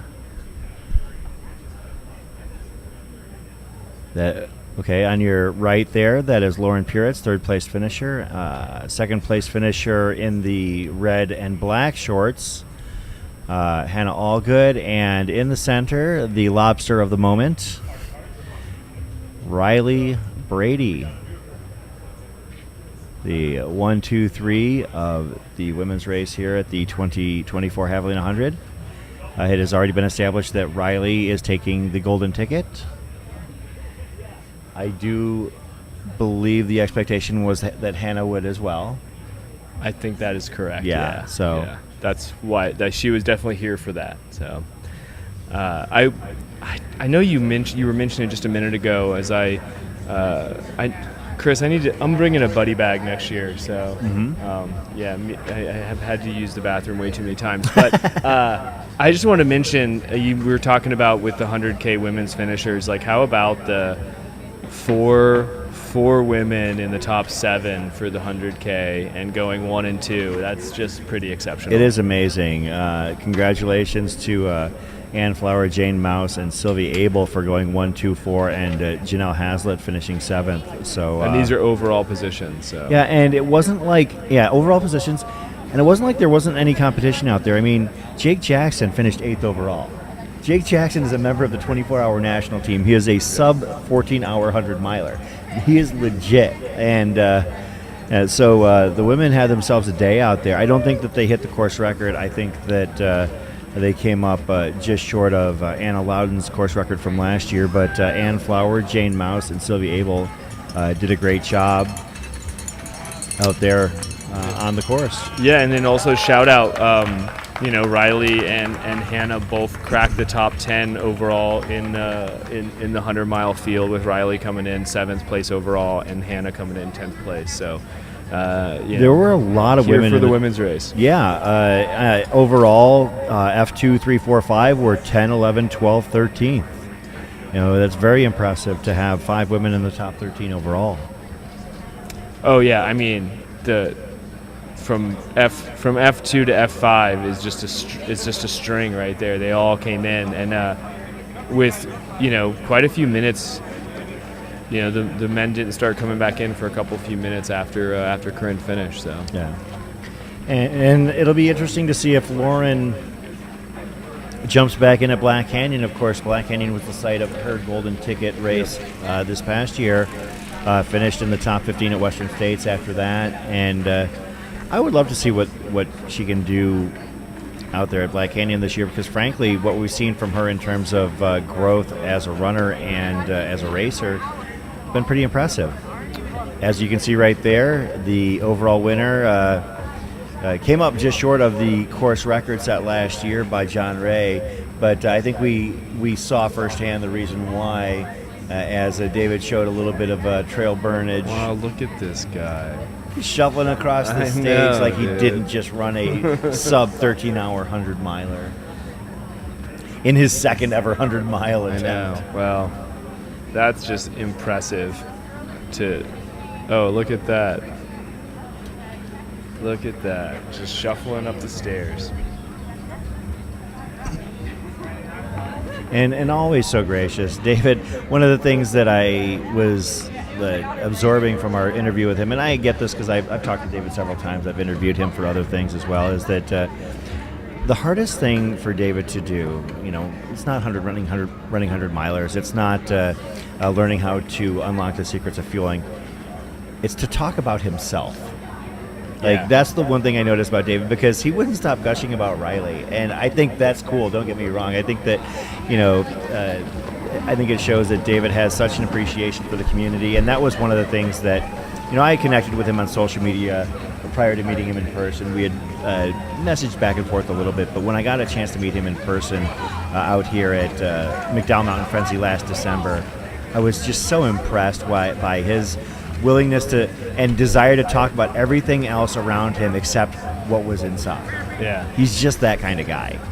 No, there's a selflessness that exudes in the Roche family, and it's nice too, because I think him and Megan have each other as a sounding board, but they also have each other as a deflection board too, right? So they're each of them, because they coach each other, are just quick to level the praise away from themselves, which I think is just also, it's an impressive talent.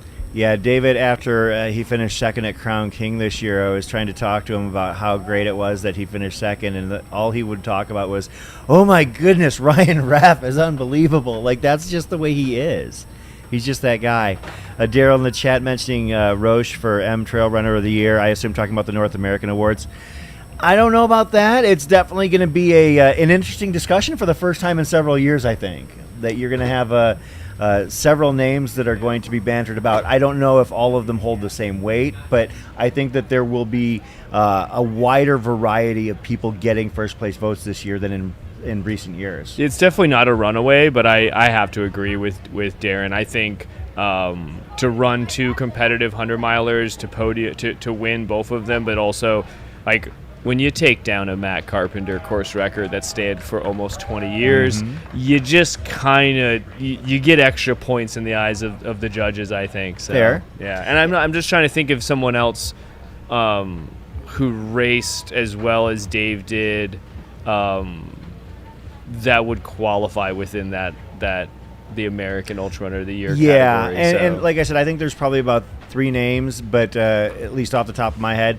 But we're really here to celebrate what David did here today. So I think that's definitely something that will be discussed in the weeks to come. But we've been told by our boss here that we need to go to an ad break, and so we'll do that. This is the Havalina 100 live stream on Mountain Outpost presented by Hoka and The Feed. We'll be right back. Hey, good morning. Let's go.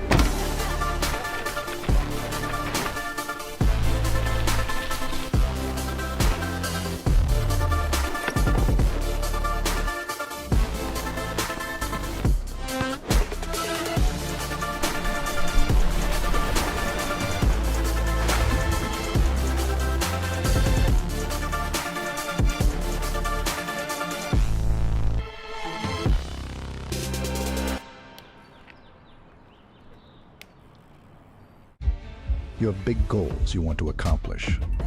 We'll be there with you every step of the way. When the trail gets tough, we'll help you push through. When doubt creeps in, we'll keep you moving forward. Because your journey is our passion, and together, we can accomplish more than you thought possible. CTS. Inspiring, educating, and guiding runners of all abilities.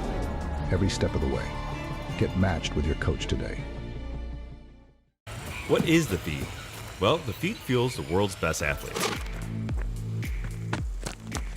Hydration, gels, chews, recovery, supplements. You got everything you need. We make your next workout even better. Whether you're training for the World Championships or hitting your next PR, we are here to fuel your success. Fuel your workout with feed. Shop today to get your free tour bottle. Visit thefeed.com.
What is the feed? Well, the feed fuels the world's best athletes.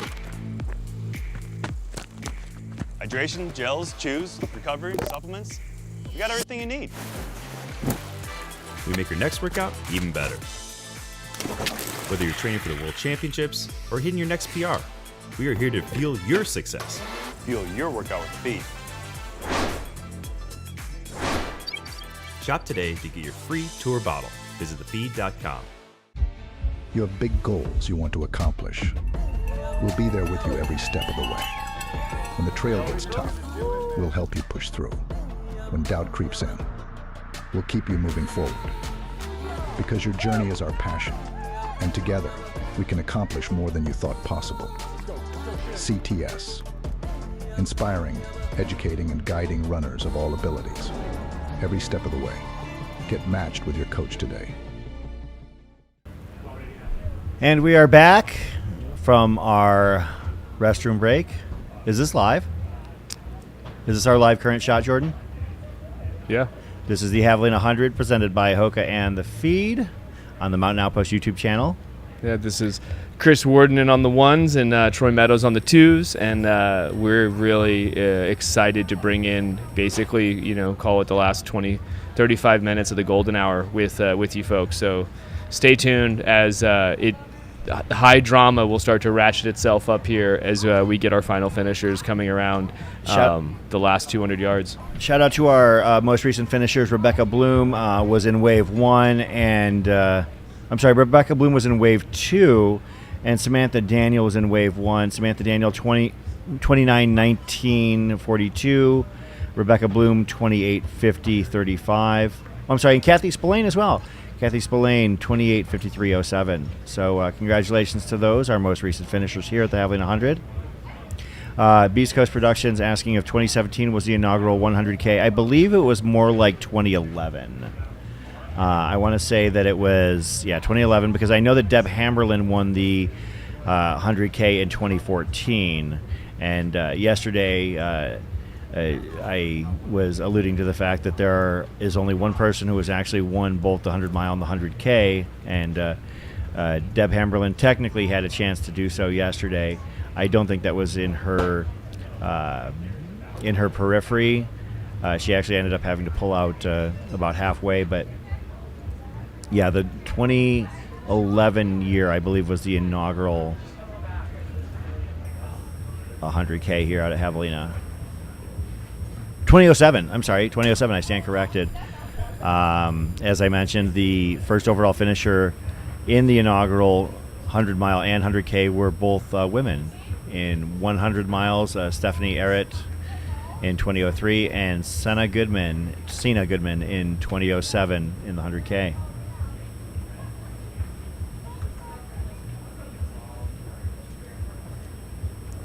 Michelle Barton is the only person to pull off the double, having won the 100 miler in 2006 and the 100K in 2013. I actually was going to try and track down Michelle Barton to see if she was a local that might want to come out and hang out and have fun and see how things have progressed. But I got a little distracted with everything else that goes into preparing for this race. But if you're out there, Michelle Barton, or if you are a friend of Michelle Barton's, I would love to actually have her be a part of our discussion for the 2025 iteration of the race for sure.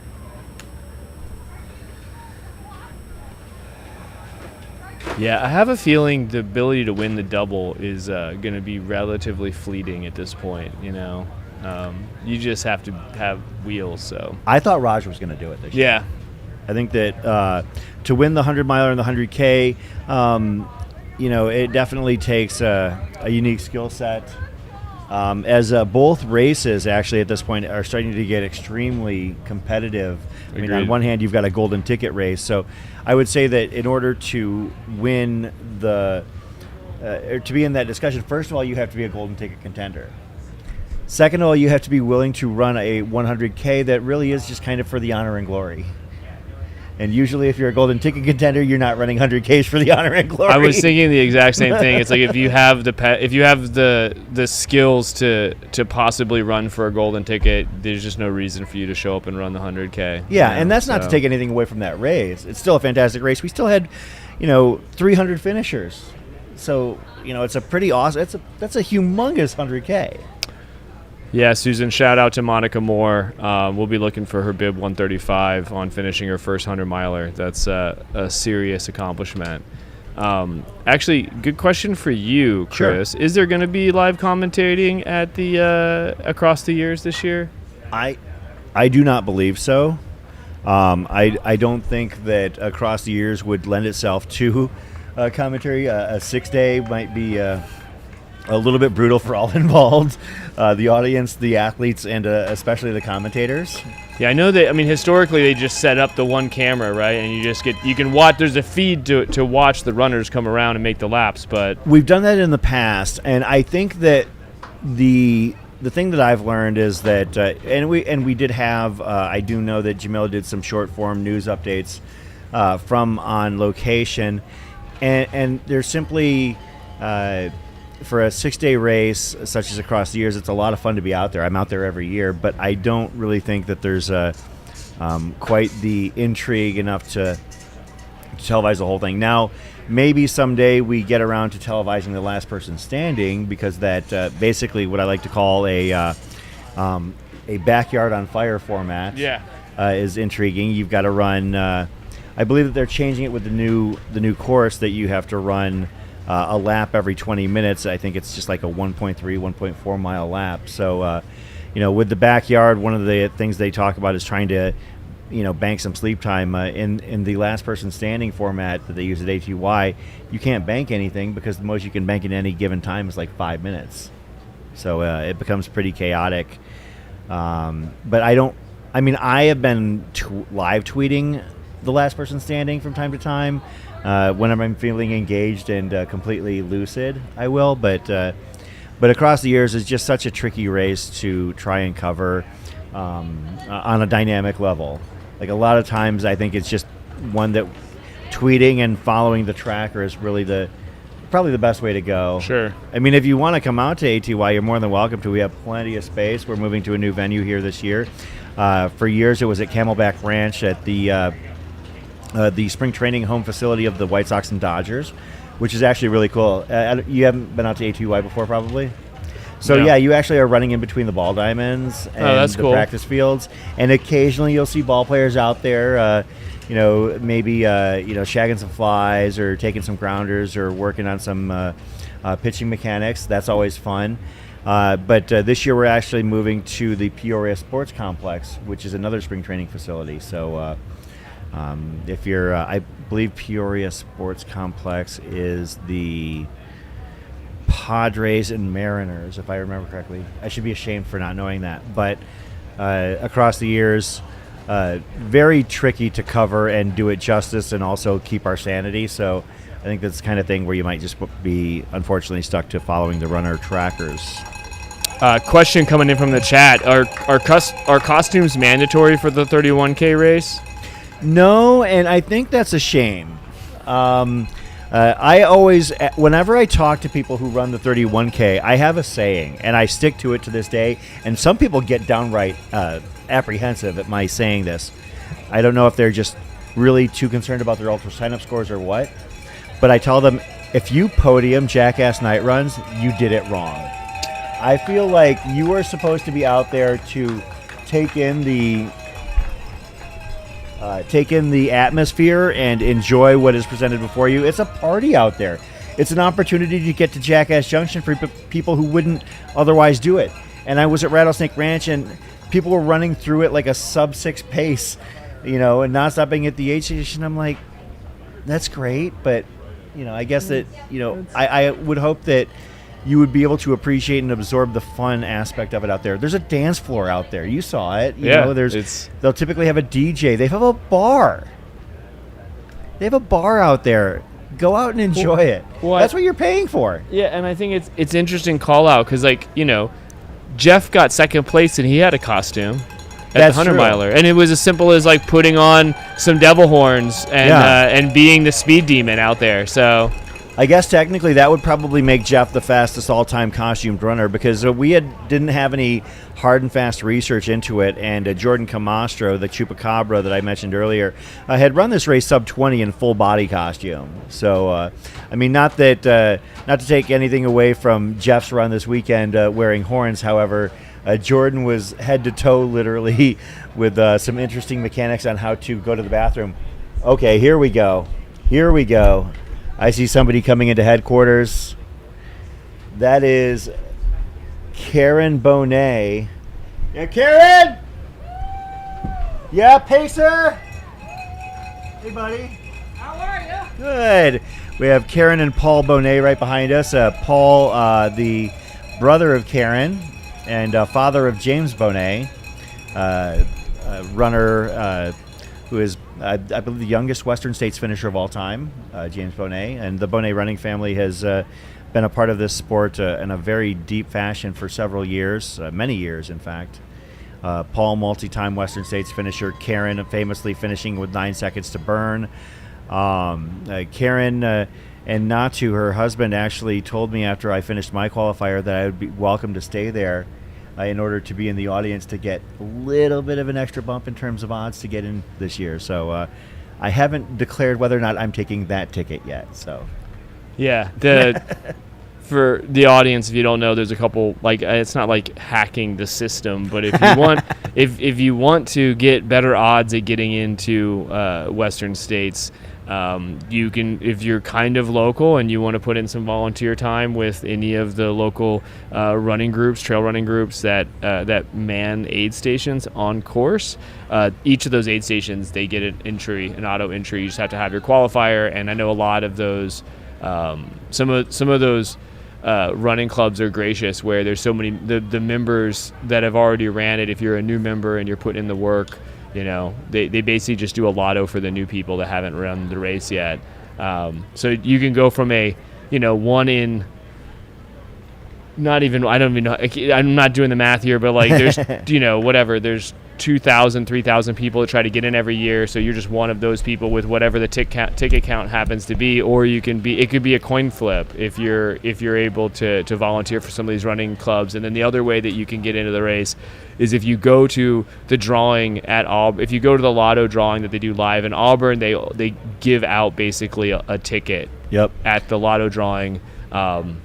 So if you're in attendance, you have a possibility of getting a seat at the race as well. As Karen Bonet crosses the finish line, gets it done, I believe, for the 14th or 15th time here at Havalina 100. I've got that information on a spreadsheet 15 here. Havalina finishes. Yeah, we must be doing something right to have her back here.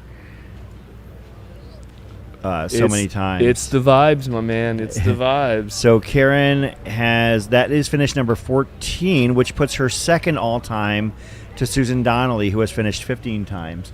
Susan was recently, unfortunately, had an injury and was unable to run this year. But I anxiously look forward to having her back here. Susan is a wonderful person, as is Karen.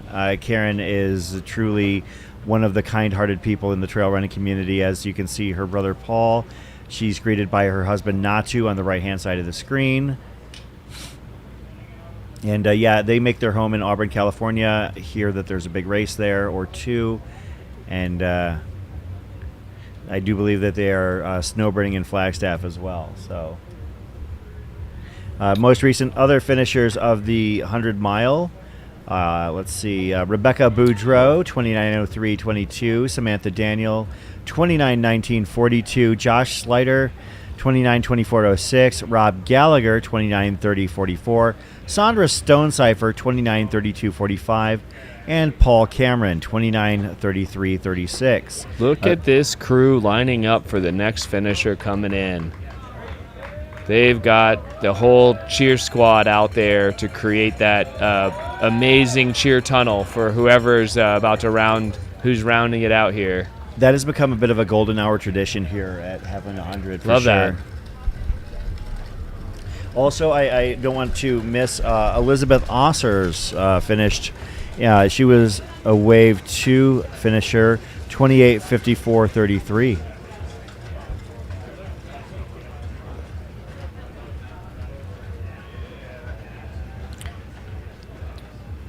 So we've got roughly, if I had to guess,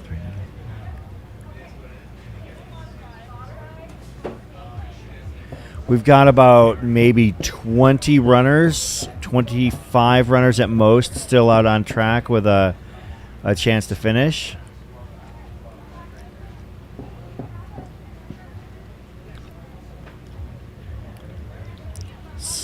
Some of these names.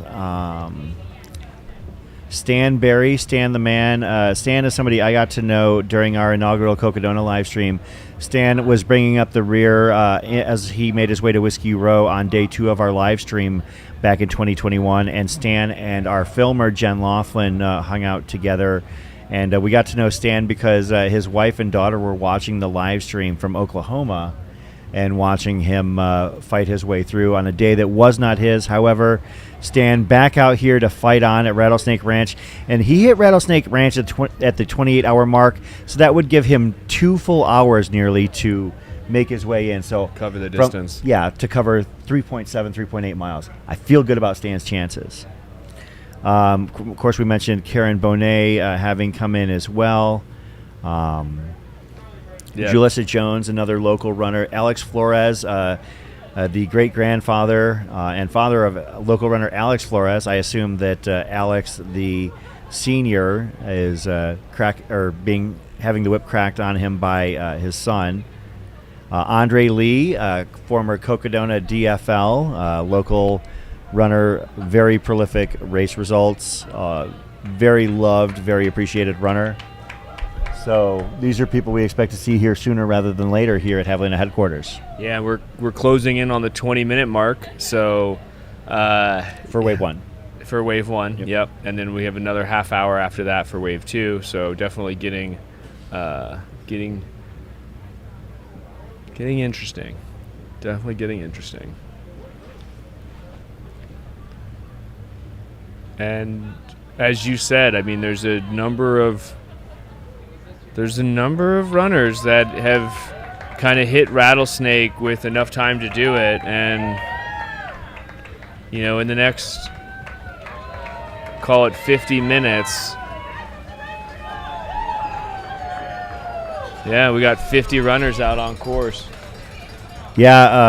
People are super excited to see these last few runners make their way in.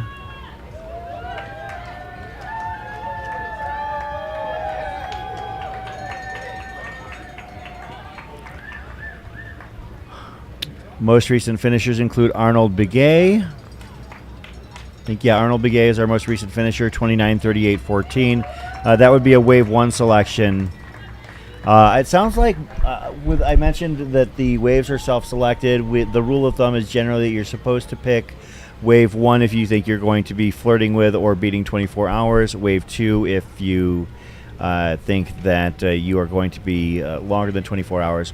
I know that wave 1 always has more than wave 2 because I think also people, regardless of the suggestion, also want that extra 30 minutes before the sun comes up. Totally understandable. But a little bit trickier for us to tell when it comes to the people crossing the finish line. Yeah, and I mean it's also best laid plans, right? Like you can go out there with I have 20-hour fitness and end up being a golden hour finisher relatively easy if you're not willing to pull the plug. And if you don't have the day you want, but you're not going to not finish, then yeah. I think that this race tears people's plans asunder with great regularity. I think, and I'm guilty of it as well. When I last ran this race in 2014, I did have what I believe to be that 24-hour fitness. My 50K mark was down around the 6-hour mark, and I felt like I had, done everything I could to dial in. And then it got hot, just a shade below 2024 hot, and I was taught a brutal lesson that even if you respect the weather, you can still cook and not have the day you hope. And I ended up pulling the plug with about 23 miles to go. One of my biggest regrets in my time as a runner was pulling the plug, and that's why I am so evangelical about staying in until you find you miss a cutoff. I had runners at Rattlesnake Ranch tell me that they had blisters, that they had calf issues, that their arm had fallen off, and I told them in response, I said, it's going to hurt, it's going to suck, but you just got to keep going because that's what you're here for. You paid for this. Yeah. One of the great things to remind somebody, we do have, I believe, flanked by Eve Rebenak from Rising Mountain Coaching. That's Dave Goins. Dave Goins, local runner. I believe his wife Jennifer was pacing him. So David Goins going to be a finisher here at the Havalina Jundred.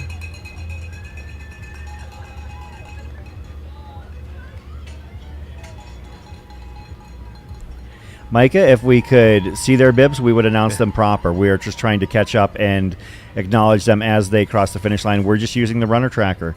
We don't have an additional timing backdoor channel that you don't have available to you. Yeah, Micah, so unfortunately, we're in the same boat you are. So we're just feverishly refreshing the tracker as we see the runners coming in and trying to highlight them as they come by as they go by. And I do recognize several of the runners as they go by for sure, but that's just more, an effect of people that come up and say hi. If you come up and say hi, there's a chance I'll remember your name. I can just say that. And I do have a lot of that from people who both are local and not local. One of our finishers a little bit ago, John Swanson, is somebody who I'd met a little while ago, and he reminded me that he was running on Thursday when he showed up to our cocktail hour, which apparently you need to make plans for next year. I will definitely be making plans for next year. So, and also, Mike, there's also the live tracking is pinned at the top of the chat.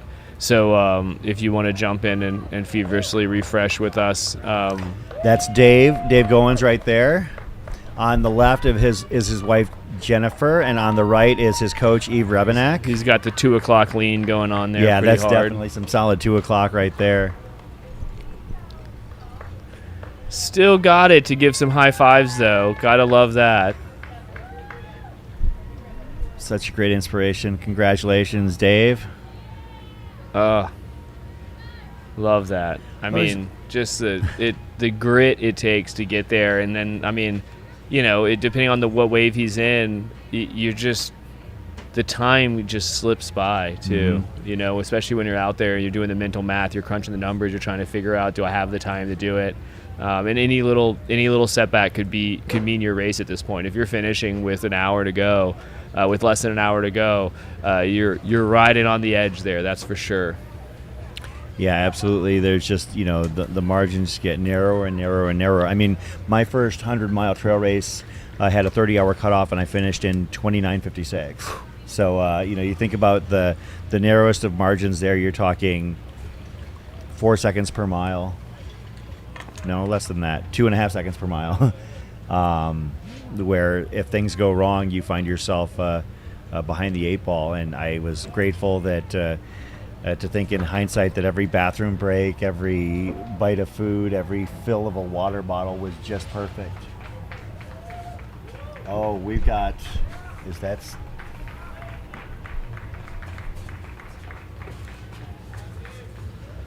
We got a couple more runners coming in. Like a nice little bounce in their step, though. Obviously, they've got almost 30 hours in their legs, but they're coming in looking good and feeling good. Oh, this is, I wish we had eyes on the runner behind us right now. This is leaving it all out there.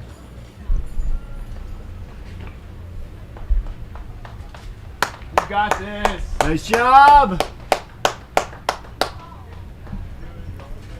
You guys can't see what we're seeing, but behind us, this it's guy. Emotional. Yeah, he's just doubled. There's a runner keeled over completely, basically taking a stop every few seconds. If we can get the drone out on that, possibly, that would be awesome. He's literally doubled over, and he takes 10 steps and stops for 10 seconds and takes 10 more steps. It's gut-wrenching to witness.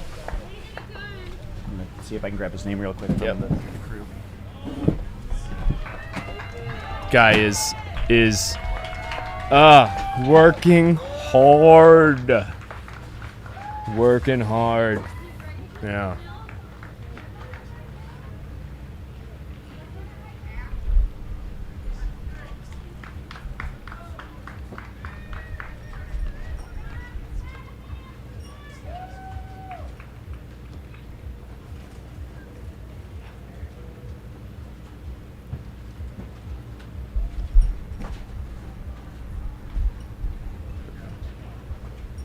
Yeah. No, we got a drone shot coming in. Chris just ran out to try to get this runner's name. He'll be back in just a second. It's man, it's we're getting there, folks. And this individual who is really, really feeling it and working really hard to get to the finish, they're doing it with a couple minutes to spare, and it's love this. So right now, I think there may be a slight delay for everyone else, but right now we have Wonder Woman and Batwoman coming into the finishing chute, getting it done. Looking good. Feeling good. I didn't catch the name of the runner. I tried to find a bib, but you look at this runner that you'll see. One of our follow cams has got to pick them up. Was Jordan there to potentially grab I want to see if we can get a follow on this runner.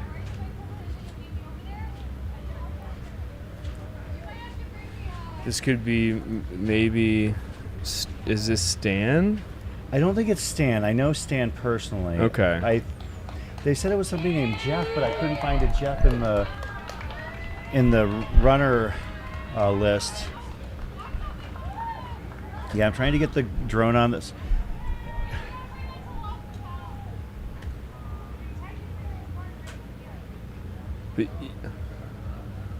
Yeah, so depending on actually, is there a way to tell who's first wave and second wave? You just don't know until they finish. Well, okay. I mean, the only way you'd be able to do it is just to check to see their individual starting times. I see.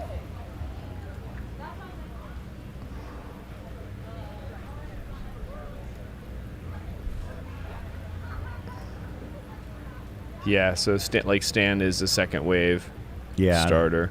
Yeah, I mean this moment that everyone's gonna experience on the live stream when you see this individual finish. This moment, we're just gonna continue to have these types of moments as far as runners just really pushing themselves and doing just digging into every ounce of what they have left in their bodies in order to get this thing done. So. Shout out some of our more recent finishers. These are Wave 2 finishers: Laura Sapinar, Delfino Martinez, Imad Berkey, Alfred Bracero, Ken Press, the aforementioned Dave Goins, Monica Moore, and in Wave 2, I'm sorry, that was Wave 2. Wave 1, Julisha Jones, our most recent finisher.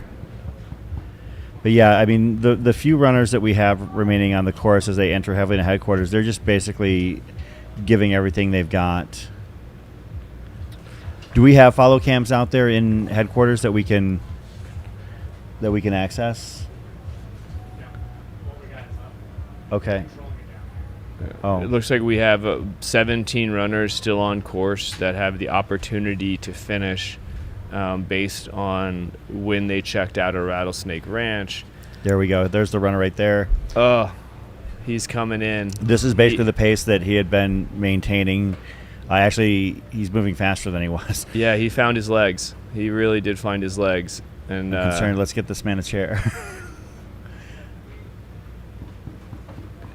Oh, went right over to the table so we can lean over. And you guys are seeing it live now. So inspirational to fight through it. With 200 meters to go, he literally stopped 3 times in about 100 meters. So, yeah, get that man a chair. Well-earned finish here at the Javelina 100.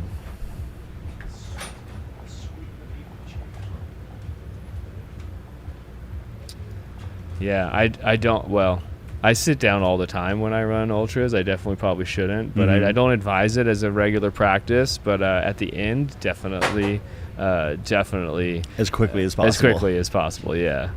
I'm in the AJW camp. I want a chair and a beer about as well. If the stomach is still cooperating, I want a chair and a beer about as soon as I get to the finish line. So, yeah, it's always a tricky proposition for me personally when it comes to whether or not I want a beer right after I finish. There are times where I don't want anything in my system for a good 6 hours after the fact. Oh yeah, that was me for my last 2 ultras. It was just like, yeah, no,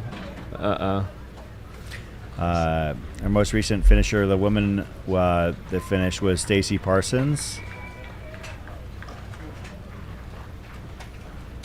I do want to find out who that last Will Run for was. podcast. Amazing finish. You in the everyone in the watching the live stream and in the chat, what Chris and I witnessed as far as this individual he would take 10 steps and stop for 10 seconds. He did this 3 or 4 times right behind the tent where we're broadcasting from, and just to, like we talked about, like, you're on the edge. It's the razor's edge, and the fact that he was able, that he had that time.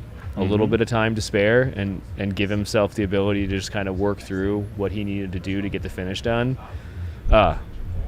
So we are down to, for those in Wave 1, we have 7 minutes, and those for Wave 2, we are 37 minutes. Again, it's hard for us to tell who is in what wave. And that makes it tricky for this last section because you don't want to necessarily, like, I guess, get the audience's hopes up if somebody was a Wave 1 runner that finishes between 12 and 12:30. Yeah. But it is tricky. And right now with the heat out here, it's 90 degrees in the shade here at Havalina headquarters now. And that means that in the sun it's probably about 10 to 15 degrees more. Yeah, we've got appreciate the love. Bridget does things. Thanks for tuning in. We're glad to have you join us on this journey. It is so inspiring to watch so many of these runners. I mean, keep in mind these runners that look like they're barely moving and are struggling. They finished something that a lot of people did not finish. A lot of people didn't get it done here today, and there's no shame in that. But these runners coming through now, definitely next level. And so the shot that we just cut to, which is this trail out in the desert, talk about this. How far is this into? Okay, so yeah, this is actually the Cinch Trail coming into headquarters. I would assume that camera shot is actually emanating from the top of the trailer at the finish line. Okay, like that's how close you are. Okay, so they come in here, they run basically 300 yards around and come back basically around to the finish. I think I'm going to take the over on that one because I've done a couple of loops out there, and it feels It feels like it's closer to half a mile, to be honest. Okay. Like it is actually a pretty substantial loop that they do in and around here. It's definitely not a high school track, that's for sure. But yeah, you can see these runners. These runners right here, unless they're in Wave 1, are probably in good shape. And if they were in Wave 1, they would basically like be riding, the slimmest of margins at this point, and probably would be running. That would be my guess. Yeah, agreed. I've been trying to check in on everybody as I refresh and see where they're, kind of when they started and what their start time is. And it's not an easy process. Heard that we're trying to wrangle another follow cam filmer here in the next few minutes because as I've already established, if we don't have one, I will make one. I will be one. Get after it, Chris. I just feel like I love getting out. I mean, I do love filming. I mean, I love my first love is broadcasting on this side and sitting in the comfy studio chairs. But if needs arise, I will definitely run out there and film. Yeah, so we're getting on it. So if Wave 1, this may be a Wave 1 runner coming in right now who's Could running. They're going to be chasing it real close from where they're at right there. Yeah, if so, they're going to be super tight. Yeah, they would have to run probably like in 9-minute mile pace to get in maybe a 10-minute mile pace, which at this point would be pretty tough.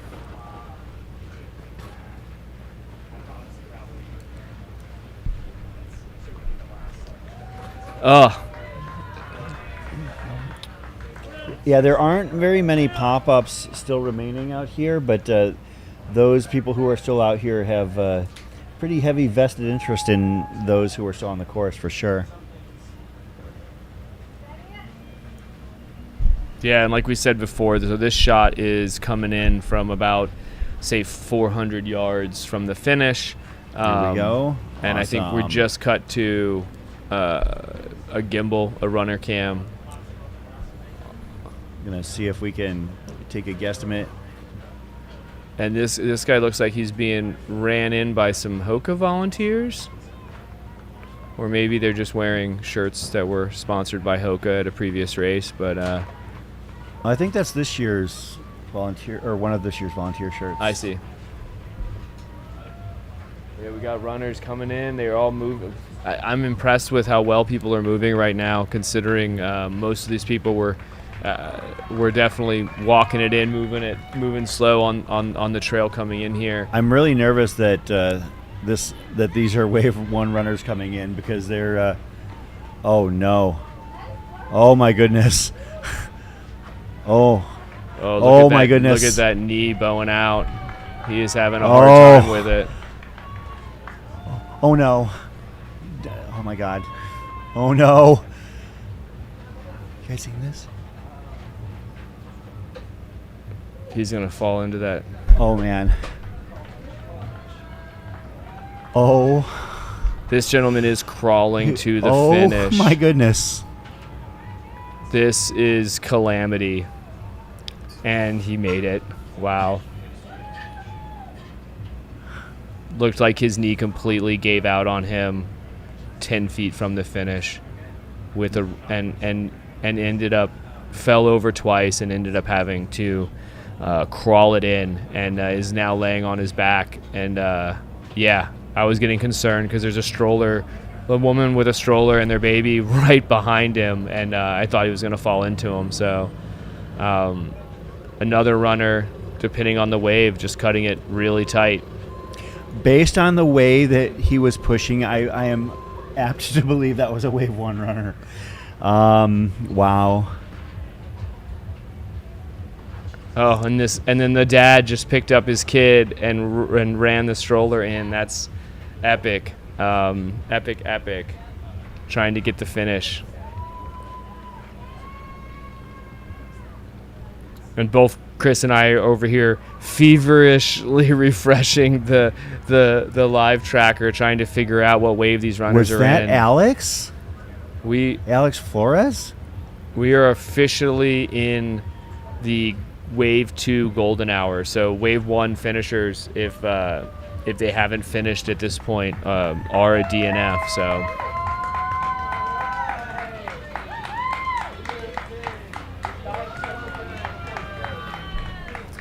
And they are just streaming in, folks, at this point. Thank goodness we've got medical over there to help. No, that's not Alex. Yeah, we have 16. We still have, looks like between 14 and 16 runners still out on course with a half an hour to go.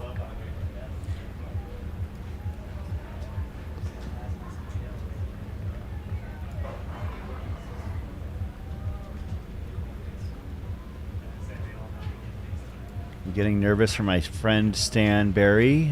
Stan the man. Hoping to see him cross the finish line sooner rather than later. Yeah, it looks like none of those times any of those runners that just came in have refreshed yet either. So if unless I missed my guess, that was. I want to confirm this.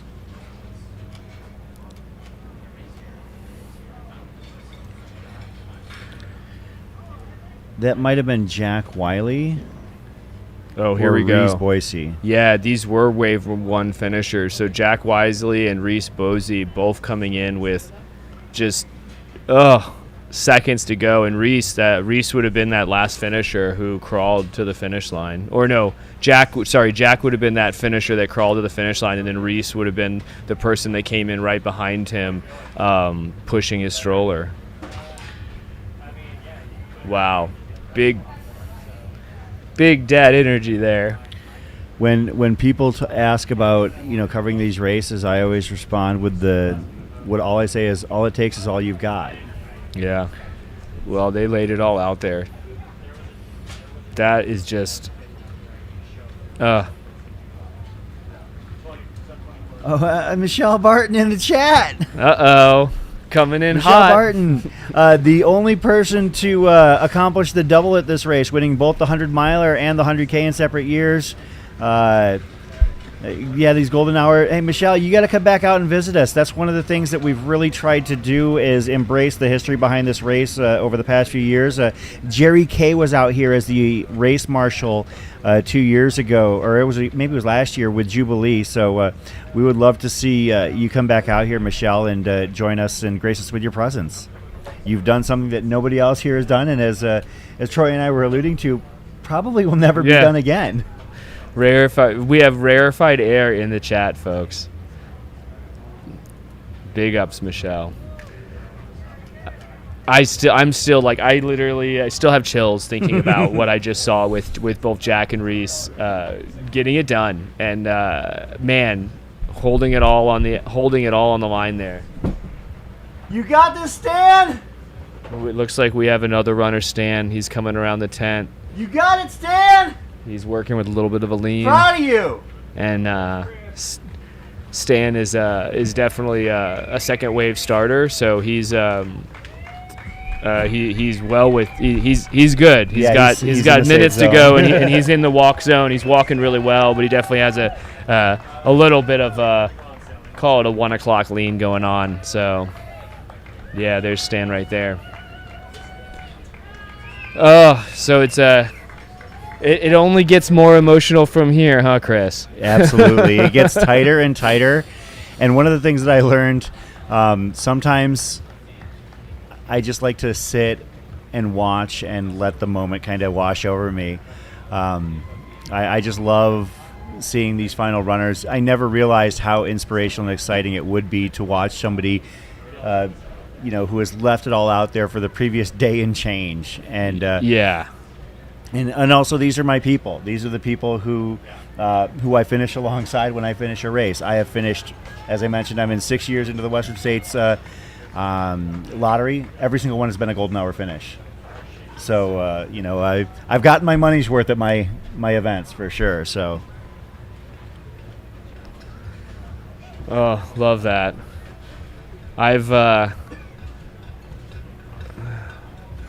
I've yet to have it unfold so badly that I felt like I was chasing cutoffs, but there's been a couple times where, with 2.5 hours to spare, but I knew I was comfortably within the margins with the way I was moving, and so I can't even try to empathize with what that feels like. I think that's Ali Lapari there, possibly, maybe Amanda Minch.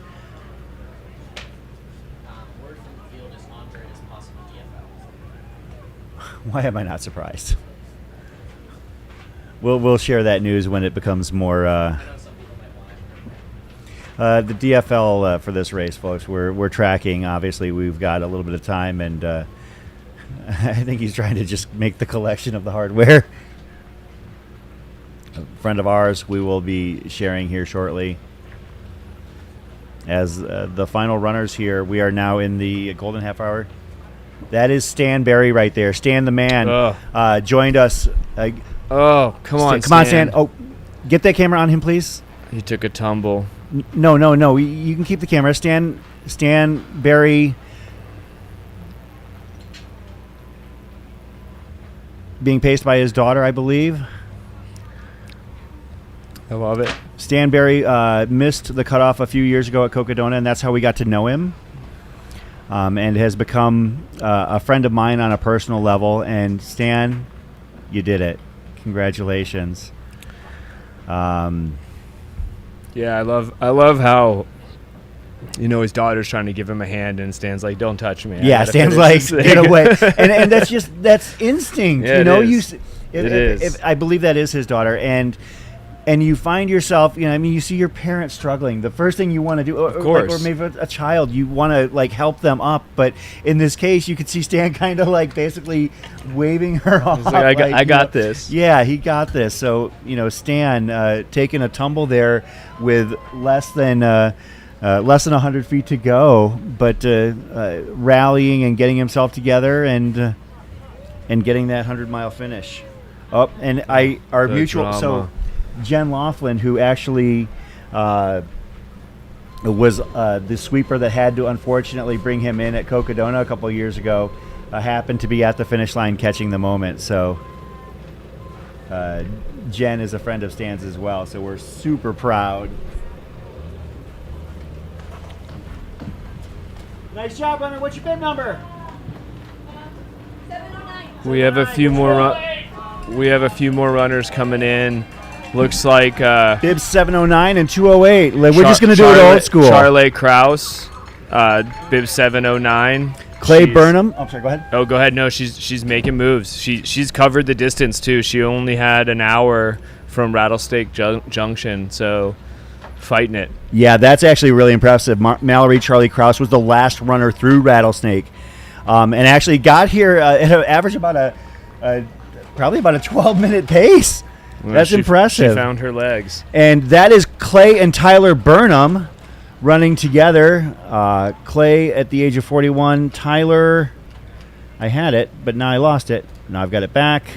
Clay and Tyler Burnham at 39. I assume probably brothers. They look very familiar with their strides. But the two of them, and you can see right now also on the screen, our final runner to get through Rattlesnake Ranch, Mallory Charlie Kraus. So congratulations to Clay and Tyler Burnham for getting it done. And this is Mallory Charlie Kraus coming in. There's the Burnham boys right there.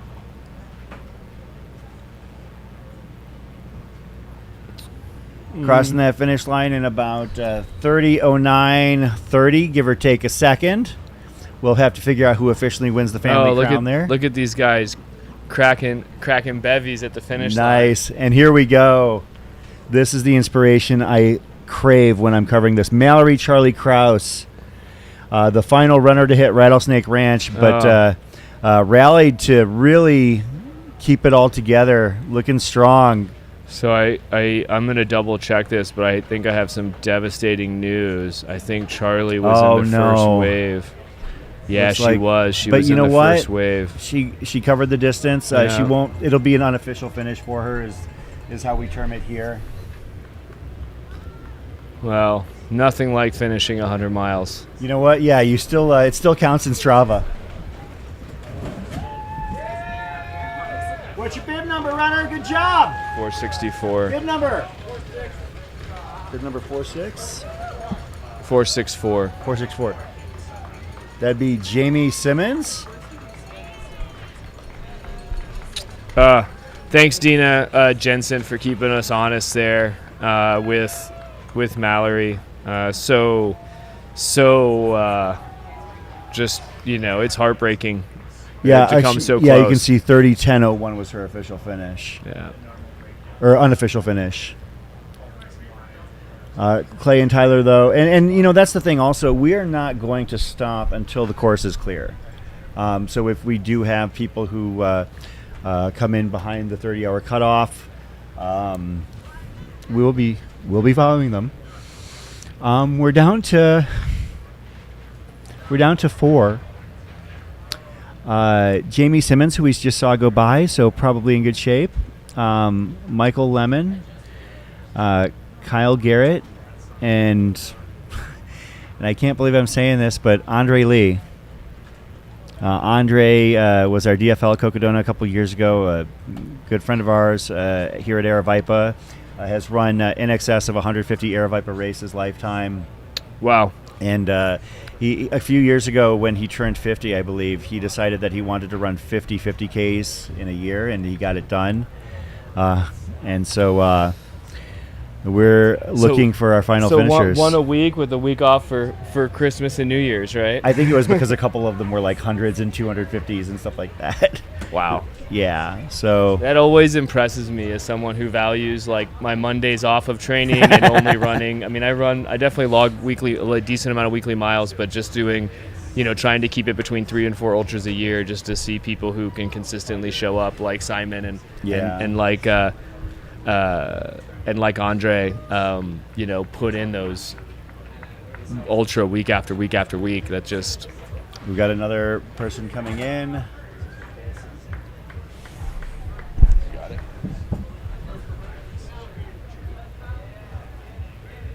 What's your bib number, runner? 258. Thank you. Old school, just yelling out, asking him we what got it is. Michael Lemon coming in hot, looking good. He's Yeah. got pep in his step for the last 200 meters. That is Michael Lemon right there, just past our tent. Looks like we might have a little bit frame issues. All right, we get it. We'll get him back here though for sure. At least we know who it is. Mr. DFL sounds like a monster. Sometimes he is. As somebody who's been Mr. DFL, I can definitely attest. It is a monster. Yeah, it looks like Kyle Garrett is also a first wave runner, so we haven't seen him come around yet. But yeah, thanks for calling that out for us, Dina. Definitely appreciate the help in the chat. Yeah, there's a lot of things we're kind of monitoring right now. I think that what we need to probably do is maybe have like bib numbers based on wave, and there he is himself coming up behind us. Mr. Andre Lee coming in. So we still have Jamie Simmons is still out on course. For which race? For the 100-miler, and she's definitely a wave. They are definitely a wave 2 runner.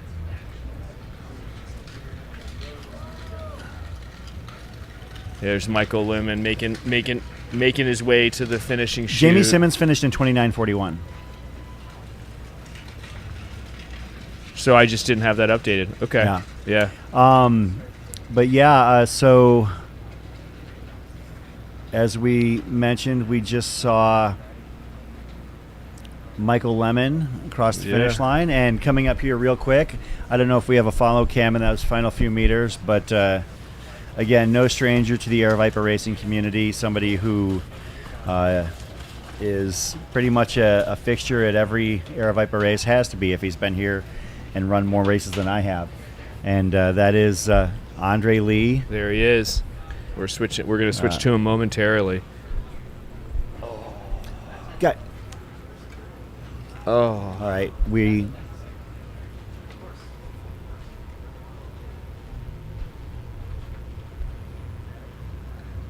Yeah, there he is. There's the man, Andrew Lee. And we're going to cut back to him, folks. Don't worry. We're going to go back to the finish, and then we're going to come back to Andrew for the final. There we go, Dre. Getting it done. Yeah. Hard not to find legs with 100 yards to go. So.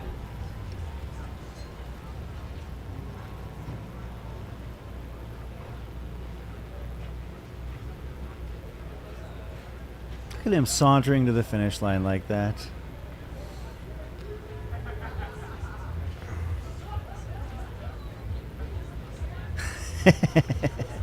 I've soaking it all in. I've spent so many miles with this man out on the trails. With 14 minutes to go, you know, 14 minutes to spare. I know we still have one runner out on course, I believe. Do we? Oh, we mentioned Kyle Garrett potentially having missed the cutoff. Yeah. All right, we'll keep an eye out if we do have eyes. And then there with his partner Jan, who paced Andre on lap 4. And Angelisa Aroca, I mean, obviously she hasn't checked into Rattlesnake, but she's still on the tracker. She's still active, but I imagine she is going to be on the DNF list. So, yeah, I would be surprised. I mean, unless the tracker simply missed her at Rattlesnake. I mean, we've obviously we're not going anywhere until we can confirm that we have all runners accounted for. Yeah, and I know, like go ahead. Blimp Captain mentioning that Andre is always in the beer garden after Air Viper races. Also true. Andre loves his beers. Oh yeah, and Blimp's mentioning it too. Yeah, Runner has this epic WWF style DFL belt for the last place runner, and they'll be presenting it to him, I think, at the finish line. And I'm hoping we can get. I was talking to Kate, the founder at Runner, and telling her, hey, you know, you need a representative from Runner, and the DFL runner, Mr. Andre himself, needs to make it into the studio for a wee bit of a chat before we close things down today.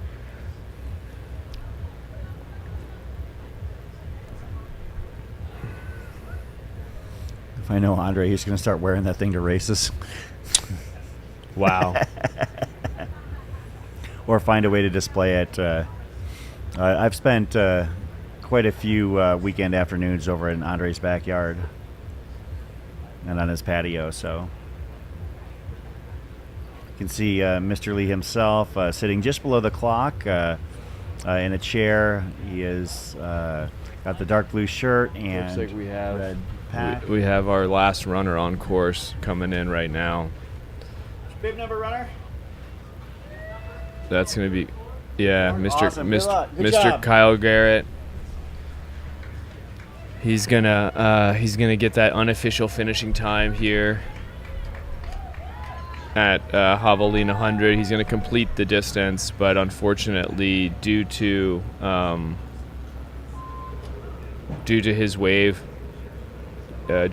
start, he is not gonna get an official finish. So actually, remember, because we were talking about Wave 1 versus Wave 2, Andre is actually not going to be DFL. Because remember, Rees Boise and Jack Wiley finished in the 29:59 Yeah, minute. technically, our DFL runner is Rees Boise. Yeah, and actually, that would also make Rees Boise the closest to the edge in Havalina 100 history. All-time finisher list that I have here, sorted by time.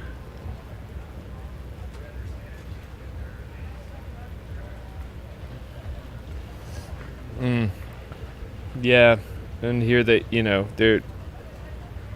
Kyle, Mr. Garrett is making his way to the finish.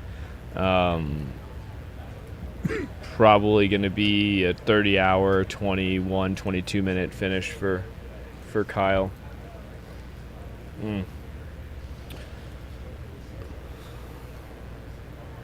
Yep, there he is. Got a little bit of that Yeah, 2 o'clock lean going on, and kudos to him for finishing the distance. He could have pulled the plug, but he wanted to continue. He wanted to complete that final loop in the desert. So prior to this year, we had 2 golden minute finishes. Huaja Andrade with 29:59:35, and Paul Piplani in 29:59:38, both coincidentally in 2005, the 3rd year of this race. And this year we added 2 more to this point, golden minute finishers in Jack Wiley, 29:59:05, and Reese Boise, 29:59:51. So finished the race with 9 seconds to spare. Of course, as we just mentioned, this is Kyle Garrett. We'll get an unofficial finish time for him. Getting the job done. So kudos to Kyle for just and completing the loop, getting that 100 miles under his legs, and getting that last loop done. As we said, you might not get the buckle or an official finish, but wait. They gave him the buckle. Gotta love that.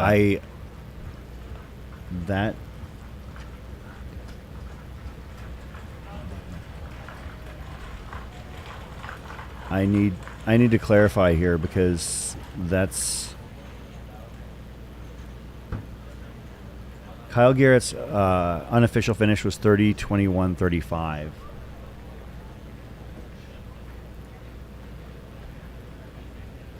Well, and I know that, I mean, that's the right now we have the one runner still. Oh, looks like looks like we have Angelisa Aroka just hit Rattlesnake Ranch. So at 29:48, obviously she's what is it? Is it 3 miles to cover? Yeah, about 3.7. Yeah, so she's not going to be able to cover that distance. We'll try to get some clarification to see if she's gonna. I don't know where the best. I know Jackass is not the best place to stop and get out. So I don't know if maybe. Well, this is them leaving, right? So technically, this means that she did leave. Rattlesnake Ranch looks like she's going to try to complete the distance. So, yeah, I don't know, because that would actually, based on her moving time, we would be looking at probably an excess of. Okay, final runner did just drop at Rattlesnake. I just got a message from Race Command. Okay. Shout out to Aaron with Race Command. So our golden hour is, I believe, now complete.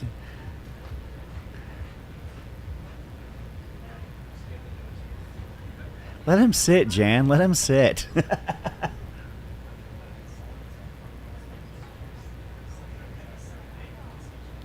Well, his legs still work pretty good.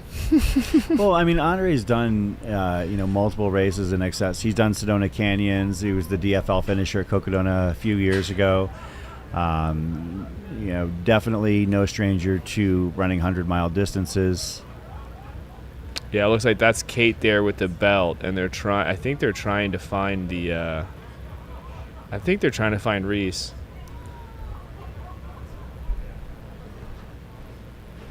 Yeah, Alexandra, I'm actually kind of confused myself, because that's never been the policy for Havalina in the 11 years that I've been here, and I didn't believe it was policy to hand out buckles, but I did obviously see what you saw, so I'm a little bit confused.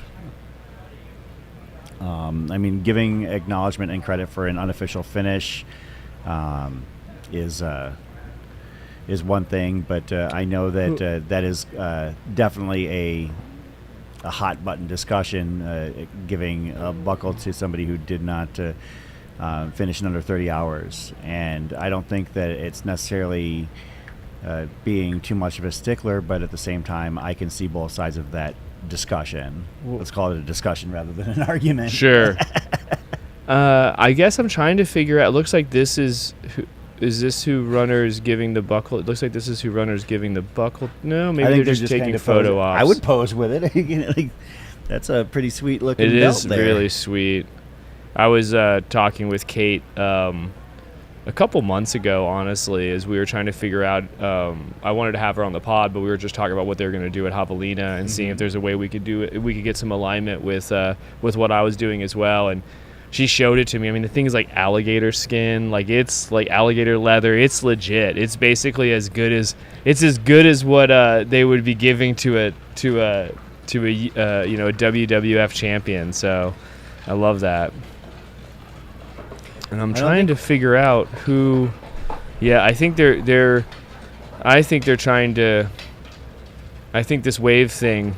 It confused us for a second or two, and I think it confused them, and they're trying to figure out how to where, you know. Yeah, because like I said, I'd be absolutely shocked if there were a sudden change in policy that I weren't aware of with Aravipa for them to hand out.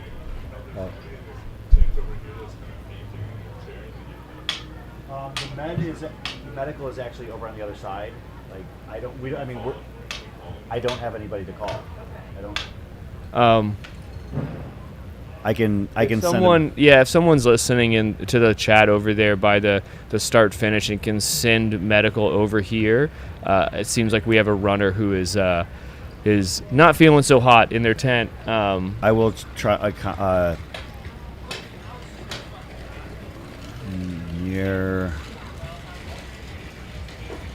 I'm gonna.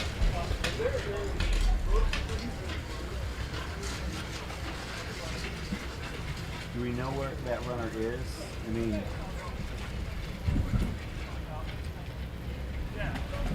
He's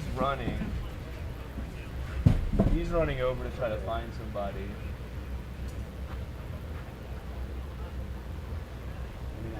I don't know who. I'm not Yeah. involved in ops. So Yeah, it looks like they're running. Looks like someone's running to try to find medical for them. So.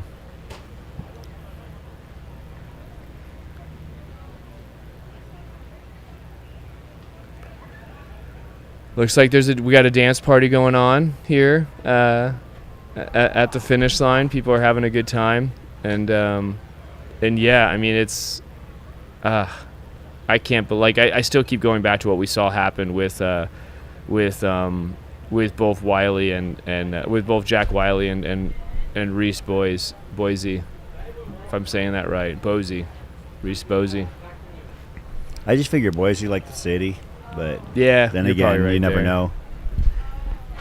I'm trying to get clarification. I did for the runner that apparently was having a bit of a fainting spell. I did shoot a message over to Race Command. I don't know. Like I said, I apologize. I don't have any.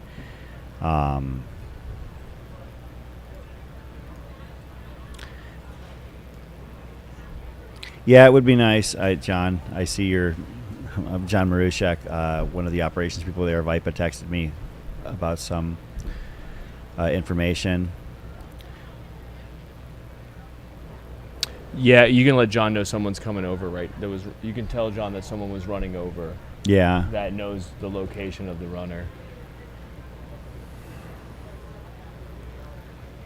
Yeah, Mandy Hammond mentioning Tara Dower. I got a chance to see Tara on Friday and gave her a high five, talked with her a little bit. I'm from Asheville, and I know she's a local WNC girl too, and it was really cool to get to talk with her. And she's obviously has a nice storied history with Javelina, but super approachable woman, extremely humble, and was just easy to talk to. And she wanted to know more about what was going on in Asheville than talk about her accomplishments. And I think it's so cool how many people we have here in the sport who are just exceptional at what they do, but also super, super humble. So yeah, I think we're diving too deep into the weeds on this discussion, and I'm going to just simply say this for those that are talking about the chat, and I'm just going to completely block it out from here on out.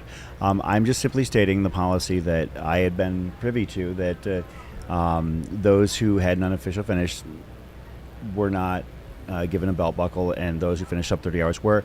I cannot attest to what they're doing here this year. Policies might have changed, but frankly, I think we're way too in the weeds about it. So let's celebrate what everybody did here, and rather than trying to find things to argue about after 30 hours of amazing, inspirational performance. Yeah, no, agreed. It's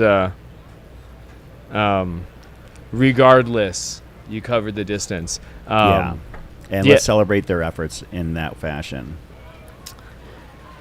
Hey, Jordan, did you see my message? Okay.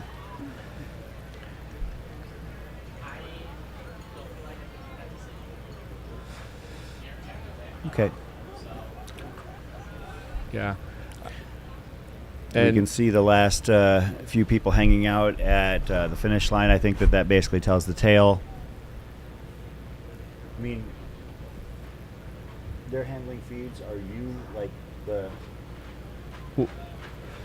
Yeah, and shout out to everyone behind the scenes working hard to bring the live stream. Obviously, our presenting sponsors, Hoka and the Feed, for bringing us the support we need. And selfishly, shout out to my Asheville fam who are tuning in and watching. I love seeing WNC Strong in the chat. I know that region has gone through a whole hell of a lot over the past few weeks. So, my heart goes out to everybody, and I have friends in the Asheville, Brevard area, so I totally understand where you're coming from. Actually, I want to shout out somebody who is on the view right there. That is Anthony Culpepper. For those that aren't familiar, Anthony Culpepper is one of the faces in the crowd behind the scenes at Aravaipa.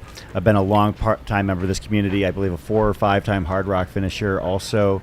But Anthony has been out here working tirelessly behind the scenes, doing things like runners to and from Jackass Junction, taking drop bags out. And so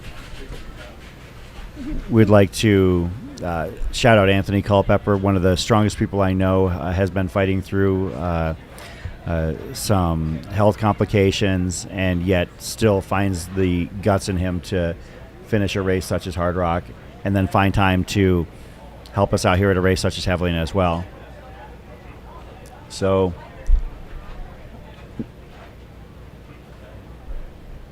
sure, let's do it. All right, let's wrap things up full circle here. Let's give a shout out to all of our sponsors. Of course, this is the Javelina Jundred live stream on Mountain Outpost, presented by Hoka and the Feed. Special shout out to our other sponsors: Goo, the Feed, CTS Coaching, Tannery Sunscreen, Squirrel's Nut Butter. I think that's it, but I want to make sure. Rabbit, Soul Sports, and Runner's Den. Thank you very much to all of you sponsors who make this possible. Without that, we wouldn't be able to afford all the tech that we have to get to make this all go. So any shout outs that you want to make here, Troy? I just want to thank Aravaipa and Mountain Outpost for letting me come on. It was a pleasure sharing the mics with you, Chris. I knew I was going to be in good company. And you were also going to be with me. Yeah, that's what I mean. No, I was going to say that you can't do both at one time. Right. Yeah. And then just big thanks to be here. This is my first time experiencing the magic you guys are creating over here at Havalina. I really enjoyed myself, and if you want to listen to more of my sultry voice, you can find me at the Midpacker Pod. And again, I just want to say thanks to everybody for the opportunity and for getting to share this moment with you. Absolutely. And a couple more shout outs I want to make. Shout out to Free Trail in general, sure, the team over there for collaborating with us here on a lot of things this weekend, on the race coverage, the pre-show, just being out here. I love hanging out with you, Dylan, and everybody else over there. Ryan, thanks to you guys over there for joining us here in this crazy weekend. Thank you to race director Jubilee Page, operations guru Mike Santos, our production team back here. You guys are amazing. We couldn't do this without you. Shout out to all the runners, all of the crew, the supporters. Thanks for joining us. Our next live stream is going to be the Dirt Circus, I believe, coming up next month. I think I better get my plane ticket booked then, because I might actually have to travel for that one. This one was nice because it was in my own backyard. You guys are going to have a lot of fun in Arkansas. I'm looking forward to it. I haven't been to Arkansas to actually run at all. I've only been there for for a wedding back like 20 years ago. So Sneaky tough trails in the Beast Coast. So looking forward to it, folks. Thanks for tuning in. This has been the Havalina 100 presented by Hoka and the Feed. We will see you next time.